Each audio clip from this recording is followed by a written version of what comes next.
Okay, I was about to say, it sounds like a trap to me, but okay. You love how I titled it today. I need to bring that up because that's not correct. That is Where not correct. That is. Cats, chats, and leaving the city. But What's it's that? leaving the city in all caps. Oh god, it takes so long to come up on my screen. Ah, there it is. This is live.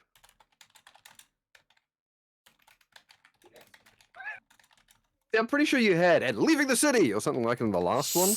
The last two. Last two. Yeah. I am And then, ambitious, all right? we were playing D&D and there was hijinks and shenanigans. And, this is the one thing about titling D&D games, because you always have an idea of like what the session might be, and then it never is, and you're like, fuck, and I need to come up with a whole new title. VOD is fine, but titling the actual in-session one drives me mental. Yeah. Drives me. I should have worn the shirt. It's the thing is that we actually know what you title it, and then we deliberately go away from that. Yeah, that's true. Maybe I should just leave it as question marks from now on, and then you'll be like, because we're not actually leaving the city. We're gonna buy a house. I love that idea. I love that they're like, oh, the economy's ruined. Maybe we should buy a house now. Have we come up with a team name yet? That was something that was asked of us to do, and we haven't. I mean, it wasn't specifically asked. It was just kind of vaguely thrown out there, as a. Hey, maybe you guys think about it. Maybe we should think about it. Ideas? I thought we had some ideas. You're now technically in the tier 2 of play, so you are going to get to that point where you're going to start having people going, oh, hey. This is that team of people. What do you guys call yourselves so that we can refer to you as whatever? In my head, it's gonna be Nofret and Frank coming up with their like business name.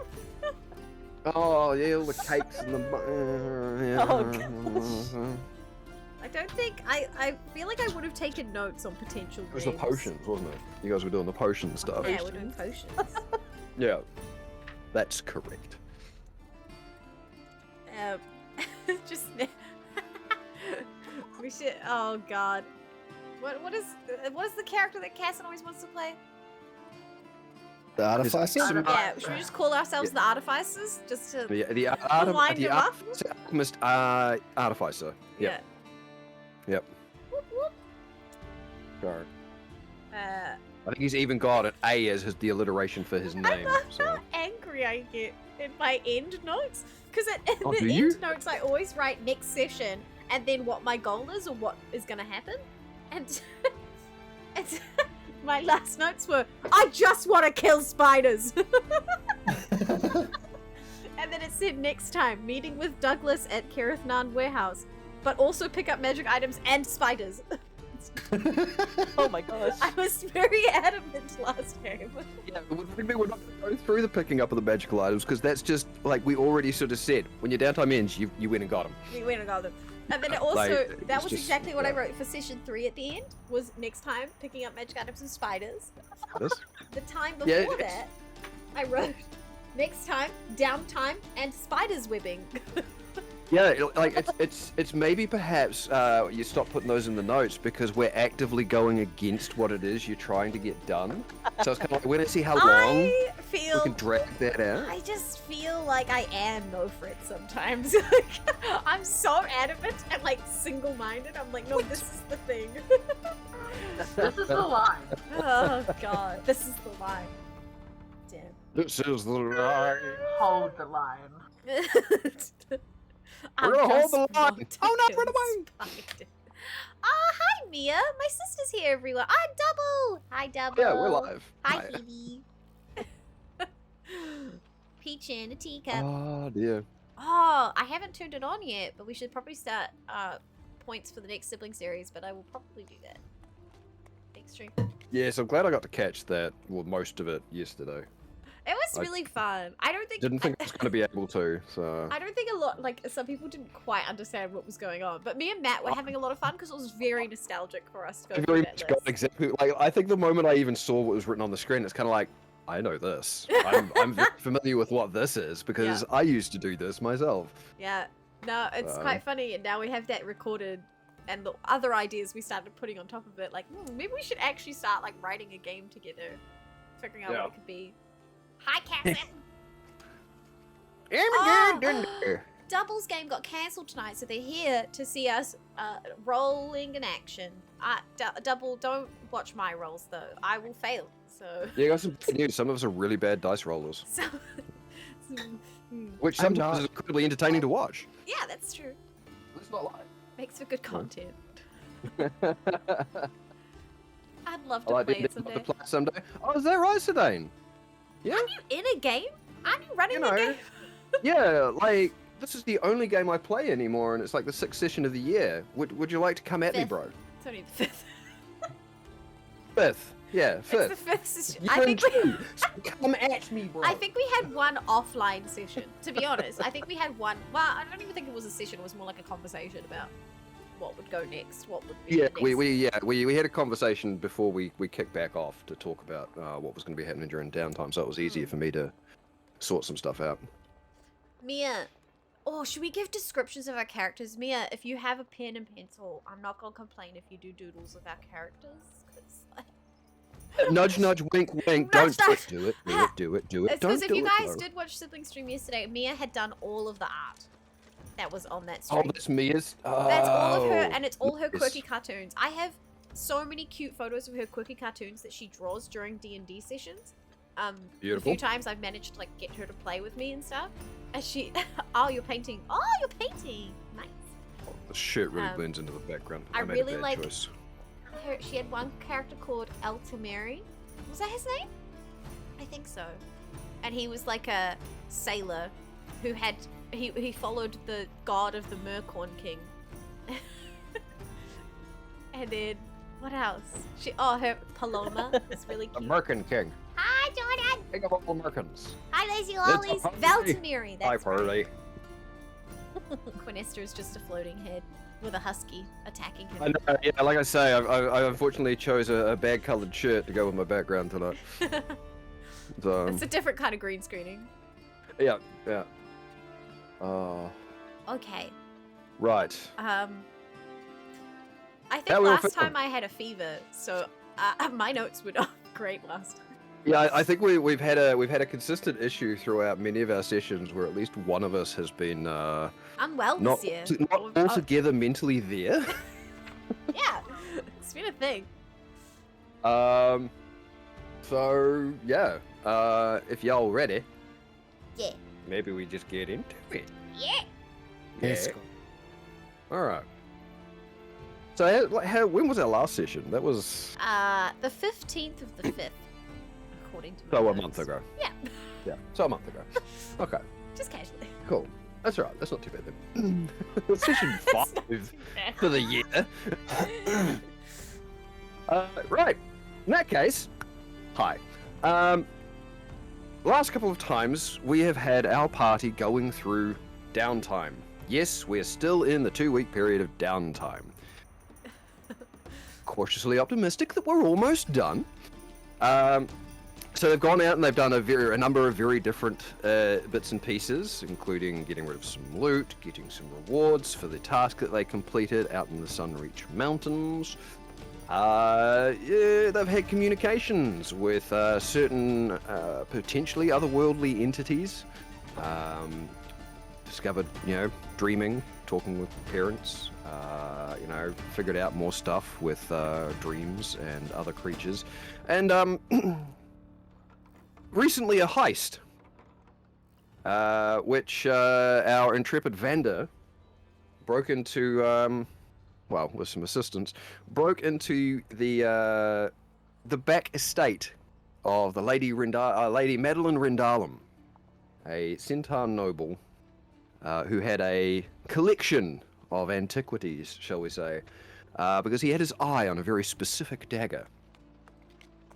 Thwarting several of the traps, he eventually, through some hairy situations, purloined said dagger. Yes, cat puns, deal with it. And made his escape. Oh, I think we've lost a cricket. Maybe. Oh no, there she is. made his escape and returned. I think the dagger was investigated by Theodore, who told you it wasn't magical. And on your further ventures to possibly seek out somebody worth training with, you encountered a foul-blooded or a tiefling known as Graven that you had a bit of a match with in Performance Square, whilst noticing that you were being tracked by an elven child. Putting your acrobatic skills to work, you went across the rooftops, confronted this elven child, and a chase began through the streets of the Summer District, where eventually atop a warehouse, you caught this elven child, who turned out not to be an elven child, but in fact an elven man looking like a child, and had told you that there were certain interested parties wanting to meet with you. You had a place set, which turned out to be a warehouse for Kirith Narn, mostly emptied, as the guild known as Kirith Narn were in the process of leaving the city. You and the rest of your party investigated mostly abandoned warehouse before returning to your temporary abode, the Rusted Coppers, to get ready for the next morning and whatever meeting awaits you in that warehouse there. So, I'm going to assume you guys returned and you had your night's rest. If there was anything you guys wanted to do before that, you can. Otherwise, we are at the next morning. You're all getting up, make whatever preparations you would like, and let me know what's going on. I just want to take a really elaborate detour and do like this whole side mission with my character, and no, I'm just kidding. Let's go. I mean, I'm already locking it in the moment you say it. Ah! So... Right. No, I repaired everyone's shoes again. That's what I did with my character last night. All right. Frey, Sekit, Vanda, anything you guys would like to do or prepare for whatever this is going to turn out to be? I did a bit of tapestry. Yes. Working on the main project. And she's taken up meditating in the morning. Well, it looks like meditation, but really she's having an argument within herself. But she's trying this meditating thing. Right. Yep. So to Nofret, if Nofret looks at her when in the shared room, Sekit looks very meditating and good. Probably find at some point during those little meditation sections, if the argument between Sekit and Hetty gets a little too heated, you'll get the occasional interjection from Goldilocks, and he's just constantly spurring the two of you on. Oh. Like, you know, he's just stirring just to get you guys, and because he's taken great delight in the interaction of you two. Right, Freyalise, Vanda. Vanda's just going to be making sure everyone is up and getting ready. He would have been in his cat form, pouncing on everyone to make sure they woke up. Oh, I love the idea of you going like this on the door. Like, getting in. he would not have been happy to just see a Sekit sitting there, eyes closed. No. We got shit to do. Stop and go. Alright, I mean... I put Sekit's shoe on her meditating form. Come on, yeah, like he says, let's go. Vanda is everybody's wake-up call. What, so you're just putting my shoes on like a toddler? Yeah, just pick your whole foot up, make you fall over. Like, put the shoe on. Fantastic. Yeah, excellent. Frey. Vanda, when he walked in, he would just see Frey just sitting on her bed, put her hand in her pocket.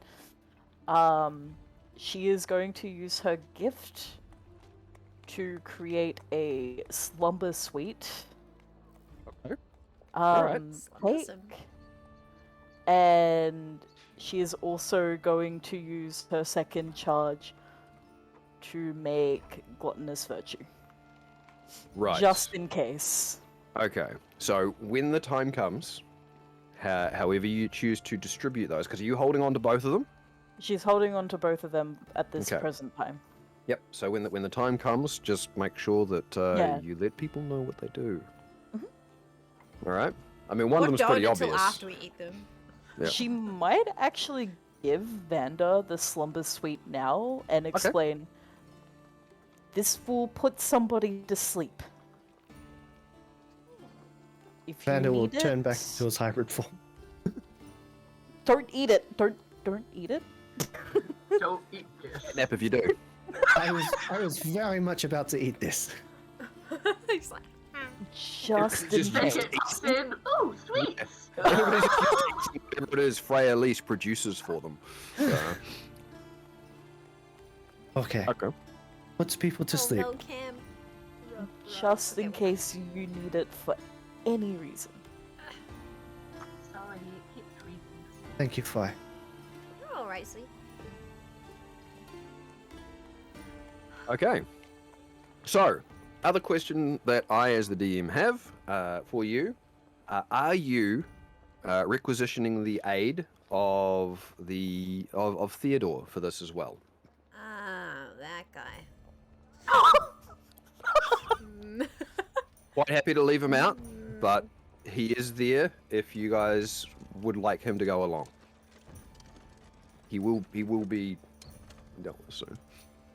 We should. He seemed very upset that he didn't come in the heist. Yeah, he was he was very upset with this. He was happy to be included last night. In my head, I'm kind of like, if this is like a thieves' den, this is 100% a place that Theodore could just go and be at, and then we can have him as a liaison. But who knows? It's alright. Okay. Yeah, we'll take it. Alright, so, in that case, you guys all assemble down in the main tap room of the Rusted Coppers. You may partake of a breakfast if you would like. It is very early, as that was the assigned idea of your meeting. And again, if there is anything you guys want to do, you can. Otherwise, I'm just going to take you straight to the warehouse.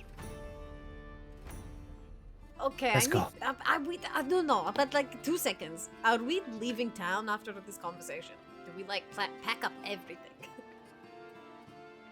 I mean, possibly we might have to run out of town, depending on how this goes.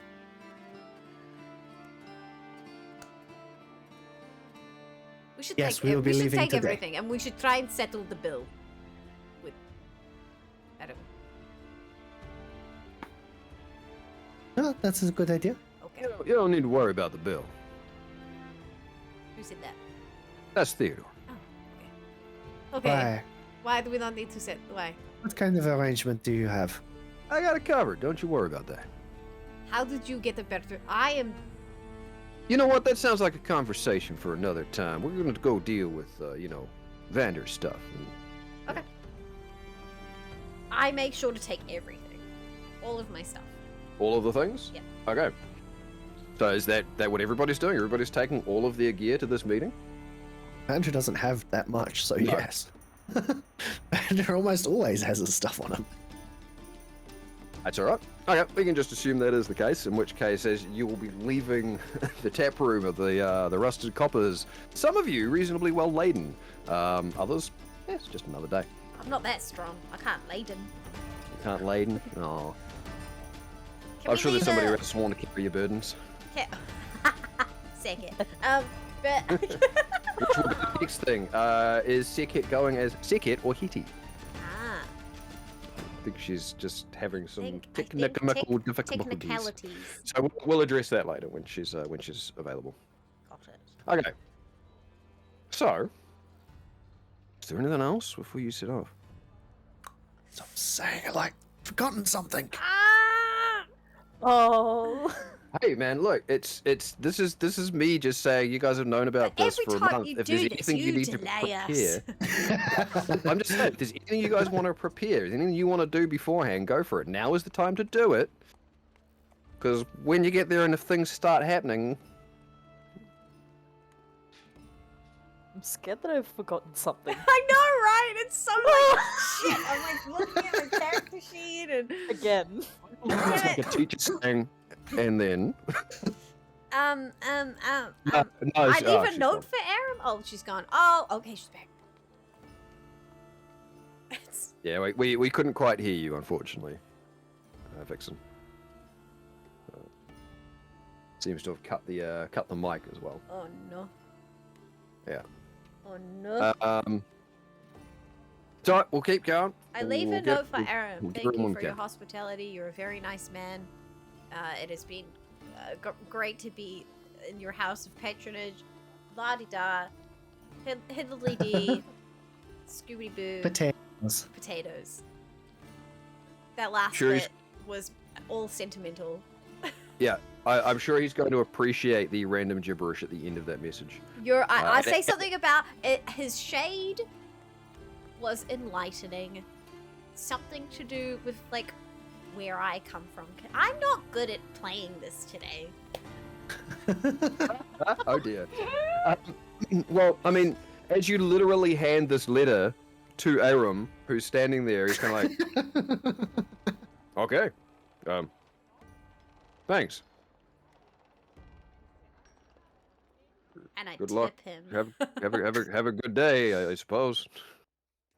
And he just tucks it into a pocket of his apron to read later. Oh. Because I mean, clearly you're right in front of him. If there was anything you wanted to say, he'd just expect you to say it. We all know that Nofret's a bit of a flirt, so. Yeah. All right. In which case, we are heading on out. No, I think she's having trouble. I think she is.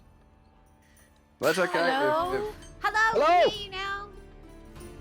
We got audio. We just got a spinning death camera. Yeah. At least I got the microphone working. Yeah, exactly. Hi, Gum. Some days we take what we can get. Hello, Gumstitch. So are you going as Sekhet or Hetty? Second. Sekhet. Because Okay, cool. Vander said he wanted a bodyguard. One of the muscles. Muscles. Muscular. All right. Okay. So, you all step out into the cold morning. The sun is up, but it is very brisk. The season is wearing on, and there's just ever so slightly the touch. Even though the Sunreach Mountains, not far from where you are never covered in snow due to the Urind caldera, you're still getting that little bit of that cold, almost snow-driven wind that whistles through the streets. Just that little bit. It's not freezing. It's just, ooh, that's brisk. But you sit out into the cobbled streets. It is relatively quiet at this time of the morning, and you make your way, I think it's east, east down towards the main trade square, where you know that the Kirithnan headquarters are. You've got the Temple of Trade, and the warehouse where your assigned meeting awaits. You come into the square and move on over towards the pair of large double doors. Everything seems to be pretty quiet. There's nobody really. I mean, you've got the odd sort of passerby, and just it's very quiet morning. What I suppose would constitute a weekend in the City of Trade. People are just taking their ease. Yeah, everything's quiet. Everything's just a little bit slower than what you've been used to seeing lately on the streets. You have arrived at your destination. What would you like to do? Andrew would like to use his gift. Are there any eyes on him? Yeah. Oh, yeah. Yes. There are currently 2 sets of eyes very much focused on you. Does it tell you directions or anything, or just that there are eyes on you? Gives a vague direction. Okay. One is in a vaguely upwards direction, and the other one seems to be coming from across the square. We are being watched. They know we have arrived. Okay. Second flexes. Totally subtly. Completely subtle. Yeah. Changing barbarian. Yep. Full of subtlety. There's She's 2 wearing of them. buttons. Hop. One above, one across the street. Yep. So the one across the street's nowhere near the warehouse that you are standing in front of. The above, you kind of get the feeling they're on the roof. Do you think they know of each other? Or is this a second party watching us? Wouldn't that be something? That would be very interesting. I don't know.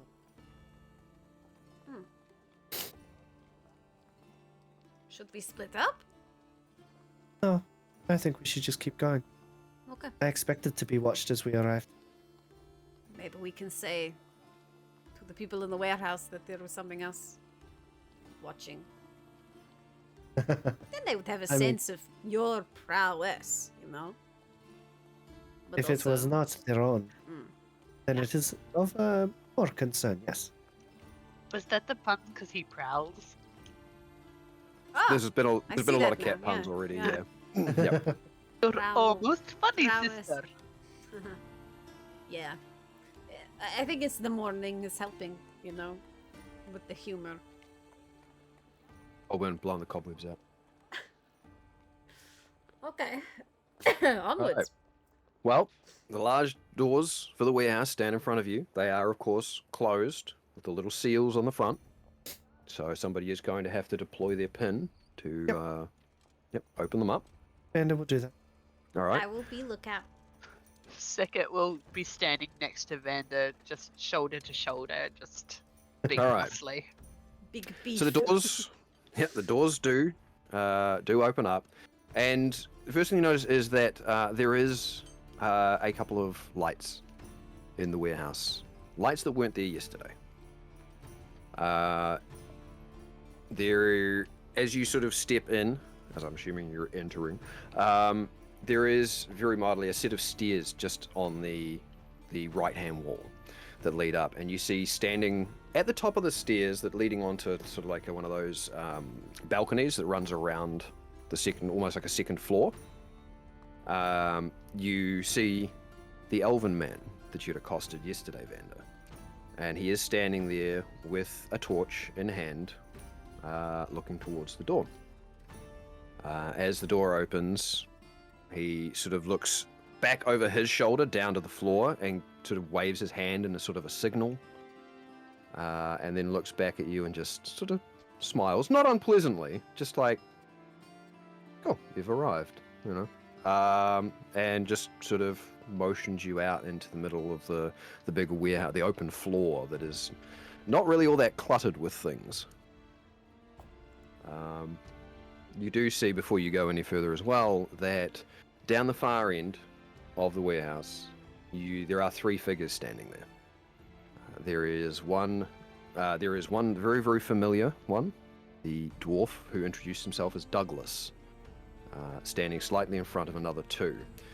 To his right, there is a goblin who seems to be sort of dressed up in a whole lot of almost leather stripped armor, but it's just all in stripes. You're not really sure, looking at it, whether it's all connected or whether it's all just layered. And on the other side of him is a very tall human, very tall human male, shock of red hair, and he's not looking at you like the other two are. He's just constantly looking around and checking out the surroundings.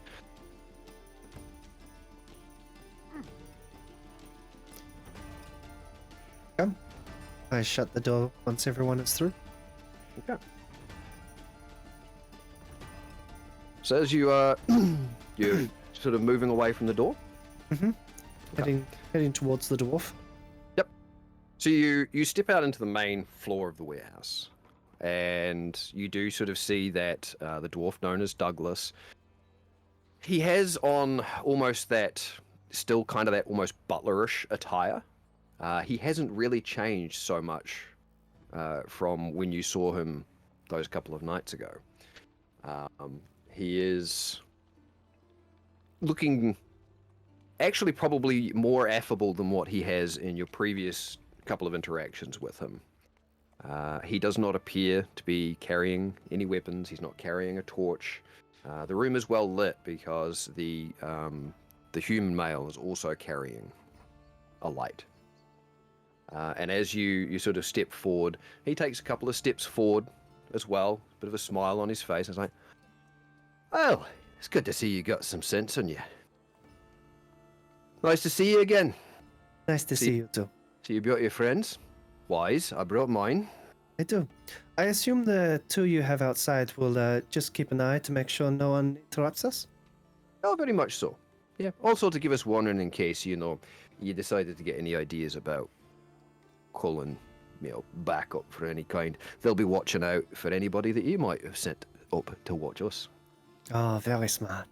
Layers within layers. You know how this sort of thing works. I'm sure you've been around the block. A little bit. Right. Well, I do thank you for coming. I'm sure you can work out what this is about. I have my suspicions, but do speak plainly. Tell me. All right. All cards on the table. Very simply, I want the trinket that you retrieved from the lady's estate. Excuse me? The trinket you retrieved from the lady's estate. The dagger. I'd like that, please. Why? Well, my motives are my own. But let's just say I've had my eye on it longer than you've known it existed. We're willing to recompensate you. Obviously to, a fairly significant amount. If you're willing. I mean, we have plenty of money. We got some nice little bits and pieces we can offer you. And obviously, we want this to be as amicable as possible. So, we pay you fairly for the services that you rendered us by retrieving it from the estate. And we all walk out of here better people.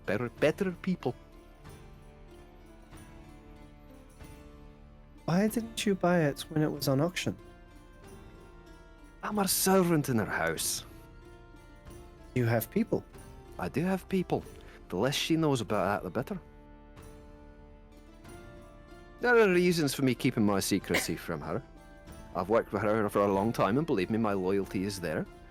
But, as you can see, as he looks around, I have loyalty to other things as well. Can I see if any of these people are wearing like a Kirith Nan badge, or if they are part of Kirith Nan, or are they a separate group that's just using the space? Make a perception check. First roll! Oh no! Why did I choose to have the first roll? Shiver me timbers. Which one of you behaved in the pre-rolls? I don't think it was you, actually. Ah, Will. Bitch ass. 11. 11? Yeah. So that's a total of 11? Yeah! Unless I use my luck, but I don't So think it's worth it. It's up to you. It is entirely up to you. If you wish to use it now, speak up. Otherwise, I will continue. It's only 1 luck per day. Yeah, I'm gonna use it. I want to know this. I want to know this situation. It was worse. I hate myself. Okay. Fortunately, whilst there are a couple of sources of light and the grimy little windows letting in sort of that dawn morning light, everybody has sort of kept their distance. Like there's quite a bit of a space between Douglas, his 2 allies down there, and the elven man up on the walkway. It's too much of a distance with the amount of light that you've got to be able to see any of the small pins on any of their attire. You also note with an 11 that most of their attire, other than Douglas's, it's pretty clear of any sort of symbol or marking. Like they're all like, even if the clothing itself isn't simple, there's not any iconography on it that would give away if they are working with a particular faction of some kind. Okay. So no, unfortunately. Yes, Douglas just does not break his eye contact with you, Vander.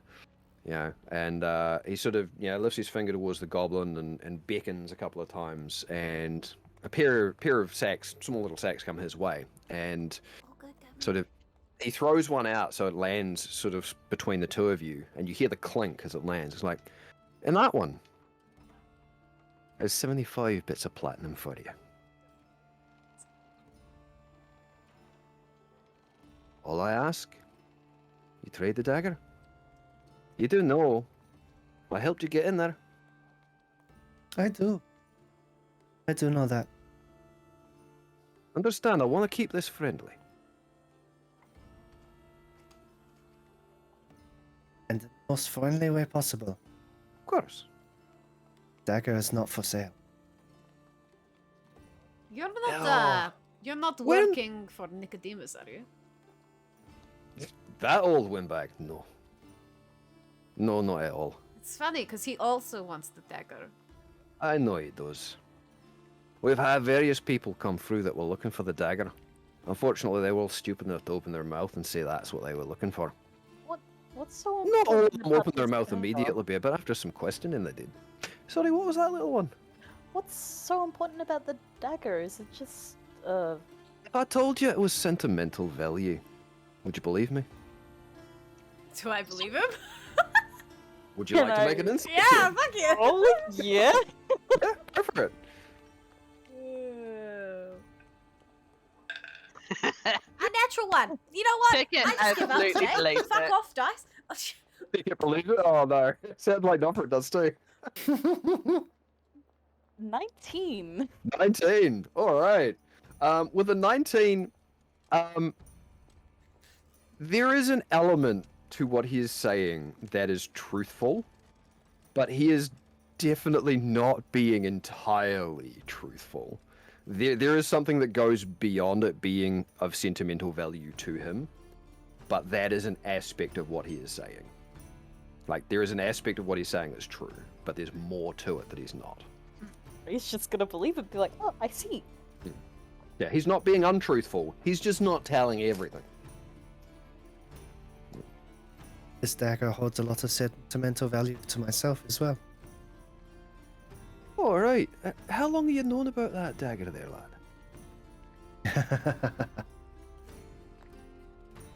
That's not important. That's not the cause of the sentiment.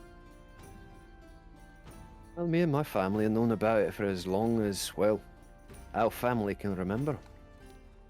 Part of the reason I came to work for the Rendalums was because they had some access to some really interesting curiosities. Never would have believed they would have gotten a hold of this thing. But is The, it not even magical? What worth is that? It's- I get completely confused. It's not magical. Who'd you have look at it then? Theodore? That is clearly not true. Or did you ask Theodore, did you? Yeah, Theodore? Hey, look, man, I took a look, but, nothing registered to my eyes.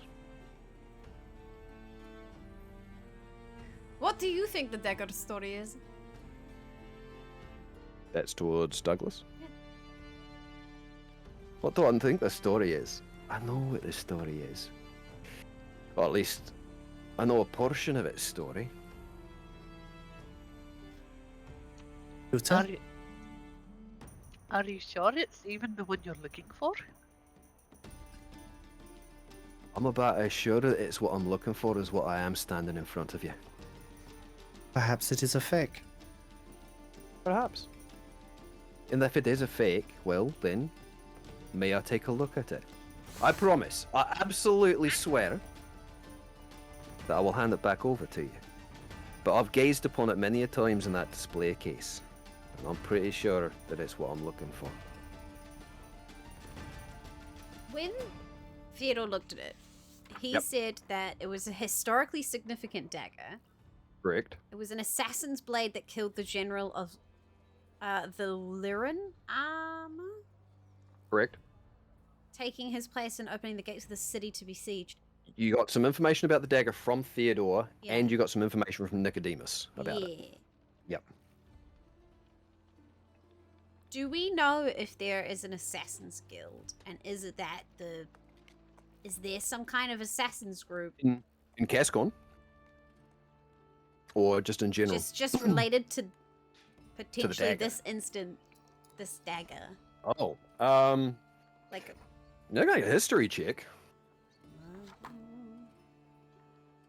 But given your sort of realm of knowledge, this dagger sort of falls outside of that eight. a little bit. I Eight. haven't rolled it. I've rolled an 11. That's No. the highest we've gotten. I mean, you know, Most. things like assassin guilds and whatnot, they exist, but they don't tend to be centered specifically around a single weapon, like a unique one-off weapon. No, it's more just like I'm trying to figure out if he would be. Because he says his family knows about the dagger. Does that mean his family is part of this guild? Or part of this group? Right. Are we in a den of assassins? Is what I'm trying to fucking get to. Yeah, you run in very different circles from people who would potentially be associated with that. I don't know, we've killed. No. You have. But as professionals, as a paid job sort of a thing, it's not really your realm of expertise, unfortunately. That's fair. So no idea.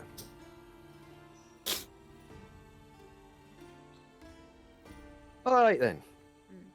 What would it take for you to part with the dagger? And he sort of throws another pouch to meet the first, and it's kind of like, that one's not got coin in it. But it's got a series of nice little scrolls and some pristine vessels. You can create your own magical items with that. It's worth at least the same as what's in that other sack. Maybe we could get you to help us with the spiders. Really could. Ray's just gonna look at Vander and be like, oh no. No, Fred's gonna Not be enough. calculating this worth that's just been thrown down. Mm-hmm. For pristine vessels and scrolls to make magical items, you I don't even need you to roll. As a practitioner of magic, even though it is not practiced magic, it is innate. You will immediately know that the contents of that pouch, if he is telling the truth, are worth more than the contents of the first.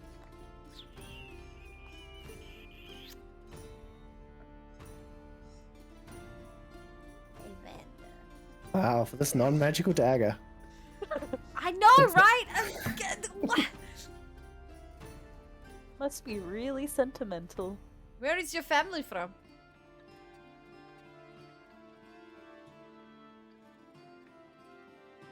Why is that important? I'm just trying to figure out where the dagger comes from and why you would know about it.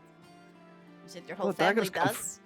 Daggers come from many places. Where it originated, I don't know, but I know where it's been. I know a couple of its stories. I know a couple of its journeys. My family doesn't come from any of those places. Most of my family comes right here from this city. This is the trade city. We hear all sorts of different stories about all sorts of objects of interest. My family has had a connection to this thing in the past. And I saw an opportunity when this one wandered on in, started making questions about it. I saw an opportunity for me to keep my hands clean and to be able to reclaim something that my family thought was lost. I'm offering you a more than fair deal here. It is a Only very if good we deal. don't know what the true value of this fucking thing is. Is it a good deal? Exactly. Yeah, you don't know. You don't know many of the aspects of what's going on here. You can, yeah. But this dagger is not for sale. Not under any cost. You're not willing to sell it at any price? No. Alright, Thanks on Respawn. Have a that's good fair night. enough. I've tried.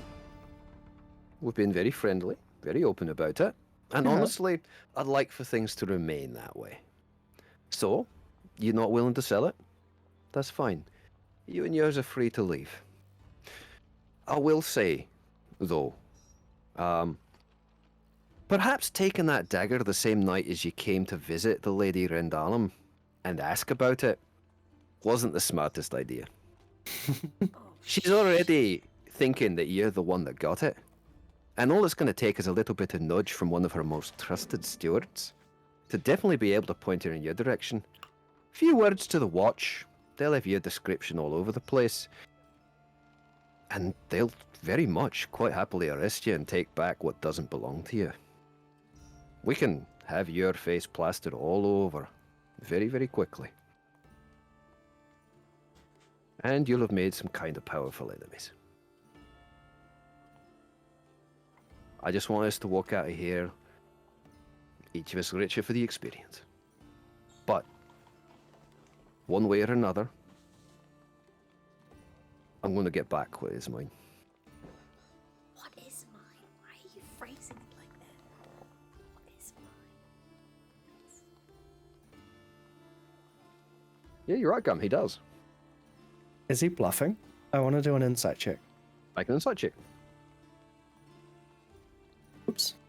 Seket's just kind of looking at him like, I understand connection to weapons and what you hunt with and such, but how about you give us a story? I know Vander's very fond of stories behind daggers, so maybe you could buy it with a story of how you connect to it and why you are calling it yours. Story as to why it's mine, because it's not really. Okay, it's kind of mine. Isn't really of interest. It's not really relevant. And honestly, if I told you that story, you wouldn't believe it. Oh, I don't know. There are some freaky things in this world I am willing to believe. Oh, And there you've are some managed to make very, these people around you believe it, obviously. there are some very, very freaky things in this world. More so than I think you could ever understand. I don't think you know what we've been through recently, actually. Seket will almost sound like Goldilocks with, oh no, do go on. His insight check went 16. 16.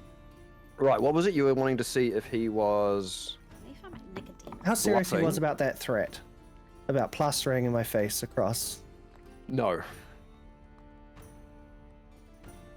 He saw an opportunity to keep his name clean, Mm-hmm.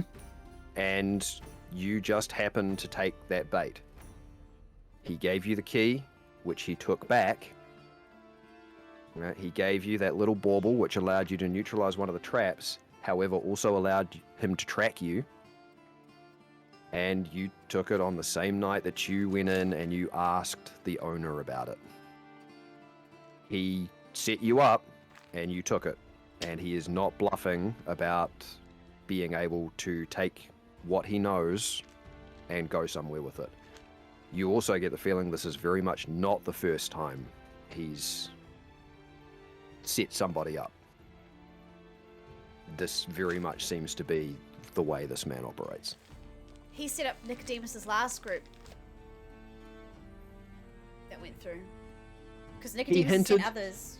He hinted that he had talked to people who had been sent by Nicodemus, yes, and Nicodemus also mentioned that he had sent other people before. But they Yes. didn't succeed. I mean, the dagger was still there, so no, nobody succeeded. Yes, I just need to grab something. Well, this is just a constant way this dude is, This guy is determined as fuck, and I need to know why now. Damn it, I wanted to leave the city! Oh, for fuck's sake! I mean, we're gonna have to, and we're never gonna be able to come back.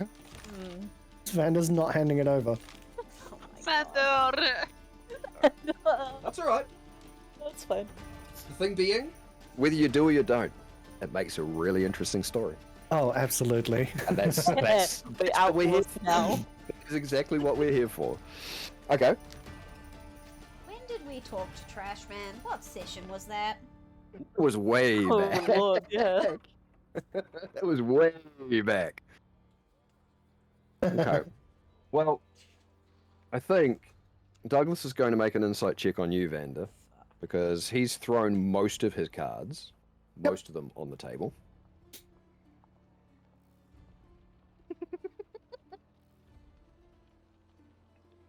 So that's a 16. Do you want to make? Before or after the fair? I think it was It was- after. Yeah, it was after the Kasqorn festival. So whether you want to make a deception or a persuasion or whatever you would like to make, he rolled a 16 as to So be what able to am tell. I trying to... As to are you hiding the fact that you are not going to hand? Like, how determined are you to hold on to this dagger? So probably Vander's very persuasion. steel-faced. He's not gonna hand it over. Okay, so if it's very clear that that's the case, make it a persuasion. Yep. Oh, that's a 19 plus 6, so 25. Okay, he can. Yeah, it's. Oh wow, 25. Woo! Yeah, I've got a plus 6 on persuasion and deception. Either way. Yep. Hell yeah. Oh, I love that fucking subclass too. It's such the right one for it. Okay. Yeah, he's gonna keep trying. Yeah. Alright. Well.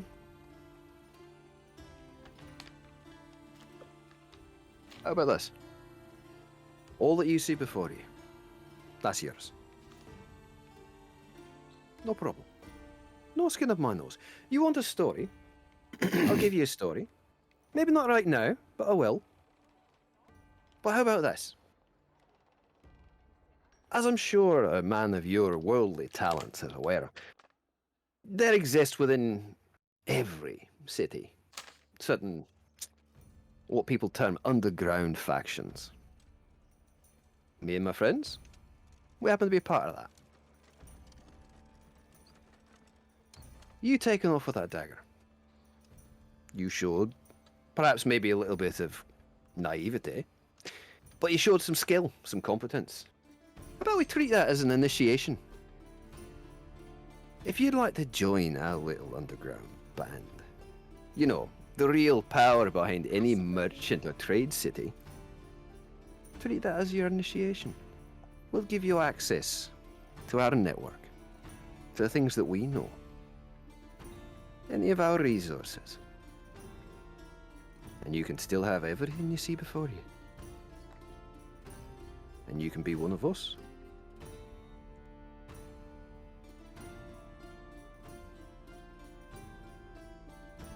All that for this dagger. Doesn't It's still mean not much. worth it. It's not worth it. No. That is your final answer. It is. Are you sure we can't talk about this vendor?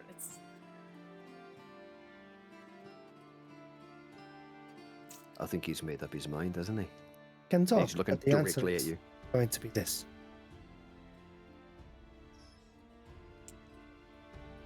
All right. I understand. And I respect your conviction. I have told you exactly what's going to happen now. And it is a shame. Somebody with your talents.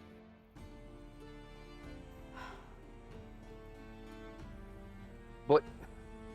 And he sort of motions to the goblin, and the goblin goes and retrieves the 2 sacks. It's like, Are you sure we can't?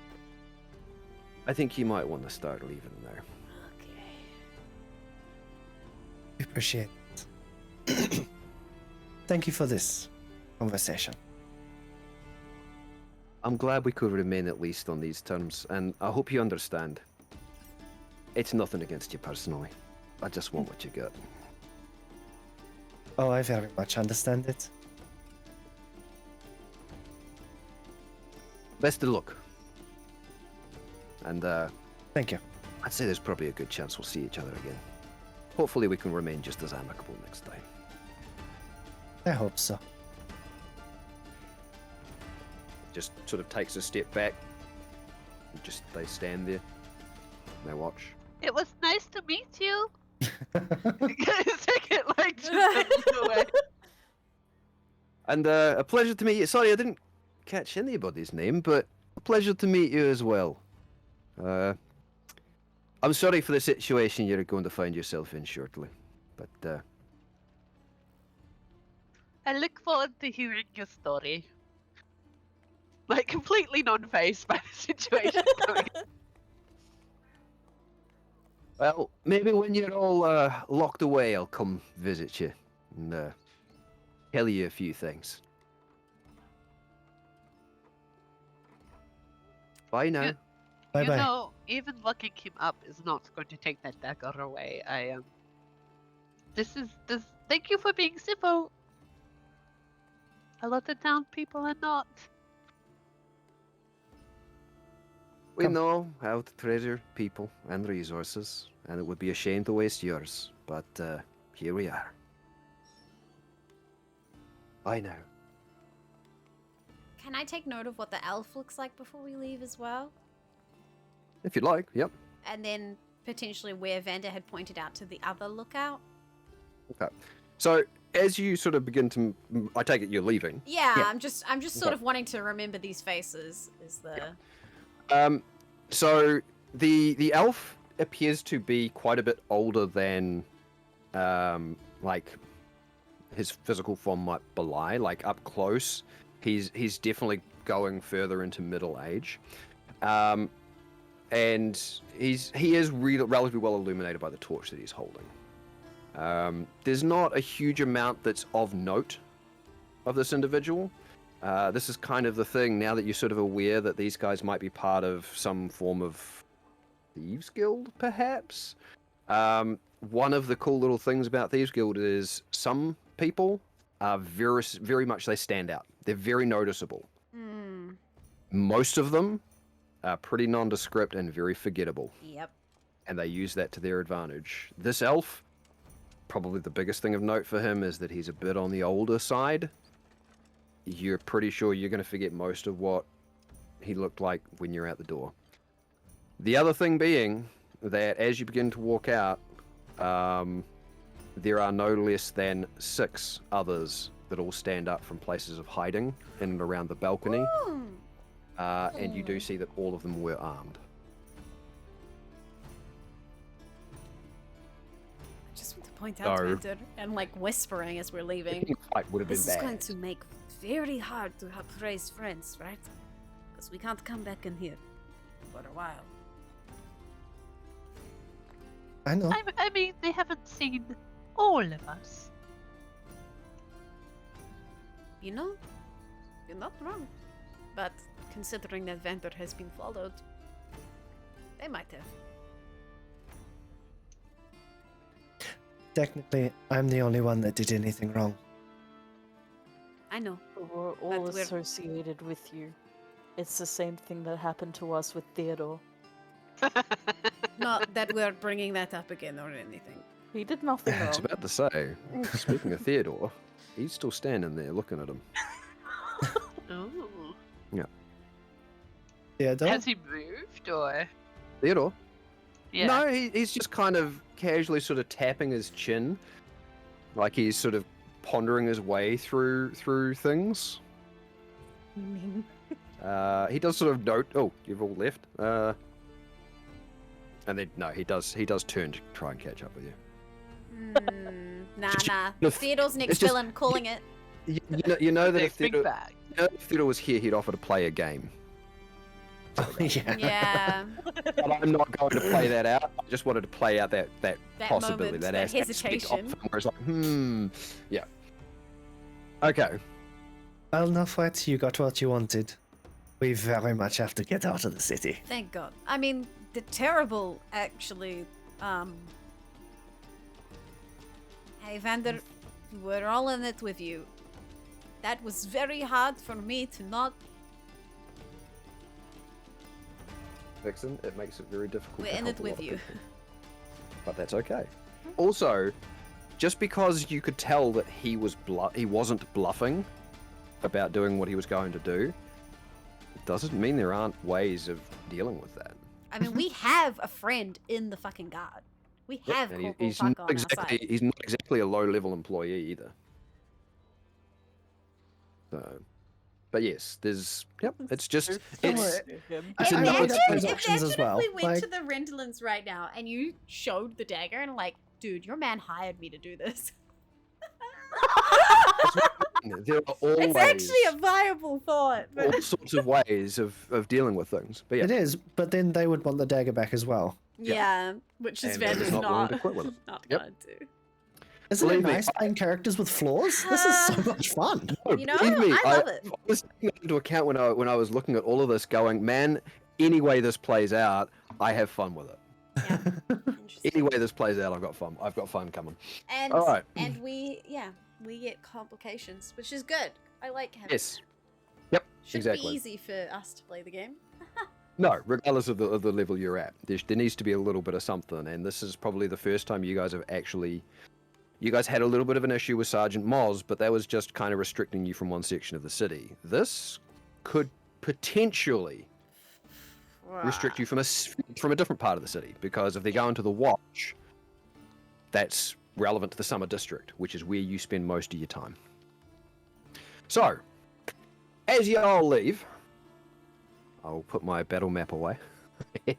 Oh!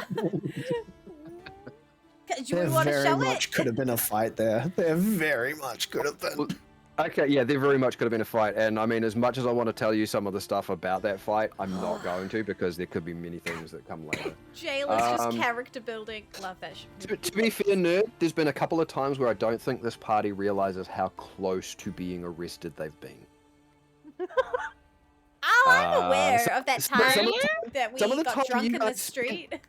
Yeah, some of the time you guys spent down in the Uren district near the Plucky Canary, you guys got really close to being nabbed then. If it wasn't for a couple of very quick. Aeon Crafts bits. here. Not me Aeon. ripping Aeon Craft merch. Ooh, sorcerer. Ooh, get it now on the website. No, I was wearing my other one yesterday. Yes, gotta get that Aeon merch. Right. So, as you all leave, close the doors behind you. Close them, you seal them with a pin. And you are back outside in the trade square, Summer District of Kasqorn. With potentially a bit of a threat and a bit of a time limit. I look at the people up at the balcony and just acknowledge you. And yep, no, the person is not seen. You can't see them unless you want to make an actual perception check. Your passive is not high enough to see them. But yeah, you can make the motion anyway. Just up to the area that Vander said someone was looking at us. Yeah. Like, cool. So. Merch, great moustache. I know, right? Right. So you were back outside in the morning sunlight. What do you all want to do now? Well, we all packed our bags. Yep. Let's go! Let us get our items and Okay. Let's leave. So, I'm just going to say it's like still 2 days before the end of your downtime, but we'll zip through that. Oh, we don't stay in the city. Right. Are you, from this point, right here, going to be leaving? Or are you still going to take just your time collecting your things and doing the last little bits you need to do? We go collect the things if they're ready. If they're not ready, then we have to stay. As a DM, no consequences of that are going to occur until after your downtime has ended. I'm not going to do that. So you guys still have that little bit of time to go okay, rest does anyone have... Do we want to... we should probably go roleplay that out, Frey. You probably need to go tell your people, like, it's going to be complicated for us to come back in, but we're going to do the thing now. Yeah, it's quite interesting. You know, you're going to go do a thing, and then it's going to require you coming back to the city. Yeah. But that's okay. We should probably tell Corporal Taka. We could go send a message to Corporal Taka too. Okay. Yeah, because if we just leave now, it makes us look really fucking shadily guilty. Yeah. Up to you. You guys let me know what you want to do, but I am saying that no follow-up, no consequences of that are going to occur until your downtime has officially ended. And that's going to happen when you guys We leave. look guilty anyway. We disappeared for like a month and came back. And like then we've just been hanging around town with like a whole bunch of money. And everyone's like, where did you get that from? Not gonna lie, we are guilty. Yeah, you are guilty. Exactly. You're guilty. I'm innocent. Guilty. Crime was committed. I definitely did the crime.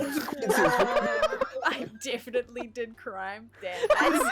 Vander's catchphrase is I definitely did crime. Even if you've been recruited by an NPC to commit a crime, guess what? You still committed a crime. Yep. Okay. Right, so, We what are have you all to doing stay then? to wrap up these. We just need to talk to Corporal Taka and we just need to talk to the gnomes. I think so.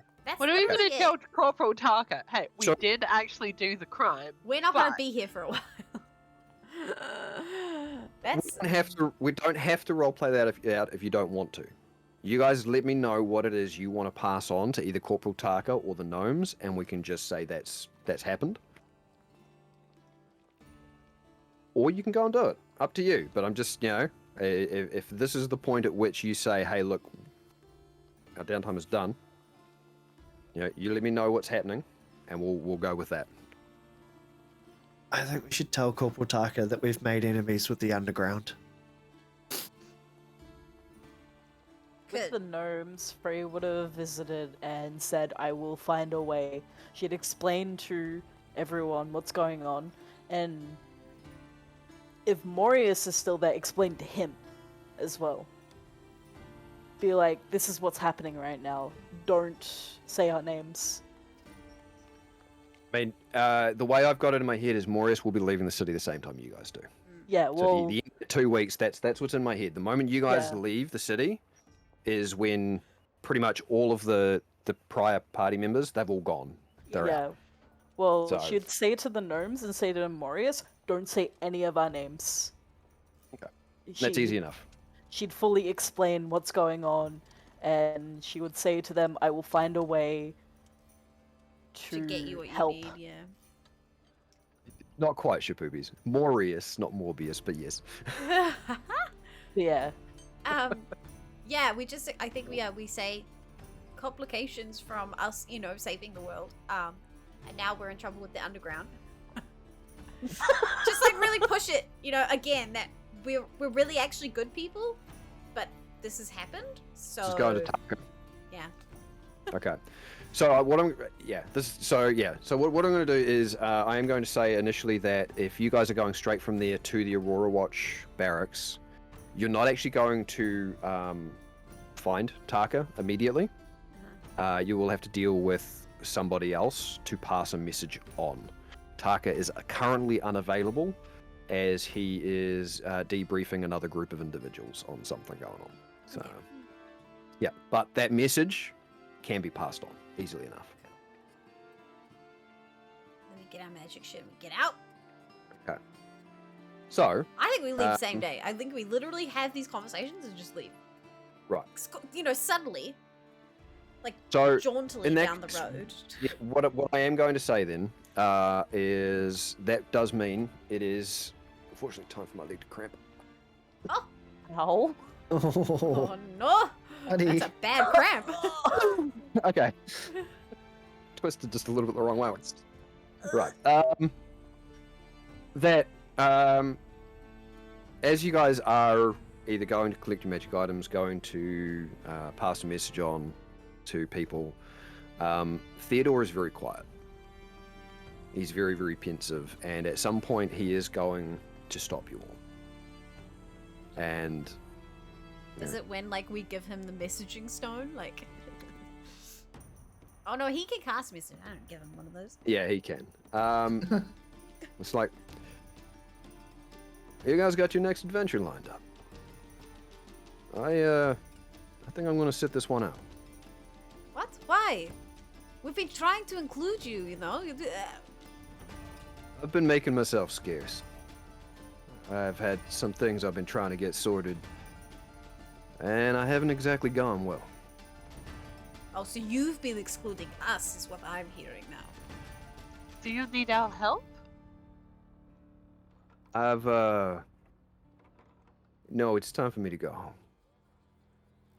Oh. I came to this city to try and find someone that was missing. And I haven't been able to find them. Arum can tell you a lot more if you really want to know. He's a part of it. That's why you've had free room and board. You'll have to pay your own way, of course, but now that you're leaving the city, it's not quite as important. But dying's put a bit of a new perspective on things for me. And I haven't been able to find what I've been looking for the last couple of weeks, so I think it's time for me to go home and find what I know already exists. Got my little bird who's growing up, and I want to be there to watch her spread her wings and fly from the nest. There's nothing more rewarding than watching a child grow up. And I've already missed out on so much. Like I say, dying puts a new perspective on things, and I think it's time for me to go spend some time with her. I'd like to keep journeying, I'd like to keep adventuring, but I think it's time for my adventure to go somewhere else. But, you know, ask A-Room if you're ever interested about what's going on with the group he works for, Crown Song. What was it? Crown Song? Crown Song. So, yeah, Crown and Song. Also, I've sent a message off to the people I work for so that they know that I've failed. And I'm going to quit being a part of their organization. I'll tell you more, but we're out in the middle of a street. And you guys have got things to do. It's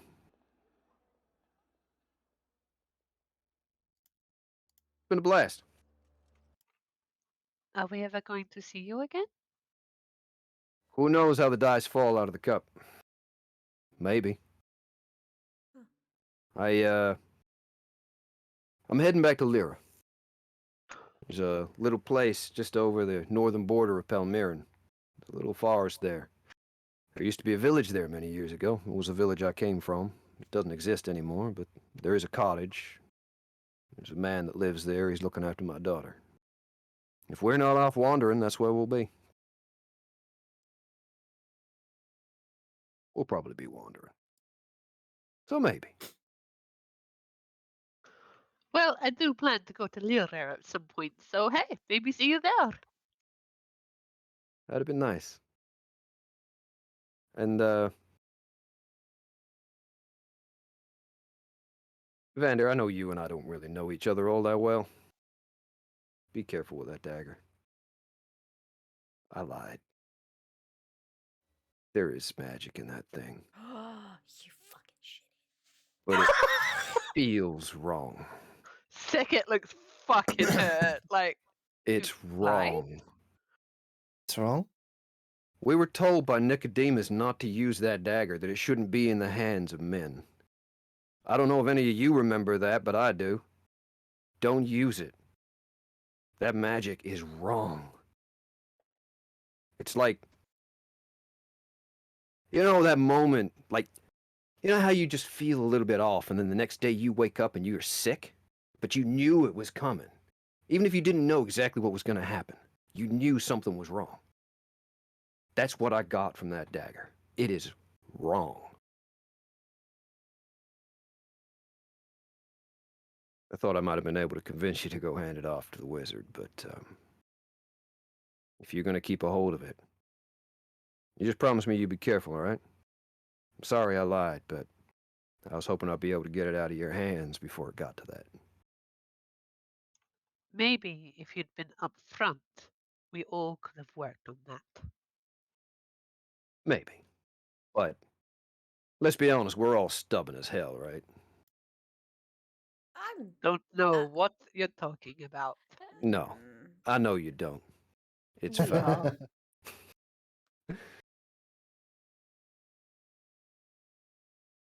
are. Frey, I hope you figure out what's going on with your friends. Those nightmares they were having, Siratha, was not pleasant. And whatever's going on, your friend Winter, I get the feeling he might be in the center of something.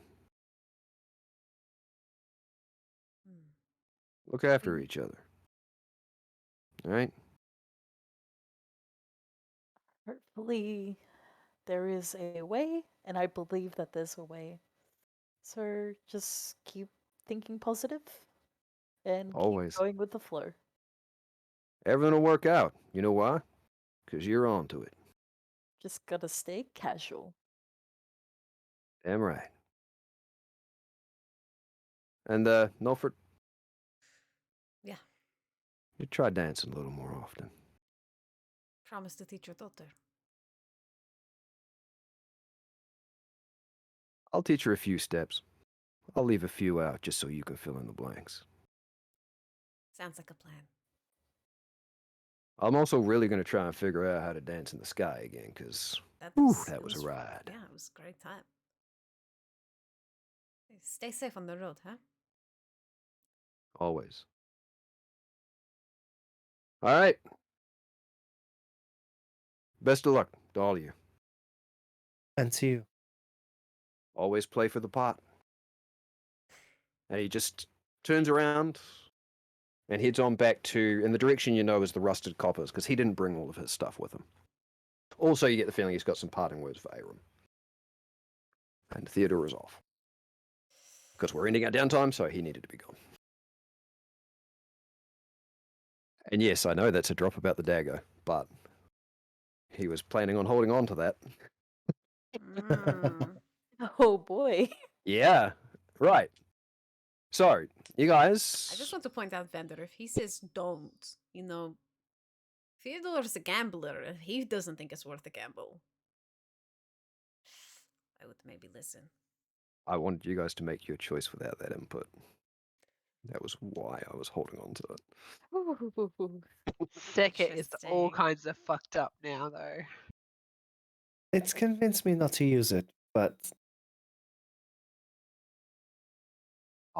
Take the gamble. Always play for the pot. No buts. I'm not just going to hand it off willy-nilly. You know, I respect that. I think I would like to find a proper place for it. If it is wrong, maybe find a way to make it right. I like this plan. But, dancing in the sky, what was that? Nothing. Yeah, it was, I don't know. It's just a weird thing that he mentioned. Hey, I think the shop's Don't this you way. start lying. Over here, the magic shop. Yes, it's a bit of a walk. You can tell us all about your steps. I don't think that's necessary then. So, people, you both have fun now. No. 3 points at Nofret and Second. I wasn't like it was a thing at the festival, okay? Me and Theodore, we were hanging out, we were talking, and there was a thing at the festival, and you could sky dance. That sounds very romantic. It wasn't at all. It was extremely neutral. Very just mutual dance. I think if I were to go on a date with a girl, taking her to a flying dance would be a win-win. Probably shouldn't have taken me to the street fight then. It's this. I don't know. If I was dating Seket, the street fight would be a good date. Hell yeah. Different strokes, different folks. Just sounds to me like he was covering his bases. What you? That's not what sort of person she was. Figuring out what I was. Look, I don't. There's nothing there. Okay, it's fine. It's he's gone. He's got a daughter. He's gonna go away, and he's going to be there doing that. What I'm about to do is go kill spiders. Okay, that is my objective. And you're gonna teach the daughter how to do the steps that he didn't. I'm going. And I start just walking. She walks away. Yeah. Right. So you head off and you collect your various bits of equipment, your magical items. So all of those are now usable and accessible to you. What are they again? I don't know. I didn't record it. I did. That's not up to me. There was the messaging stones. Yes.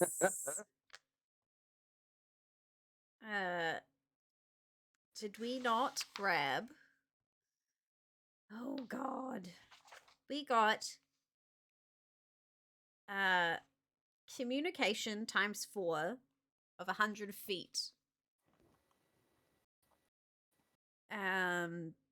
Like the message spell. Yeah, but within 4 stones. Yeah, it was in 4 stones. I don't remember what else we bought, to be honest. Because I wrote down the psychic protection, which was 1,000 gold pieces, and we were all like, "Oh, damn!" because we didn't pick up our money before we did this. Nope. Then we had a fear thing, an area of effect of 30 foot times 2. I think this is actually what we bought. Sounds about right. Yeah.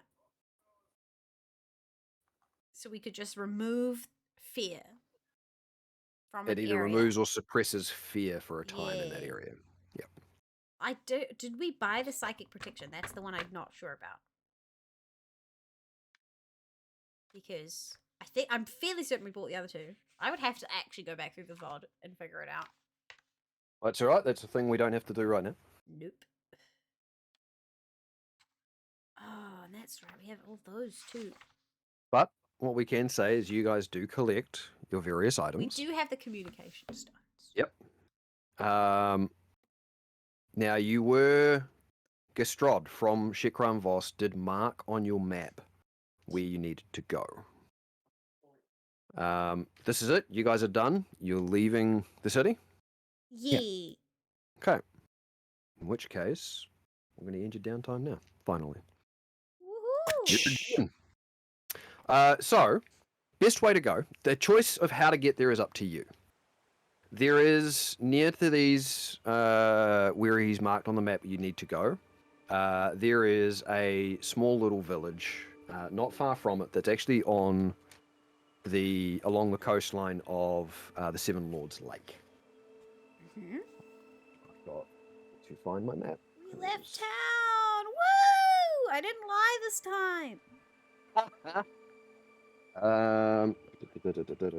Where is it?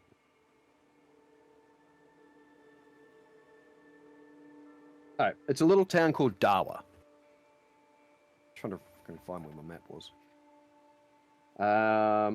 And it is slightly across the Seven Lords Lake and a little south.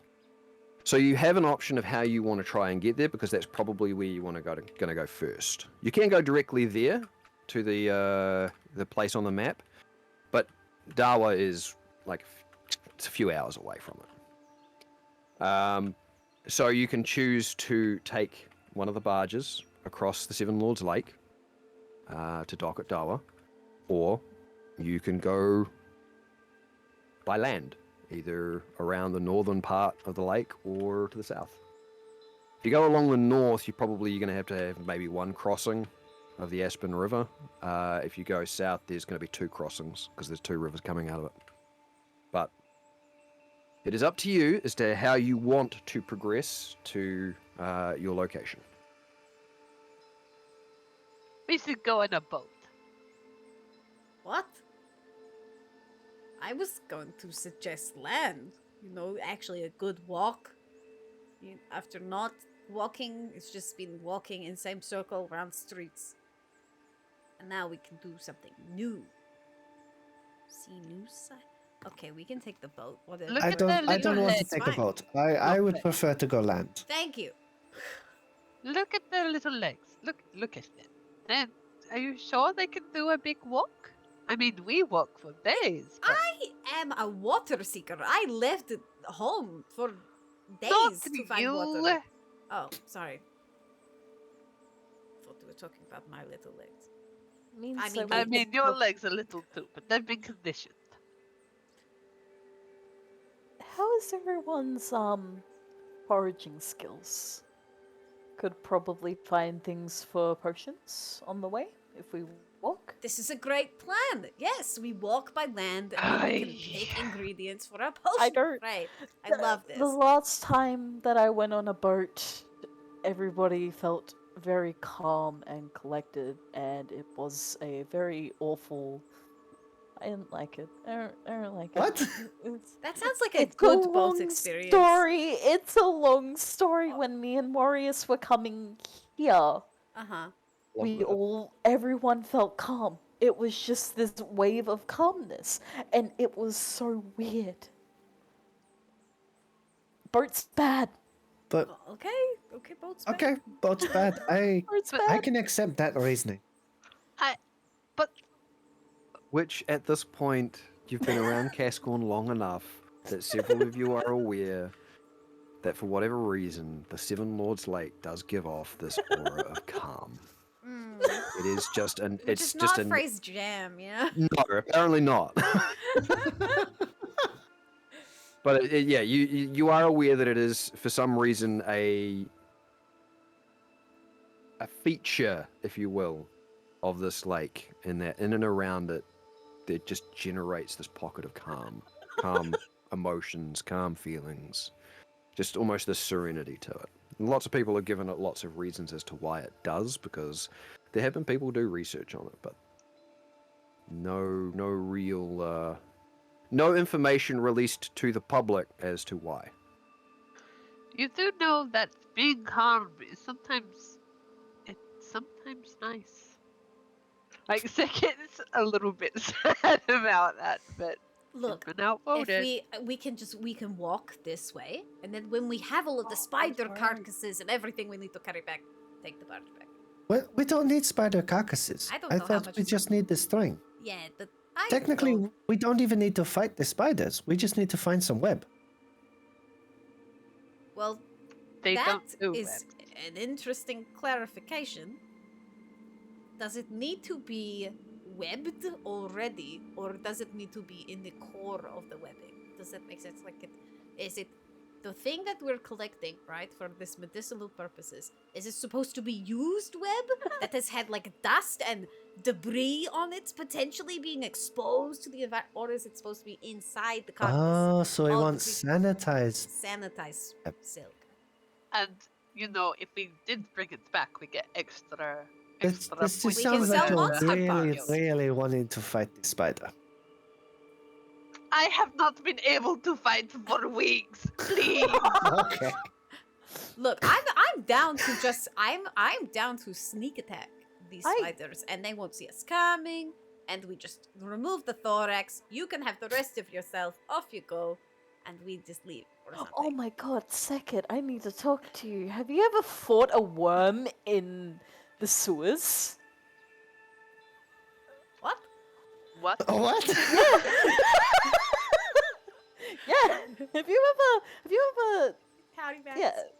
Have you ever fought something in a sewer? We don't have sewers in the desert. Yeah, no, but it's we don't. It's weird, and I wonder how the Minotaur's going. I wonder if he's okay. I wonder if he's finding himself. Never mind. Do you need me to go to the sewers? Is this something you and Marius did when we were all busy? Yeah, we went to the we went to the Lyran district. It has a tree. It has a tree that has got it. We should have went there. It's nice. But not Grass calm changes. Nice. It's not calming. It's not calming. It's not. It doesn't. Is there something to fight in the sewers? Can we get back to the giant worm? No, we're not going back. I just got outside the doors. I am not going back in. Look, no fret. There is a line. Nope, I grab her bag and I'm just like, ugh, and I'm trying to walk away. I'm like, trying to carry everyone's shit. I'm like, nope, we're not going back in. Spiders that way. Let's go. Second sneaks up behind her and just like gently holds onto the bag at the bottom and just pulls it down so it's just that little bit heavier as she's toddling along. I have -1 strength, by the way, just so we're all clear. Didn't take much then, yeah. I propose that we go through the south way with the 2 rivers, because there's usually good. Okay, you can carry it now. There's usually lots of resources around the rivers, lots of plants like to be around the water, so this would be good for picking, yeah? No, you're doing such a great job, sister. I mean, you can take it the whole way. I dump it in the street. Oh my gosh. I'm not going back in there. Right, so how are you guys getting to your location? Are you going by land or are you going by barge? Land. Land. Okay. Are you leaving through the north, through the Summer District, the northern gates, or are you leaving through the south, through the Tulun gates?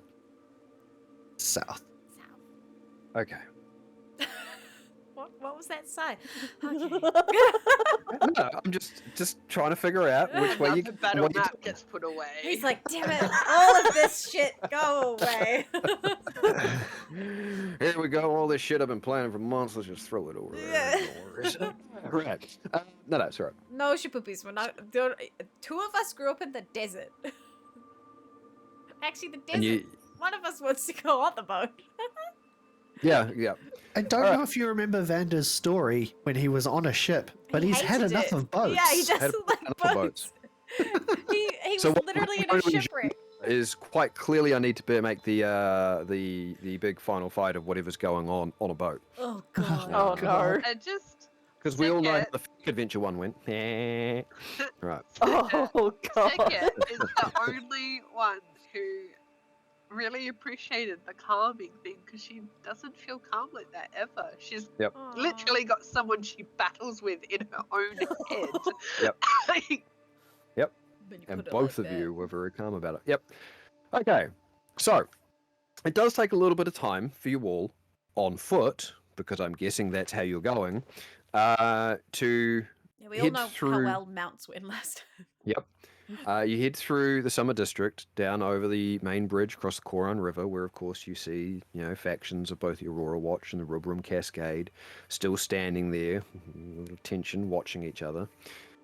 You move through the Varsian District, around through the square sets of streets, down south of the Ziggurat, and come into an area you guys hadn't actually been into before, which was through the gates and into the Torloon District. Now, the Torloon has a very typical English medieval look to it. Oh hell yeah. Like it's very much got that ye old castle-y kind of look to it. All of the buildings just very much scream ye old England. Like plaster and beams exposed kind of thing. Yes. Oh, Yep. It's love it. yeah. There's a lot of also barracks. Like a lot of their buildings, and even the ones that would be businesses or for the guilds or for merchants. All of them have almost this more square, solid barracks-like look to it. Because for some of you would be aware, Torloon is a country that is constantly in the middle of there are battles going everywhere, as many of the nobles and the lords and the dukes all constantly fight for land. So you move through the Torloon district and eventually make your way out the southern gate, where the expanse of the plains lies before you. The road does split, where heading back out to the west, it will meet up with the road that would take you to Qualan and out to Torloon itself, and out to the east, it would take you towards the rivers leading south, out of the Seven Lords Lake, and to your new destination. I think Cass had burnt his spaghetti sauce. He was so engrossed. And I was trying to figure out which gate to leave out of. Figure out how you were getting there. Also, hi, Hummel. All right. So, Cool. it will take you by foot, probably at least a good couple of days to get to Dawa. So, what I'm going to do is I'm going to, if there's anything you guys want to do while you are traveling, you may. However, for this first day, because it's still pretty early in the morning, despite having done all your pickups, having said goodbye to Theodore, your little meeting in the warehouse, it's still relatively early, so you'll be able to get a really good day's travel. The sun is high. I mean, you're starting to move into summer as opposed to spring. The mornings are still very crisp, though. I feel like our pace is very much like a mosey. It's not like a trying to get there with urgency, though. You know what I mean? Like, we're kind of like, let's enjoy the sights. Right. It's just us four. We get to hang out a bit. Like, So I can then, if that's the case, I can leave it up to you. Your standard sort of traveling pace would give you a couple of days to get there, provided nothing untoward happens. You can, if you would like, have it take longer, which means any potential rolls for encounters or DC checks or anything would be lower because you're taking your time and you're being a bit more, circumspect about what's going on. The choice is up to you as to whether you want to travel at a standard sort of a pace or whether you actually want to take your time. And I will factor that into whatever we end up rolling for? You do know that rambling pace for us, Nofret, would be a standard pace for normal people who don't spend their lives walking. Walk. Yeah, it's a brisk walk. Still. I mean, what do Frey and Vander think? Well, we want to do this relatively quickly to Save get the stuff gnomes. to help the gnomes. Yeah. Yeah. But also we want to stay away from the city for a little bit. A little bit. And we're also picking Because the plants. heat is on. Alright, well, you guys let me know what decision you're coming to before we start doing any rolls. Let's go standard pace. Standard? Stand. Okay. So, heading on east, out from Kasqorn, the curtain walls of the city starting to, recede a little bit. Unlike when you left through the western gates of the Urian district, there's no settlement. There's no little ramshackle town on the outskirts here. It's just you out through the gates and away you go. There's grassland as far as you can see south. The blue waters of the Seven Lords Lake sort of out to your left. Whoever is deciding to make this, I guess, take point, if you will, it's not too difficult. There's a trail, there's a road for you to follow. It's not a particularly well-traveled one. Not this one. The one heading west is. The one heading east, not so much. Second would be taking point, I think. Okay, so I will ask you then to make a survival check for me. Oh, Ha! I get to roll! I Seven know. Lords Lake. No, Lord does. The Seven Lords, the historical figures from back during the final battle of the Scourge War, who helped the keepers. Yeah. And the mountain. That's what I did at Drunk Art the other day. 19. 19? Easy. I mean, you're on a trail at the moment, so I mean, the DC was pretty low. In which case, what I will do, Sekit, is I will get you to roll the d20 for me. Ooh, Nelly. 11. Yep. Because you guys are on a trail, there's only going to be one roll for today. All right, 11. So, it's shining. It's nice and warm. The grass sort of, waving about at your feet. It's very pleasant, very relaxed. It's very, very nice for you to be back out in the open. Like, there's no walls. There's nothing blocking your line of sight.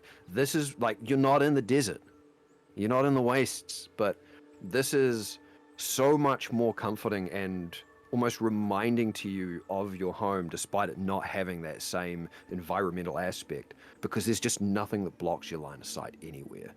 You've got the lake to your left and the grass fields out as far as you can see. That sounds lovely. It does. No, it's all right. It's probably late-ish afternoon. And as you guys are progressing, there is at one point, just a little bit further off to the south, there's a little bit of almost like a roll that's starting to happen to the land to the south of where you are now, where you hear very briefly, and you pick it up, because you sort of just tuned into what's going on around you, almost like this reverberation in the ground. It's almost like this, almost kind of like a rumble, but it happens, and it's gone. That's it. Would I know if it sounds kind of like creatures or something moving on the land, or whether it's coming from within the land, or... Okay. So you can either take your 19 survival check and I'll roll it into that, or you can roll again, and I'll let you know. I'll stick with my 19, hey. Okay. Stick with your 19. It was like something very large and very heavy impacting the ground.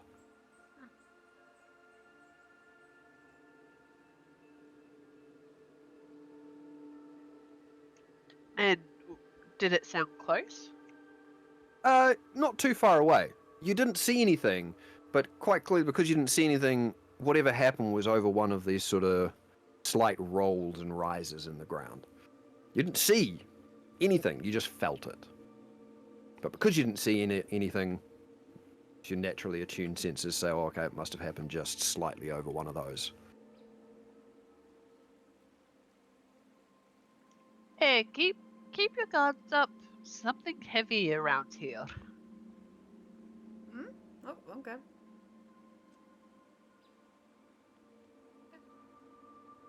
And then I'll just continue on leading them along the path.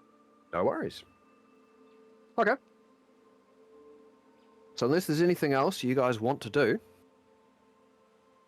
while you are progressing, that'll be your day.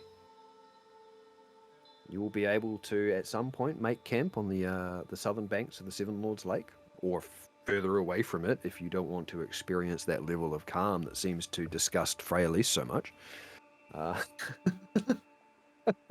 She's BRB, by the way, anyway, I think. But it's up to you. Anything you want to do, let me know. Otherwise, we can just skip straight to it's nighttime, and you guys can camp up. We pick plants and flowers during the day. Okay. And we just, give them a sniff. Think about, maybe they do this, and maybe they do this. And Nilfred discovers she has hay fever. For dummies, yeah. I'm like, I mean, cactus flowers in the desert. They don't do this to me. Okay. So if you're going to be doing that, I'd ask, you and Freyalise, because I imagine it's the two of you, to make nature checks. However, I'm probably going to give you advantage because I think she's AFK at the moment. So she'll be helping you. The advantage. I wish Frey was doing she's this. Around. Oh no, Frey's doing it. I will roll again. To get a solo roll, I guess. I rolled again. It's okay. It was basically bang in the middle of the two rolls I had. So 11. What'd you get? 11? Okay. Because you're still in the midst of absorbing the knowledge that Potion for Dummies has, whilst some of the plants around here, having a close proximity to the Seven Lords Lake, could have medicinal or sedative properties, you're not yet well versed enough to know what they are or how to be able to find and or process those. Second, if they bring any of them back, Second will offer to do like a link test or a chew test just to see if she can work out what they do. I will thank you for the gifts up to Tay. Hey, I love that. All right. I mean, you can do. In which case, what I'll get you to do is a nature check with disadvantage.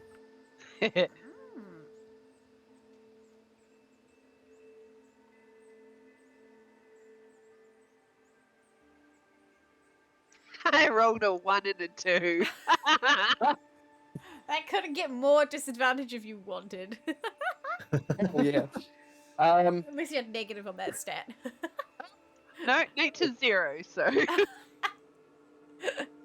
There's two ways I could take that because it was disadvantage and you rolled a 1. There's two ways I could take it. Either you absolutely fail to detect anything about anything whatsoever. Or they put you to sleep. Yeah, but you see, that could also be considered a success because you found something that's, a sedative. So, you're like, I I'm gonna found roll something. the dice to see which result we get. My tongue is too numb to actually talk. That's exactly what starts happening. Oh! So you do lick one of them, and there's this you've licked a couple of plants in your time, not a huge amount. You know that doing that in the desert, usually not the best things, but the ones that are really good to lick are actually really good to lick. So you sort of, hey, this is nice and calm, quiet. Sister's looking for some help. I can help. You know how I can help?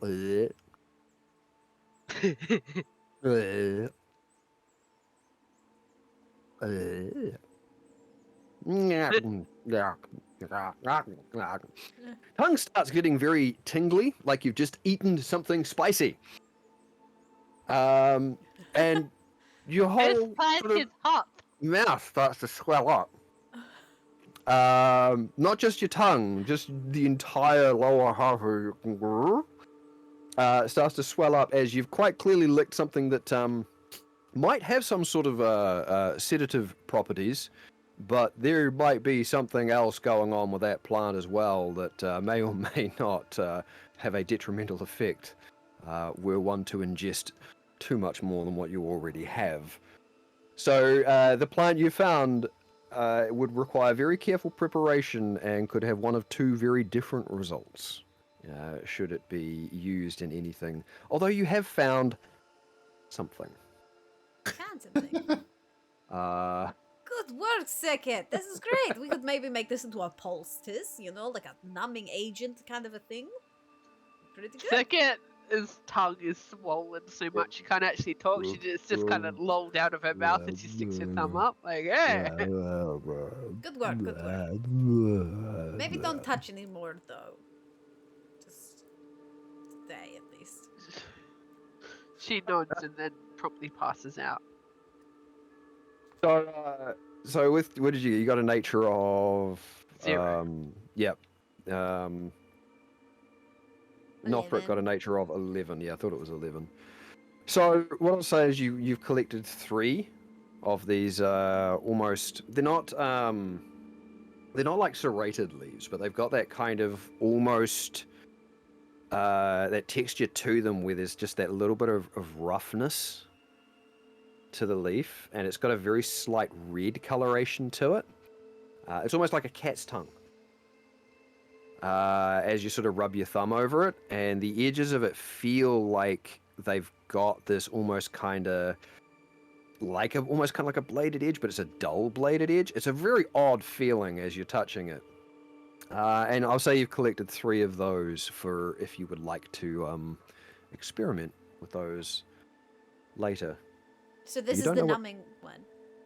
This is the one that's had some sort of detrimental effect on Sekit that could have one of a couple of different effects depending on how it is very carefully prepared. Oh, we've got careful. You'll have to discover what it's called from somebody who knows, because you don't know what it is. Okay. Sweet. So with that, I imagine you guys, unless you're wanting to travel through the night, I'm going to set up camp. Yep. How far away are we from the reverberations that Sekit felt? If you kept on traveling without looking, that happened sort of mid to late afternoon, so you probably could, 2 or 3 hours away from that.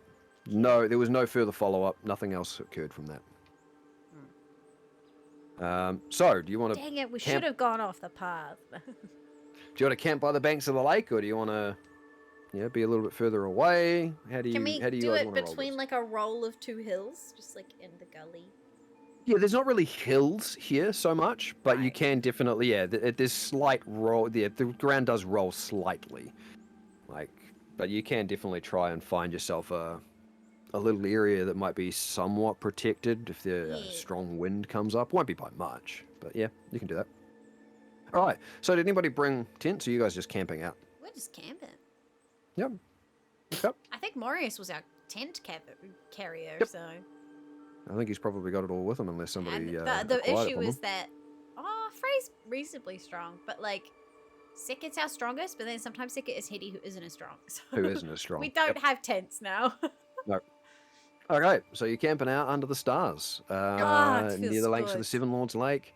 Wow. The only thing that really mars that is, of course, the now obviously very visible red crack that runs through the dark moon Onera that marks her passage across the sky, which still hasn't gone away. It's an event that may go down in history. Who knows? We'll see what happens. When the dark moon suddenly becomes visible. But it is a very bright night, very bright summer's night. Are any of you going to keep watch? Yes. Okay. How many watches are you splitting into? Well, Sekit's out. So 3. Okay. So, you're having the other 3 all take the watches? Yeah. Okay.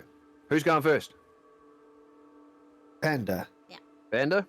Would you like to roll the dice for me, sir, to see how your night watch goes? Also, if there's anything you guys want to do while you're at camp, go for it. Frey has night vision. We all have night vision.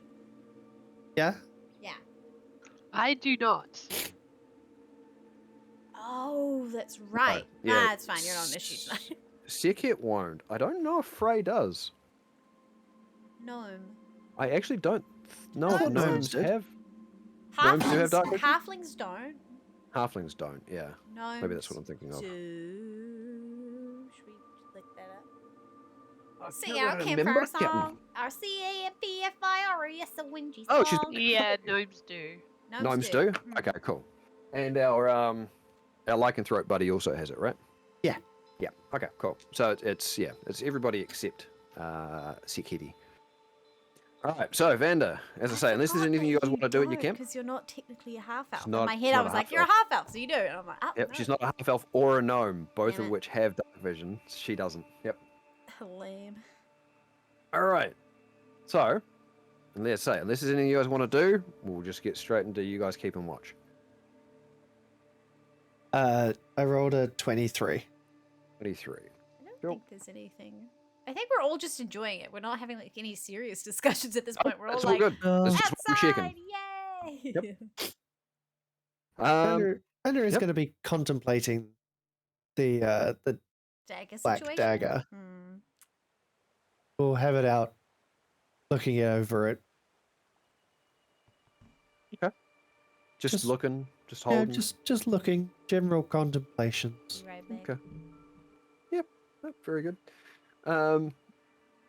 Yeah, it's there's not a whole lot more to tell than what you've already perceived about it. So, but your watch continues without any form of incident whatsoever. It's a very quiet night. There's the odd little splash as something breaks the surface of the Seven Lords Lake. There's not really a lot of bird song out and around, but there do seem to be a lot of insects. But your watch passes without any form of incident. So, who are you waking up for next watch? Well, Becca's gone, so True.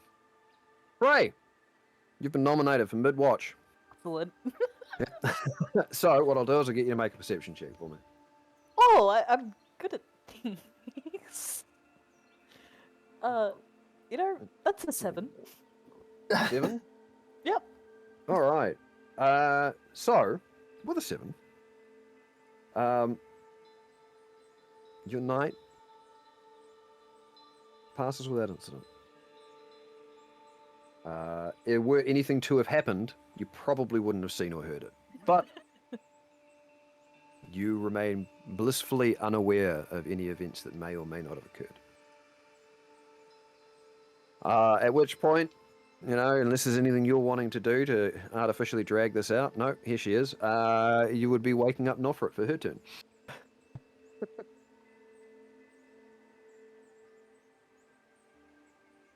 So, Nofrit.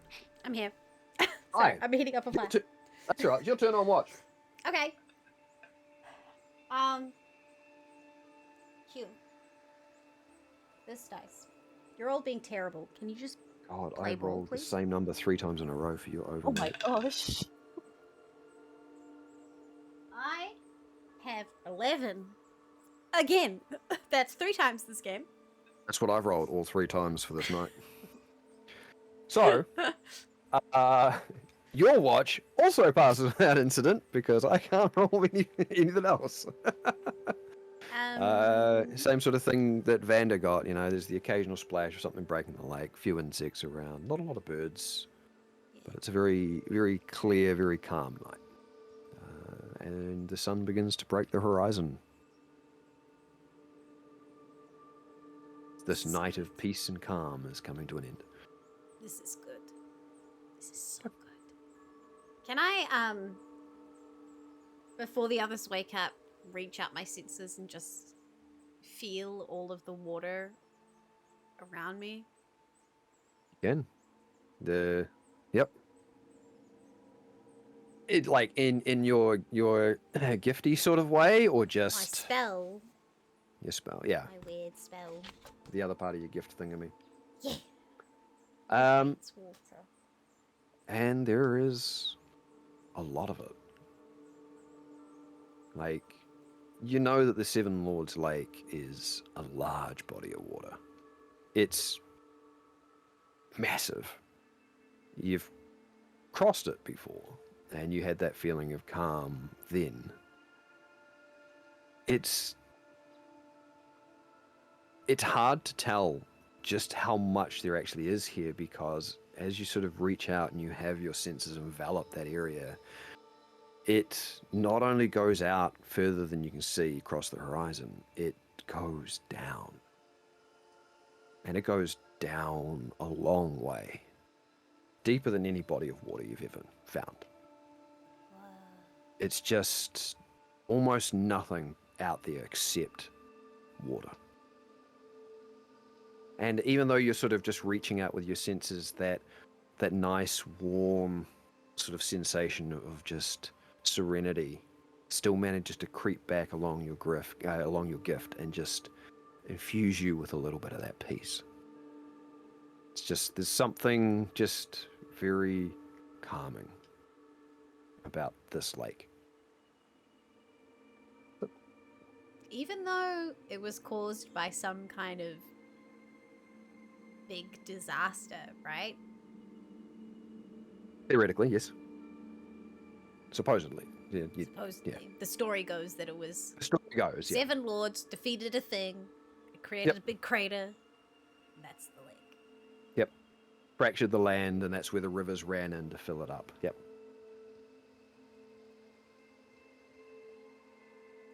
Alfred just has a stray thought of, I wonder what's at the bottom.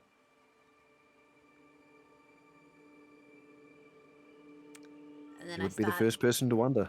Waking everyone up. There's a lot of very interesting mysteries in the world, and that's one of them that, for whatever reason, either hasn't been solved or has not been talked about. Okay, so you're all awoken for the morning. We are hitting close to the 2 hours, so how are you looking, Frey? Let me talk to Ben for a sec, if that's okay. That's alright, because I was about to say one way or another, whether we continue or not, probably have a good point for a break. Yep, because I might go grab myself a drink. We might be having a... keep going. It might be a short session, but yeah, we'll just check first. I think Frey just said that they're good to keep going. Okay. I thought she was saying she was going to go see me. I may have missed that. Our 7 mobs. God, you guys with your just mob nonsense. I just can't read it. No, I'm not looking at chat because it's just nonsense. that just as a DM, when anybody comes along and starts doing that to elements of your world, you just like, no. It's like I feel Matt Mercer when the team started making fun of Pervan. Oh, is that in the new season? I'm so behind. No. This is the original Vox Machina. There was the champion of the Raven Queen, Pervan Sol. Yeah, it was the champion of the Raven Queen, Pervan Sol, and the moment Matt mentioned the name Pervan, everybody was like, Pervon? Pervon! Oh no, buddy! It's just, you just immediately see Matt's face just drop, going, I should have seen that fucking coming. Yeah. But you always in your head, it sounds really cool, right? Yeah. Alright, What I love it more is that's been brought back. We're gonna take a little break. Yep. Yeah, I think we'll do it anyway while we're figuring out what's going on with Frey, whether she needs to. I can keep going. You can? All right, cool. So we'll take a bit of a break anyway. I don't need long. I just want to refresh my drink mostly. Get up and have a stretch. I'll go get my pie. Want some tea? Yeah, exactly. Back, everyone. Yeah. Like 5 minutes. See you then. Yeah. Where is my button to do the deafing? Oh my god.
Hello, Quinister. It's just you and me.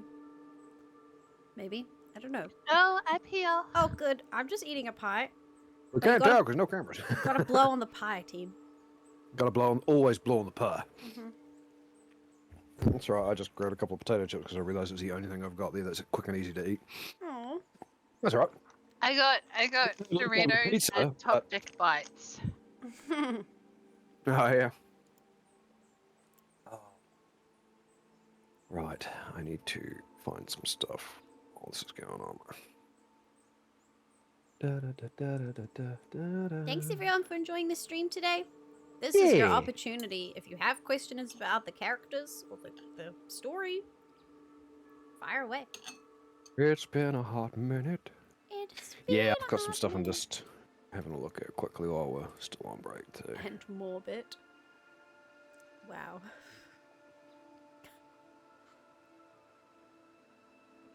I choose to just not respond.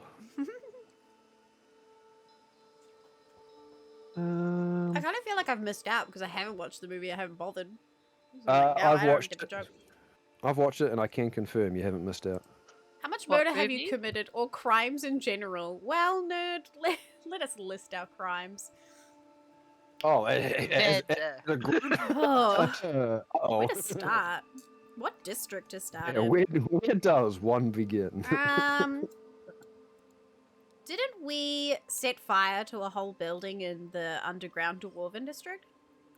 Yep. You blew open the wall of the Plucky Canary, as well as I don't know that it really got set on fire, but it definitely started to collapse. Yeah. Nah, Azaria set on the room on fire after we stole everything. Yeah. Part of it got set on fire. Yeah. Mm-hmm. So we did that. Yep. I mean, in a different town, me and Sickett set a different building on fire. Yeah, as I think that was all you. I think Freyalise and Morius did something similar in the same town. Yeah, Whole crossover town. That's the same town Glaive's gone back to look for more clues about where winter is. And then we stole a dagger.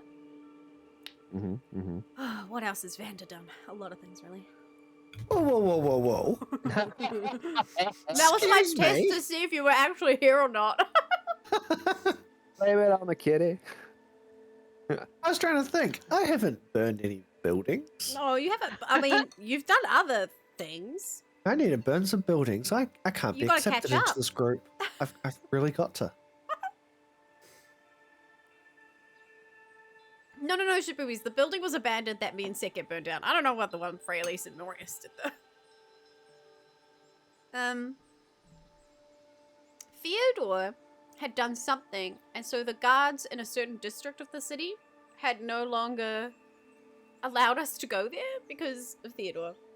He spoke very badly to a particularly influential member.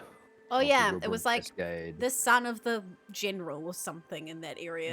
The head of the most powerful guild in the city, a city that is run by guilds. There is this man named Lord Azza, and within the Rubrum Cascade is one of his family members, Moz Azur. That's right. And unfortunately, Theodore spoke directly, not necessarily unkindly.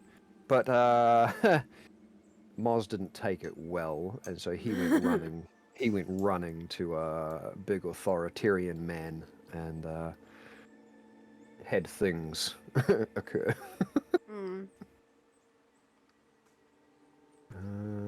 We went to a slavery ring. That was a time. You technically we technically bought a slave, but it was to save her. So. Yep, you were involved in a slavery ring by purchasing a slave and therefore enabling slavery. Okay, we're technically slavers. Like don't say it like that. Hey, look, you guys know how I work with Syleria. It's a very morally grey place. I watched a beautiful Georgian film called And Then We Dance. Ooh, I want to watch it. Wait, where's Dane? Actually, yeah, we haven't seen Dane today, have we? She's been very busy at work recently. I don't know if she'd be working today, though.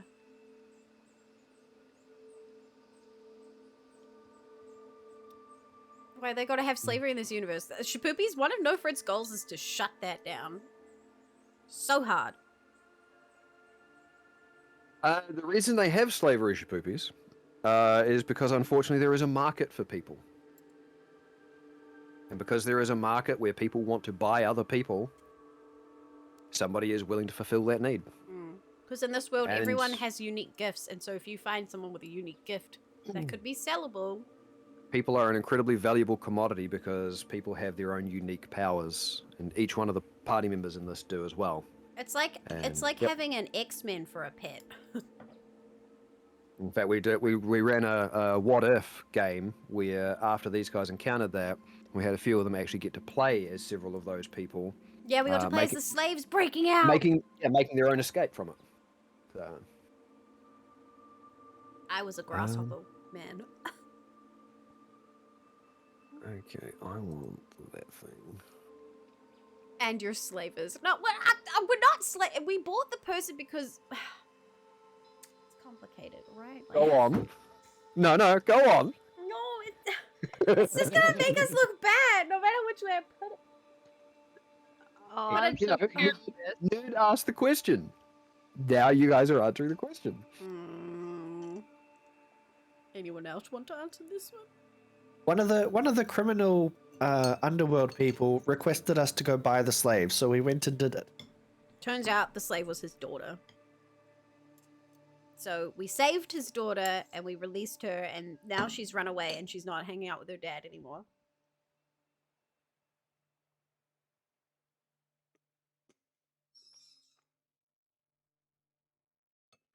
Yep, that's the right answer.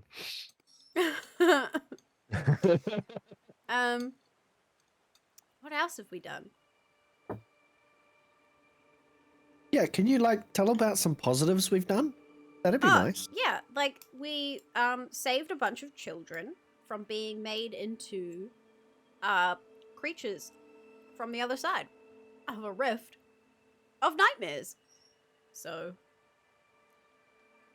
that's a thing. Yeah, we did good there. Yep.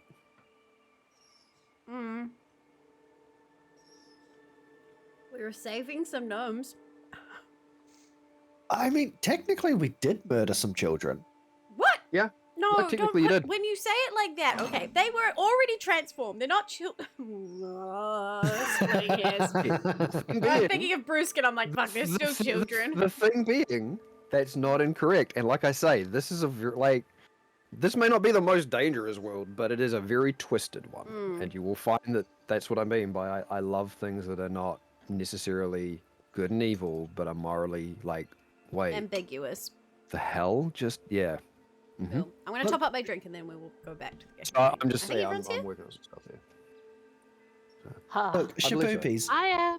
The nightmares possess the children and turn them into monsters. The children were basically dead at that point. We just made it actually a thing. To be fair, the majority of them did have their personalities and identities extinguished before becoming something else. Yeah, so they killed the children to take over their bodies. The person behind it was definitely a black and white individual. Like they were very much, even though they were doing it for the right reason, it was very, very, very, very much the wrong thing to do and the wrong way to go about it. Oh yeah. Several of the people involved, however, not so much, but yeah. Shapoopies, are you saying you would like the DM to kill us? Is that what you're saying? That I'm on the DM side now? Uh-oh. Currently, the gnomes are in a catatonic state. Absolute nerds. Oh, thank you, Sedan. Hey. We're together.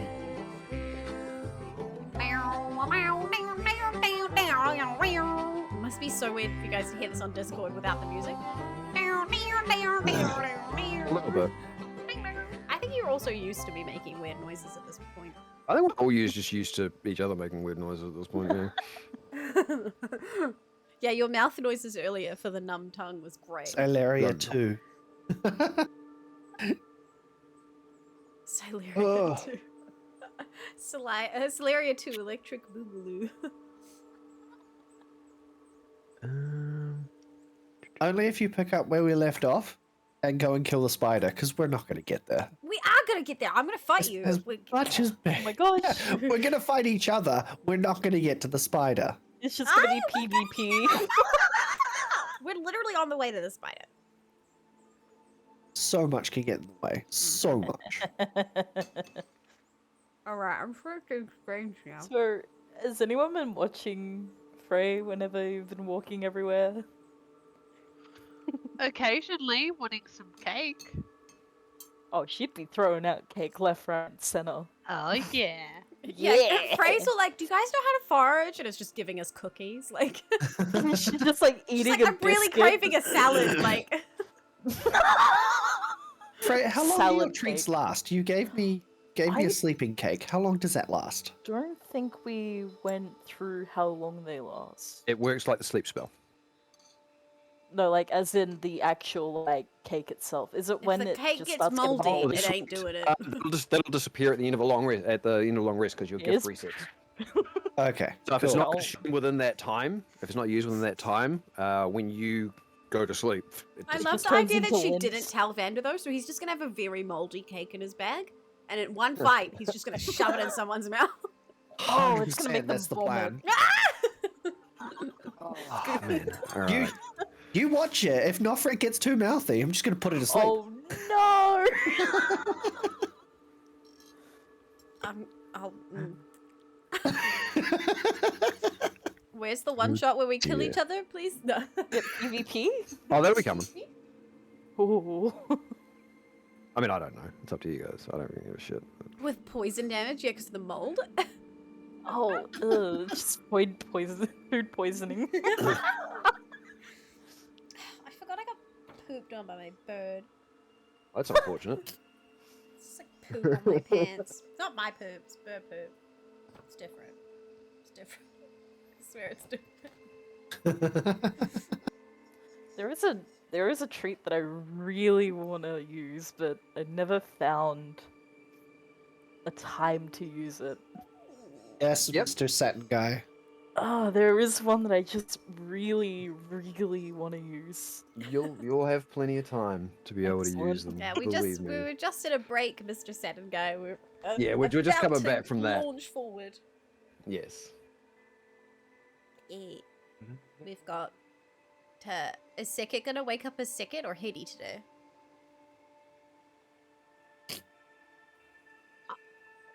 I think she's gonna let Hetty out for a little bit. 'Cause Hell Hetty hasn't had much time out under this day. Oh. Changelings. Right. Hey now. Changelings it is. More blurry. Oh no. Oh no! No, stop, Casey. No. I'm gonna start banning him from the chat. He's a mod. We can just I turn can him out. remove his knife Kid. though. We could. I will find a way.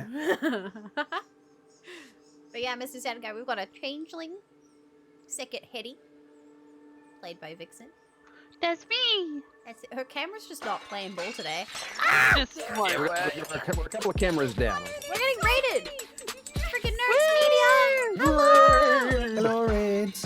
Hi, Redders. Nerd Hello. raid! Oh my gosh, so many nerds in chat. Hello! Welcome to the Gotta love D&D. ourselves a nerd raid. Ah. Hi, witches unite! Wolfpack, hello! Hello. How's it going? Were you also playing D&D today? Was that what you guys were doing? We just took a break. We were just coming back. Just coming back from it. Yep. We just took a long rest. We finally left the city that I've been trying to leave for 5 sessions. Heads up, this is our 5th session back. Hey, look. To be fair, you guys spent a very long time away from the city. Before we got yeah. back to the city You again. just haven't been out of the city this year. But it's like a big city. It's not like a little village. It's It like is. a It's- big city. It's one of the largest cities within the Eastern Reach. Oh, those emotes are So- so cool. Sweaty. Sweaty! Sweaty. All right. So I'm just gonna. That's it. Cool. Sounds like Auckland. I That's hilarious. mean, hey, look, Auckland is basically 5 different cities. Guess what? Kasqorn is effectively 5 different cities. Although smaller. Much, much, much smaller. I was introducing characters. Less volcanoes. I'm terrible. Keep doing that.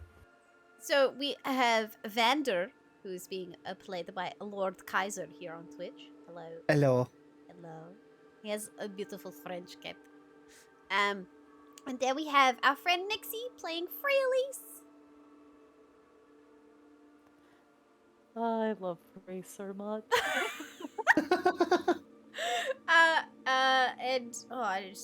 It says on the screen what their classes are. And then there's me. I played Nofret Kepri of the Tuvasa tribe. That is us. That is the characters. And I'm everything else. Less volcanoes. Thank you again for the raid, freaking nerd. We appreciate that.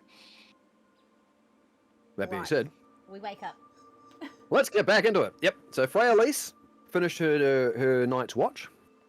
Waking. Oh wait, it was not. I already did it, yeah. And I woke up and I did the water feeling. That's correct. Yep. You did the water feeling with the Seven Lords Lake, where you discover that it went very, very deep. Very deep. And I assume you're sort of waking everybody up from their night's rest. Yeah. Yep.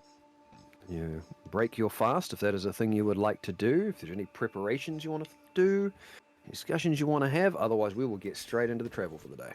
Okay, so I have some Traveling rations. at a standard pace, by the way, you should reach the little village of Dawa by the end of today. Ooh, everything cool. going well. Provided nothing, untoward gets in the way. happens. Yep, you should be able to get there today. I use a ration. Whoopity Yeah, I have a ration. Yes, you will all need to consume food. Haha. Food today. Frey's just gonna use one of her charges of her gift to have sugar rush. Sugar rush! Okay. Sugar rush. Wait, you can do to that? explain to people what that means? So sugar rush, the pastry works as a single good berry. So you're effectively nourished for up to 24 hours, but doesn't mean you don't get hungry. You just, yeah. We should really work on your diet, Frey. Like, you need iron, vitamin C, anything else other than sugar. I don't know. Sugar seems to be doing a fantastic job. I'm waiting for you to get a pimple. Right. Her pastries are so magical, they don't give you pimples. Okay, you keep testing that theory. We'll see how long you go, huh?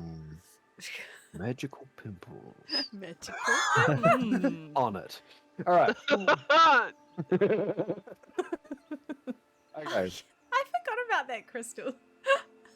We were like, yeah, Auckland's mostly volcanoes, and you were like, what? Yeah, I just froze to the spot. I'm like, I'm sorry, what? I mean, I'm sorry to tell you this, but, welcome to Christchurch, where, the Port Hills, yeah, that's, the outside of a volcano. Littleton Harbour is a volcano. Yeah, Littleton Harbour is a volcano. The entirety of Littleton... You Banks Peninsula on the map, that Littleton Harbour, that is a volcano. Oh, what? So Port Hills? Ah, thanks. There you go. Yeah, almost anything that has hills or mount Everywhere in is a Auckland volcano. is a volcano. There's over 100 volcanoes in Auckland. Yeah. We just have a Any day I could get lit, bitches. Instead of a whole lot of little ones. Oh my god. My auntie used to scare me when I went to New Zealand because we went to a town called Kaweto. Mm-hmm. And she was just like, oh yeah, that could go off at any time. And I'm just like, ah! We don't really have active volcanoes so much, but just, yeah. White Island, though. That was pretty. Anyway. So, was there anything you guys wanted to do before setting off for the day, or are we just going to get into making some checks? Let's get into making some checks. Seka is Let's roll going some to dice. meditate, have an argument, and turn into Teddy. Gonna have an argument with yourself and turn into Hetty. Okay. Nice. So your body does the whole whoop switch, and you are no longer your large, dark-skinned, half-elf barbarian self. You are now your little, bopping gnome self. Yes. All right, and for those who have just come in, by the way, I have a different style of changeling in my world where they actually are two completely separate characters in the one body. So, as you set out for the day, who is going to be leading your expedition? The road is starting to get a little more indistinct at this point, so I may be making more than one check here. But who is starting out by leading this? I have survival. Yeah, Hitty will. Rest well, Casson. I will lead. Oh god, it's probably not a good idea. Can Hetty use her survival to like lead Nofred astray? You guys want to do an opposed survival check? I think do it. Oh god. Good night, Casson. Good night, Sodane. Okay. Well, I'm gonna use idea. Please this do dice. it. I swear every single one of my dice today has rolled a natural one. Oh no. That's a horrible lie. That calculator tells me roll everything. a natural 20. Oh, for fuck's sake. Were you talking to my dice then, Nofred? Because that is what I got. +5. This is +5.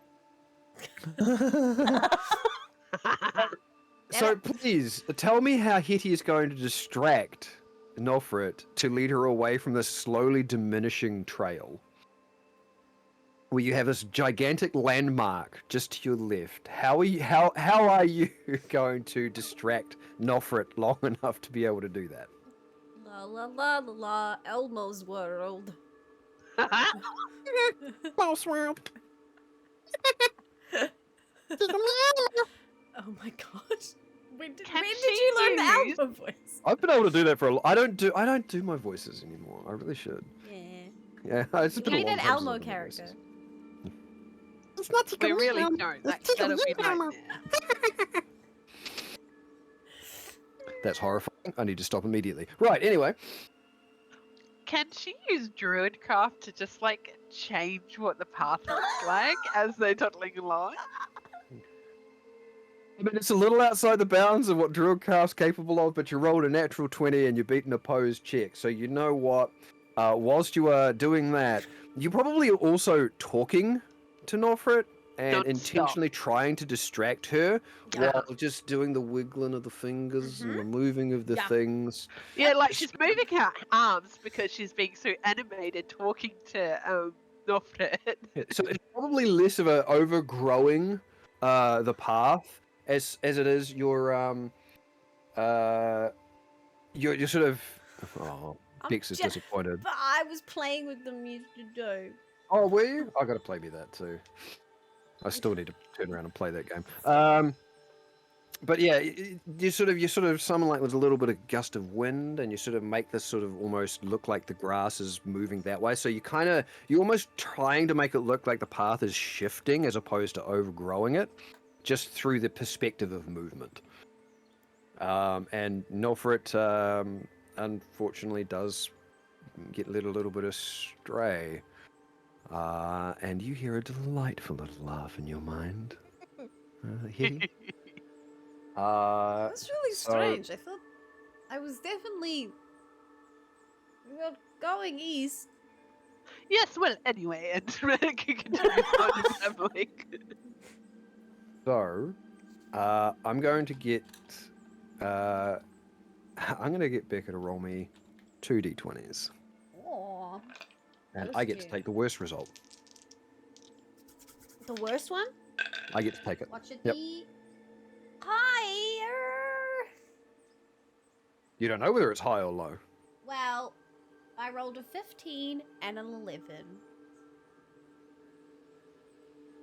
Okay. Damn, they're actually okay.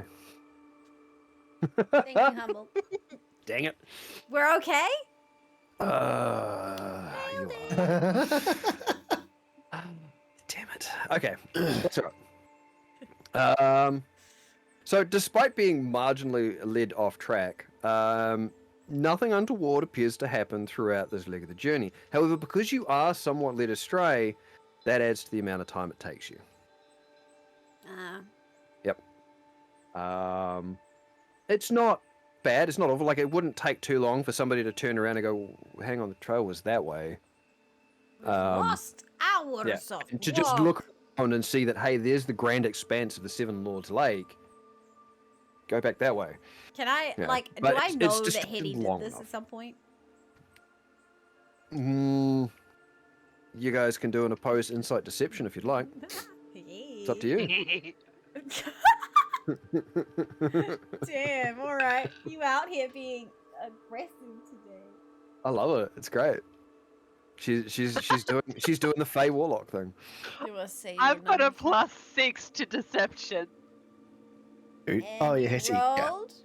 I rolled a 15, so that means 21. Yeah, I don't know shit. I got a 10. You're distracted by all of the grass. You're so used to, barren sand and dirt and ground.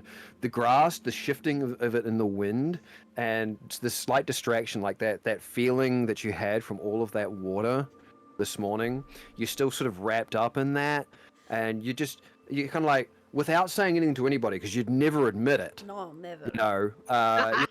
You're potentially just slightly distracted by all of these things all occurring around you all at once, and the excitement of being out of the city and out in the open world again. So I love this so much. I'm gonna just find a random plant and be like, oh, this was why we detoured. Just some piece of random. Like, yeah, it's I'll be like, I knew that it would grow uphill a little bit more than the rest, so. Could I try and identify the plant with my nature roll? If you'd like. It's just a thistle. Like. It's going to be a weed. Yeah. I only got a 9. Yeah, it's just a weed of some kind. Yeah, it's like a deformed bit of tuft of plant. Like, it's not even something that could be considered. This one doesn't grow right next to the lake, though. Yeah. So. All right, so you guys are now going to need to make now a second roll for the day. Who would like to do their check? Oh, I have been nominated. Okay. I've done enough rolling today, I feel. I'm done. I don't have a great survival. Oh, that's a natural 20. I have a good survival 21. bonus. Okay. Fuck my life. What does that give you as a total? I love that. 21. 21. I have a 1. I have a +5. Oh, mate. That's awesome. You're probably slightly more focused than some of the other people because of the events of the previous day. You've got things on your mind, you've got things going on, but you do have this, I don't know, cat-like focus. You've got an objective and you're going for it. So you do manage to keep on track. So I'm going to get you to roll me a d20. This is where it bites me in the ass. Please be an 11. I know an 11 is safe.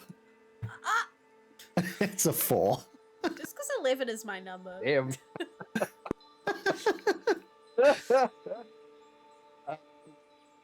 What's great is that the 11 was looking at me because it's right next to the 4. Yeah, because it's right next to the 4. Yeah, unfortunately, a 4 isn't quite so grand. Oh, no. But that's okay.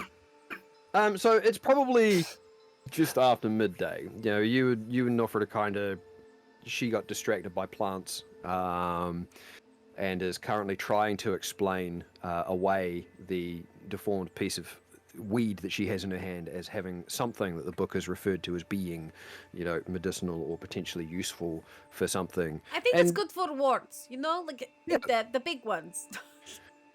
And some of you are probably well aware that she's absolutely full of shit, but you're going along with it because it's not for it.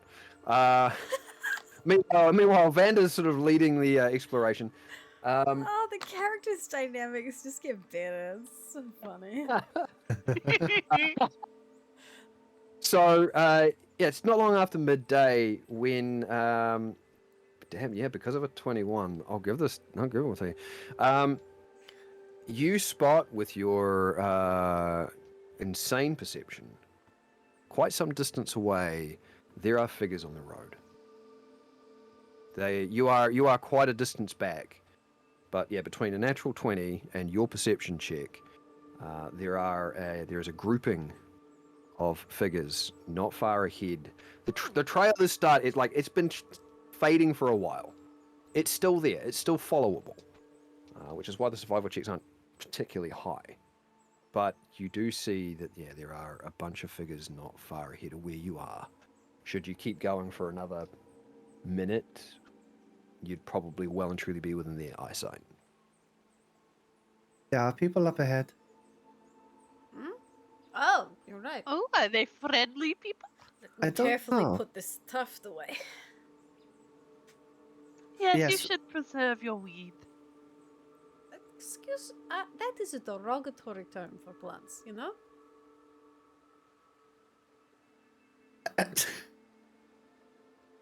Do they?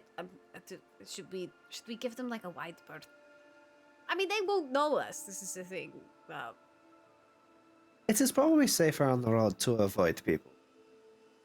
Yeah. We do not know their intentions. Who knows? Maybe they've already killed the spiders, and we just get to go in there and grab the stuff. So. Or they're just, from the village. How far away from the village would we be at this point? Well, without any distractions, you were going to get there just before nightfall. There was distractions. Yeah, there was a distraction, so it's probably going to be just after nightfall. You're not long after midday here, so yeah, you're still not quite half a day. You're be a traveling day. You're about half a day away. Got it. Yep. Do they look like bandits? From this distance, you will need to make a perception check. Okay. Yeah. When a natural 20 and your passive perception, that's what allows you to see them. But you can't quite make them. I'm going to use Beyond Sight and just succeed on that. Just succeed? Okay.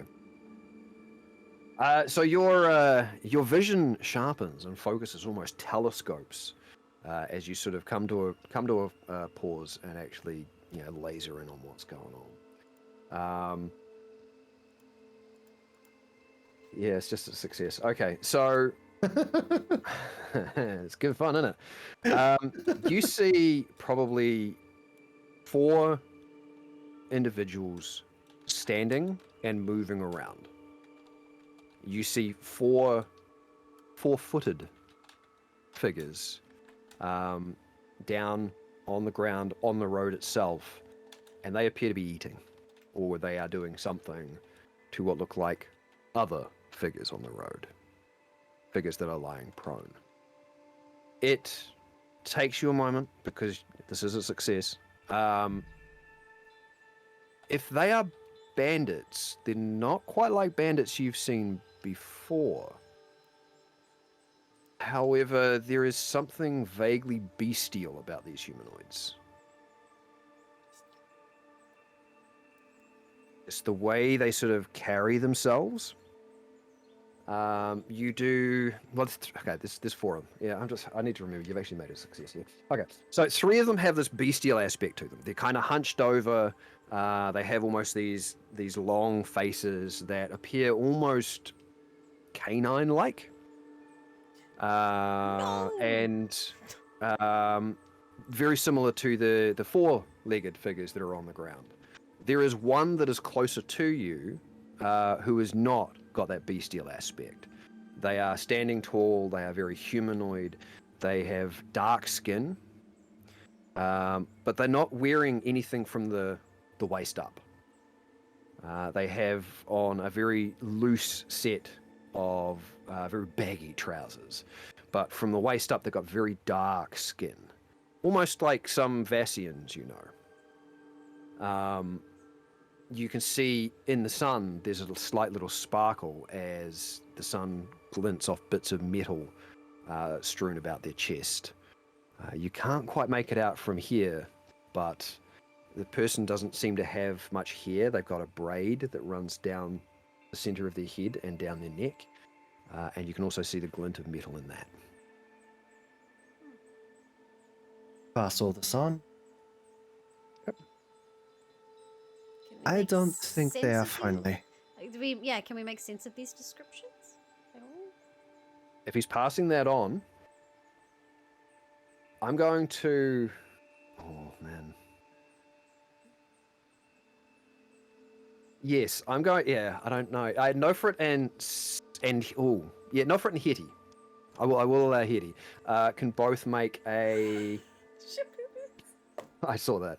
I will both allow you to make a... We'll just go with a history check. Okay. Yep, we'll just go with that. Now you're not listening to me, but I need you to just actually do me a solid this time. 13.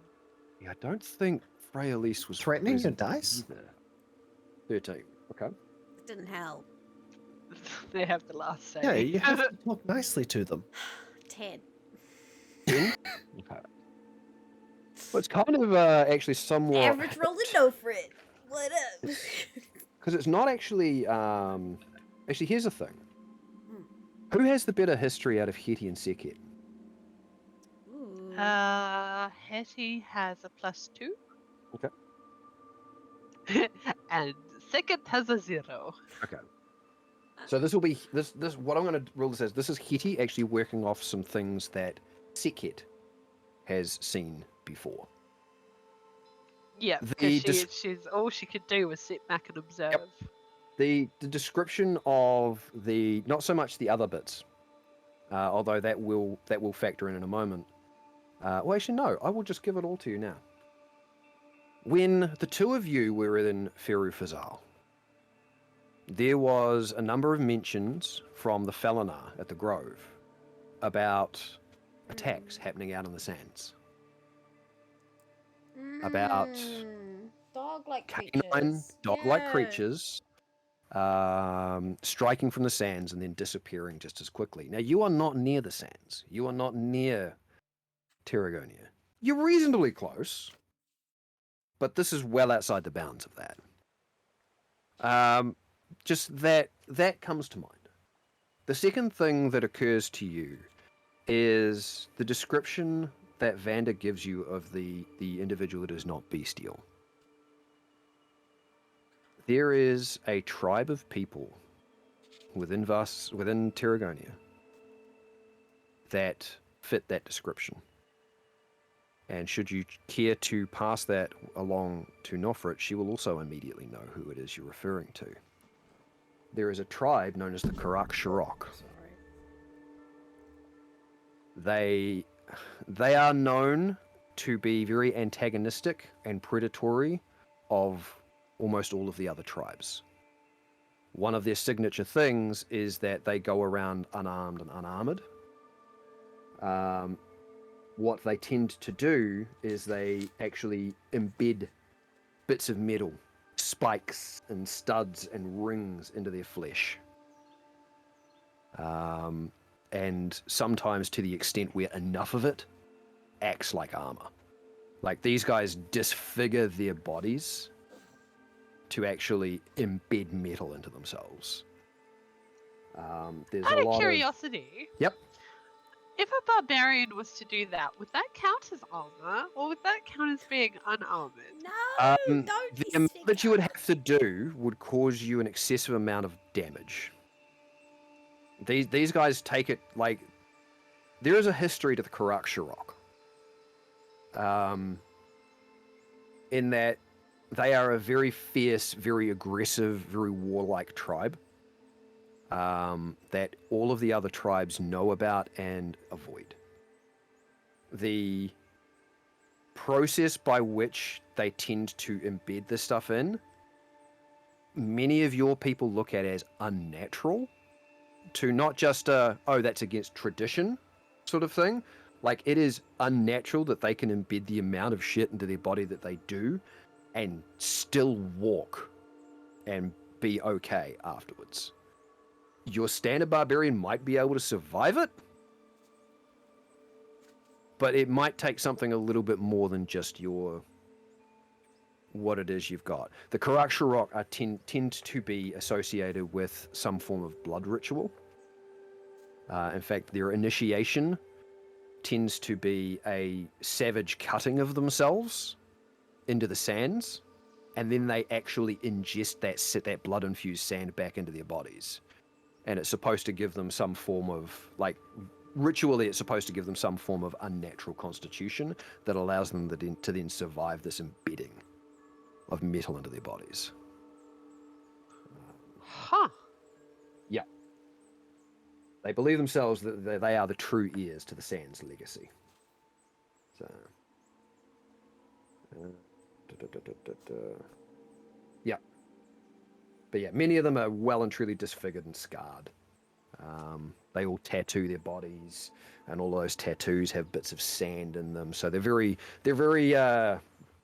almost grotesque sometimes in appearance, but it's also kind of, depending on, you know, your perspective, there's almost kind of this alluring savagery to them. But they are also very often known to run with bestial creatures.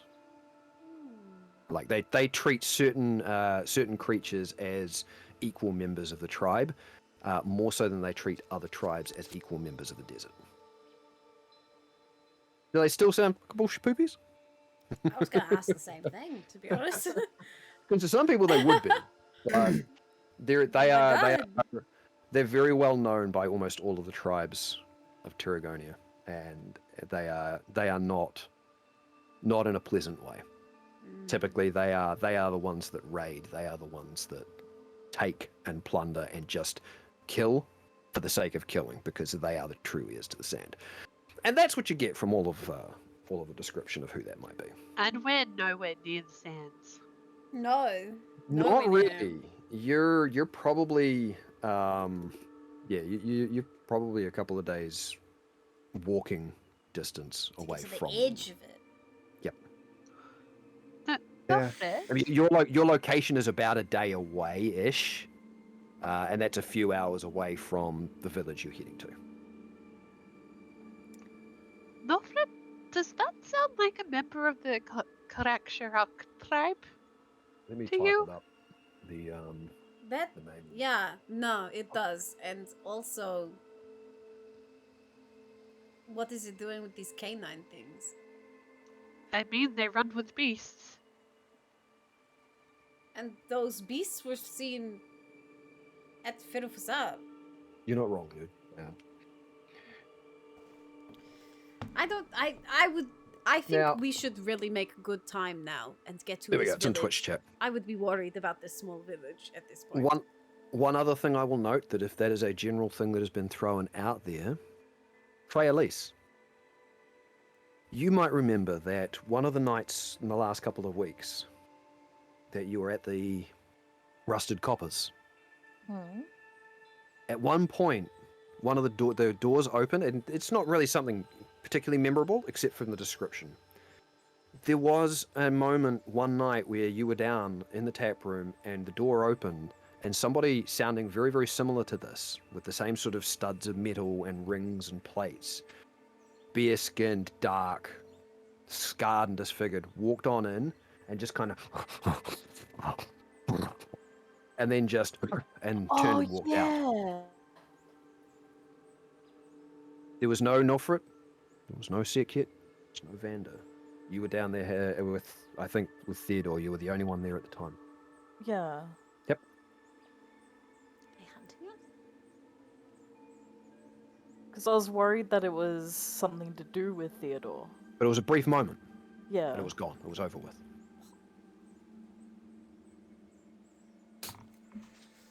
How keen are you for a fight? If they are here, then they are not. For good reasons. They are probably a danger to anyone else. They're coming from the direction of the village, Vander. We should probably go check on them. We have to pass them to get to the village, though. I can see They are on where the trail. you two are going with this. Yes, to the village, the fastest route. Besides, Sekhet won't shut up, so if you give me a moment. Oh, I love that. Gosh. Alright. Hitty goes bye-bye. Sekhet, come out. Yeah, I love that. Yeah. I look at Frey. This is the reason why you remember this. As a warrior of the Tuvasa, you have had skirmishes with the Karak Shirok, and you are very familiar with the fact that they are fierce, aggressive, unrelenting, almost bestial warriors. They are savage. Like, they are savage to a degree that a lot of barbarians are like, they have a lot of barbarians in their number. Yeah. Yeah, no, like, Second's not letting Henny out for this one, whatever they decide. Oh, fair enough. And as Second, like, the first thing you see of Second coming through Henny is just this toothy grin. Like, just this wild, savage, fierce grin on her face as she comes up. We can't ignore this. We can't just go around them. We can't be stay hit. They haven't seen us yet, right? They could sneak up on us then. This is our chance to attack them. Or they could be regrouping and getting more people to come take the town. We don't need that kind of thing coming in behind us. We need to take it head on. Frey, it's your call. Why is this Frey's call? Well, Frey is the only one who hasn't voiced an opinion yet, so... It might be 2 against 2, and we just have to stand here and wait. Wait for them to come to us. No, I'm not saying that. I'm just... There is a lot of line of sight out here. We don't have much time. They are fierce hunters. Wouldn't they? And with beasts. Who knows how good their eyesight is? Oh god, Quinn's doing a face. Oh. Well, you guys are out here talking and chatting, and some of them are actually actively, watching because they're used to being out in the open. And a couple of them have keen hearing and smell, and I rolled a natural 20 on one of their checks. So, Never roll natural 20s! No, which is why I'm going, so the decision's about to be taken out of your hands, so I give you 1 moment to decide whether you are going to try and avoid this or not. Because I shouldn't be giving you forewarning, but I am. You are about to be detected. You have 10 seconds to decide. Frey? They probably already saw us. I don't know. I would rather deal with the situation. How are you gonna stop Second and Vander? Oh, okay. Yipping starts coming up from one of the four-legged beasts. I'm gonna change the music. And immediately the 3 bestial humanoids all sort of and sort of start looking around. And the man with the member of the Karak Shirok is like, Vander?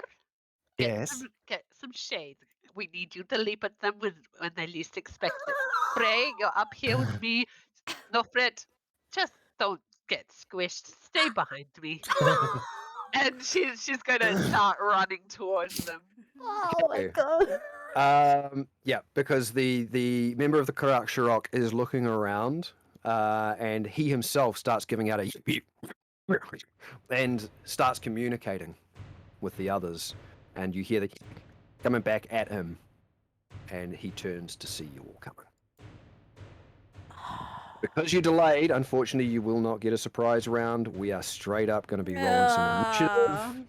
But allow me to give you a map. Yay! No. You rolled a natural 20, I was like, fuck, okay. And then you rolled a 4, and it's like, okay.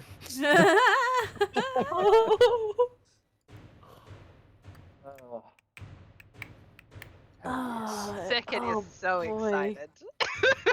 Oh god. Oh god.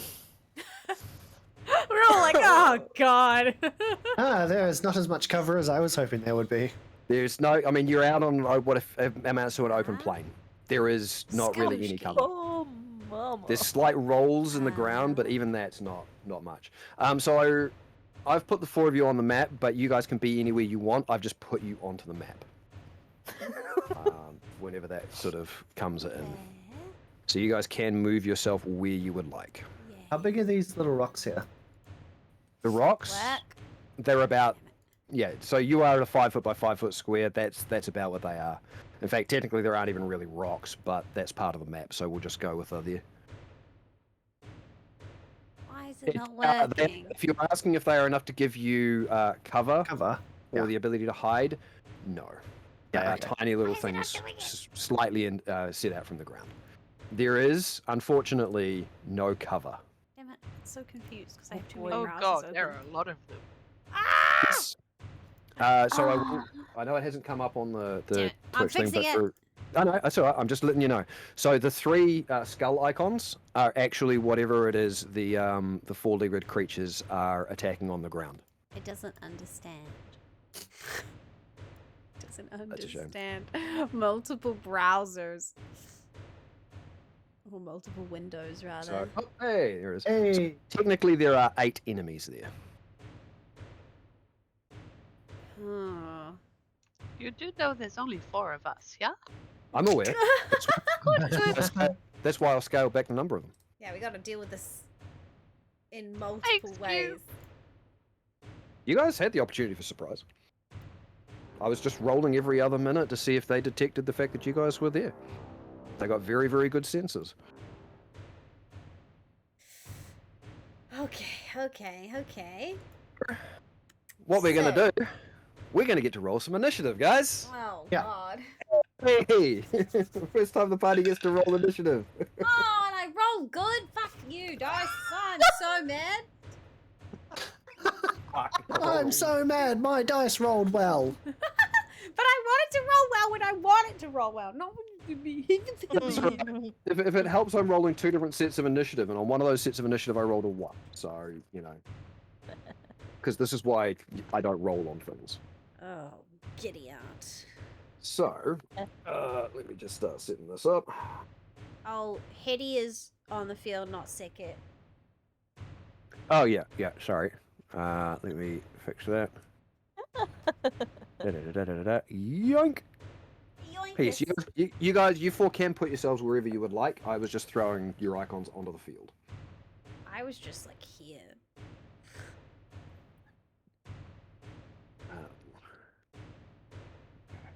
One. Dun dun dun dun dun dun dun dun dun Alright. Elmo's World.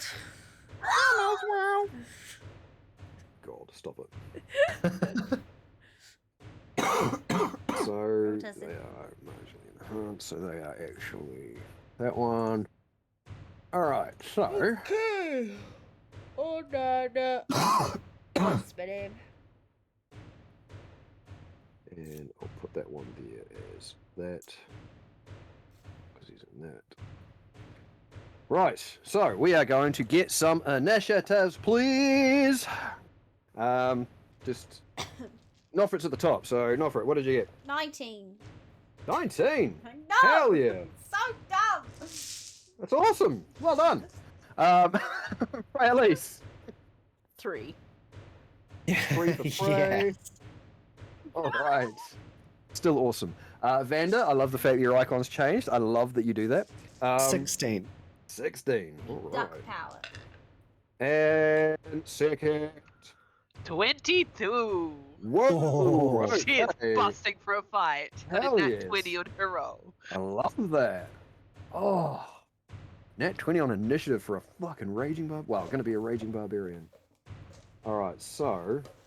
I need all my spell books. I didn't even bring them. You've got a moment. I'm still setting one last thing up. Okay. Yep. So that, and then one last one for. Oh my lord. Okay. Got a. So let me just write out this properly. So we will have Sekhet going first. You will be first. Beautiful. And so everybody's set themselves where they want to be on the map. A little bit forward. Because I was already running towards them.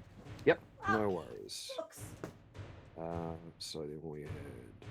I thought with a 19. Hell yeah. What a I roll. know. That's awesome. She's so upset. I know she is, and that's why I'm going on about it, because I think it's amazing. So mad. I could have used it any other time. Frey, what is your dexterity? My dexterity is +2. Okay, because you're a player, I'm going to let you go first because that's exactly the modifier that the natural one that I rolled has. So I'll let you go first. Okay. Ladies and We're all gentlemen, just like, oh, rusty noises of combat. let's get through. Rusty noises of combat. It's been a while since we've actually had a Yeah. You know, it's been a Can while you since make we've that had the five VOD title? Rusty And, noises of yeah, let's do it. Rusty noises, and one with the full party. So, with that, you're all in place. As I say, the 3 skulls on the field are not actually enemies; they are just representative of dead bodies. So, Sekit. Why do they have dead bodies? Because they killed people. Eating. Well, because of the description of what the canines were doing, they were eating them. Yum. Ew. Yep. Right, Sekit, you are up first. Alright, I am going to move 40 spaces because I am now a barbarian with lots of movement. Hell yeah. So 40 movement. Oh, I'll put a coloured marker on that one so you know that that's the Which one? the one to the south. I'm putting a yellow ring around them so that you know that that's the one that isn't the bestial one. That's the member of the Karak Shirok. Oh, has it not come up on the? It didn't. Interesting. Let's try it again. I've got a reload button. Oh, there it goes. Yep, Yep. there it goes. Okay, cool. Yep. Oh So- shit, you went all the way. I She's 4 got feet of movement, dude. yeah. And I'm going to obviously rage. Hell yeah. Both sections. As you get close, you do see that these 4 creatures on their legs down on the ground, they're kind of smallish. They're not exactly large. You've fought them before. They're jackals. They're straight up just jackals. They're jacked. They're marginally jacked jackals, but they're still jackals. Just jacked. Yep. And I rolled a 7 on my D8. Oh, for your your rage thingamy. All right, Oh, what is? interesting. Yeah, I was about to say, what does that give us? Tell me what happens here, Sekit. What occurs with your rage? As Sekit runs, and she seems to be faster, more honed, more just She seems to her legs have grown slightly. She makes it all the way up to that 2 jackals there, and she lets out a giant roar, and beautiful flowers and vines temporarily grow around her. The ground within 15 feet of her is now difficult terrain for my enemies. Oh, damn. Okay. Oh. Until my range ends, and I am going to That's attack. from there. Okay, let me just. Oof, that's awesome. 15 feet radius. Is that everyone? That's enemies. Okay. Just enemies. So that's about. Yeah, okay. And then that's 3. That's a really bad drawing. Don't care. I'm not doing it for speed. I'm not doing it for looks. I'm just doing it for an idea. Okay, so that's that. That is impressive as shit. Okay. That is hella impressive. Like, look at the size of that. That's most of the Damn. And it's now And- difficult terrain for them, correct? They get nothing else. That That's is also difficult Nothing terrain else. for us. safe. Nothing No, else. It's just enemies. Just enemies. Beautiful. That's Beautiful. ridiculous. I love that. All right. Yeah, I haven't rolled a 7 before, so No. that's kind of exploded go. from me. So I'm this savage thing that's just run up to them, and beautiful flowers and vines have just sprouted into it. In fact, there's not a lot of birds around. Things that have been absent. You probably hear just the ever so slight light chirping of birds as all of these flowers start to bloom and vines start twisting up out of the ground and butterflies explode out of those flowers. Just, it's very reminiscent to you of Goldilocks' glade. Yes. Yep. And but like if you look closely, the butterflies, as they explode out, have beautiful dust coming from them that might not be such tasty pollen. You know, it might have something else in it. Yep. The vines have spikes on them. You know, it's beautiful, but if you look closely, there is a savagery and chaos There's underneath. a potential underlying, not malevolence, but just this kind of nature can be fierce. So I am now raging. Yeah, let's go! And I am a barbarian of level 5, so I get 2 attacks. You do. So now, with where you are, I will let you know you are only within range of one enemy. Yep. Yep. Okay, cool. I'm going to lash out with him with my first attack. Sure thing. Go for it. This is with your double scimitar? Your yep. nagi thingy? My nagi yes! You got a double neg? Make your swing. I've rolled an 18 plus 7. It is an easy hit. Like, even though this is not a surprise round, you charged up on these guys who are used to... These guys are used to running other people to ground. They're used to being faster. They are used to being able to drag people down and just get into them. You moved up on them with an unexpected pace. You snuck up on them without them realizing you were that close, and you have closed that gap. And not only that, the moment you rage, all of these things happening, there's this really uncertain look of what the hell. That was an easy hit, as the jackal just can't even contemplate everything that just happened in the span of a couple of seconds. It's too loud. What's too loud? Music. Oh, the music was? I'm just fixing it. That's all To right. do something other than the drum beat that I had going. I'm sorry, and I fucked Fantastic. up. So, what do we got? I'm actually going to remove the corpses from the battle now that you've actually seen where they are, just so I can... It was just to put them on the field as a Just marker. because I'm rusty, is it my strength plus my rage damage? Because you're making a melee attack with under rage. Yep, it is your strength modifier plus your rage modifier, which I think is...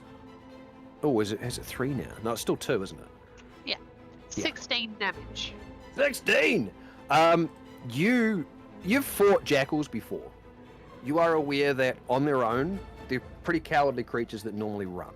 In a pack, they can be a little dangerous. Even to an experienced warrior, it requires a pack.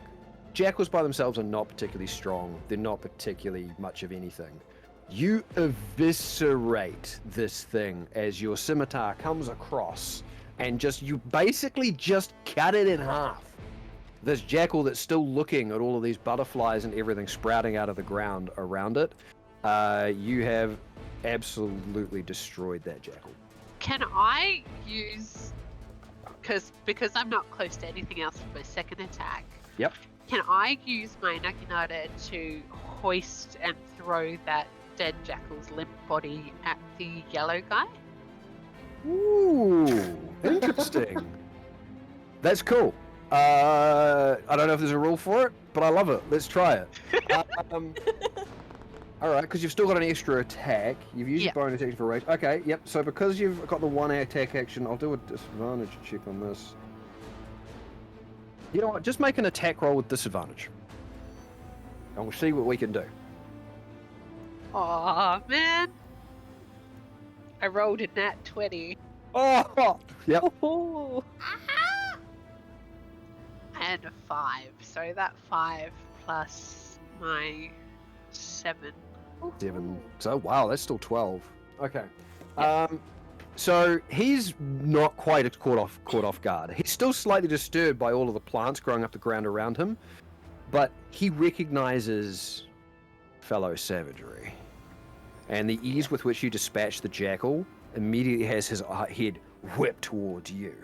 And as you stab into the body, or half of the body of the jackal, and you whip it into the air towards him, he hasn't got a weapon in his hand, but he's looking at you, just, head down, looking, and as it comes towards him, he just, and back fists it out of the air.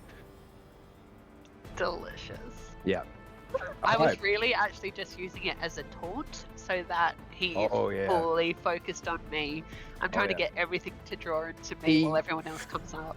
He also recognizes you as a tribal person. So, yeah. Oh yeah, I will be in positioning in the light to shine off my tattoos and my grin.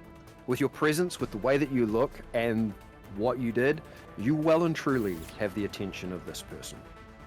Excellent. And I think that's all I can do. Fantastic. All right. That was fun. She's been waiting for this. So that actually brings me to him. Oh shit, he rolled better than me! He's got a 20 on his initiative. So, you are... How close to him are you? Are you in the 5 to 10? Where's everybody else? 20. Nope, okay. You are the only one within range, so that's perfectly fine. But it's difficult to rate, so it takes a minute. Doesn't matter, anyway. he's moving. So he's got his head down as his eyes are focused on you, and you can sort of see almost this red starting to creep through his eyes. They're starting to get bloodshot just by looking at you, and he goes and he starts amping himself up. I love this. So easy.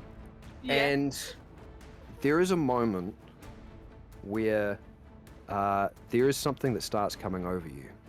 I need you to make a wisdom saving throw for me, Seki. Oh, he gonna manipulate you. Don't know what that last note was, but whatever. Wisdom? Wisdom, yep. I have no bonus to that, so 17. Oh, 17. Okay.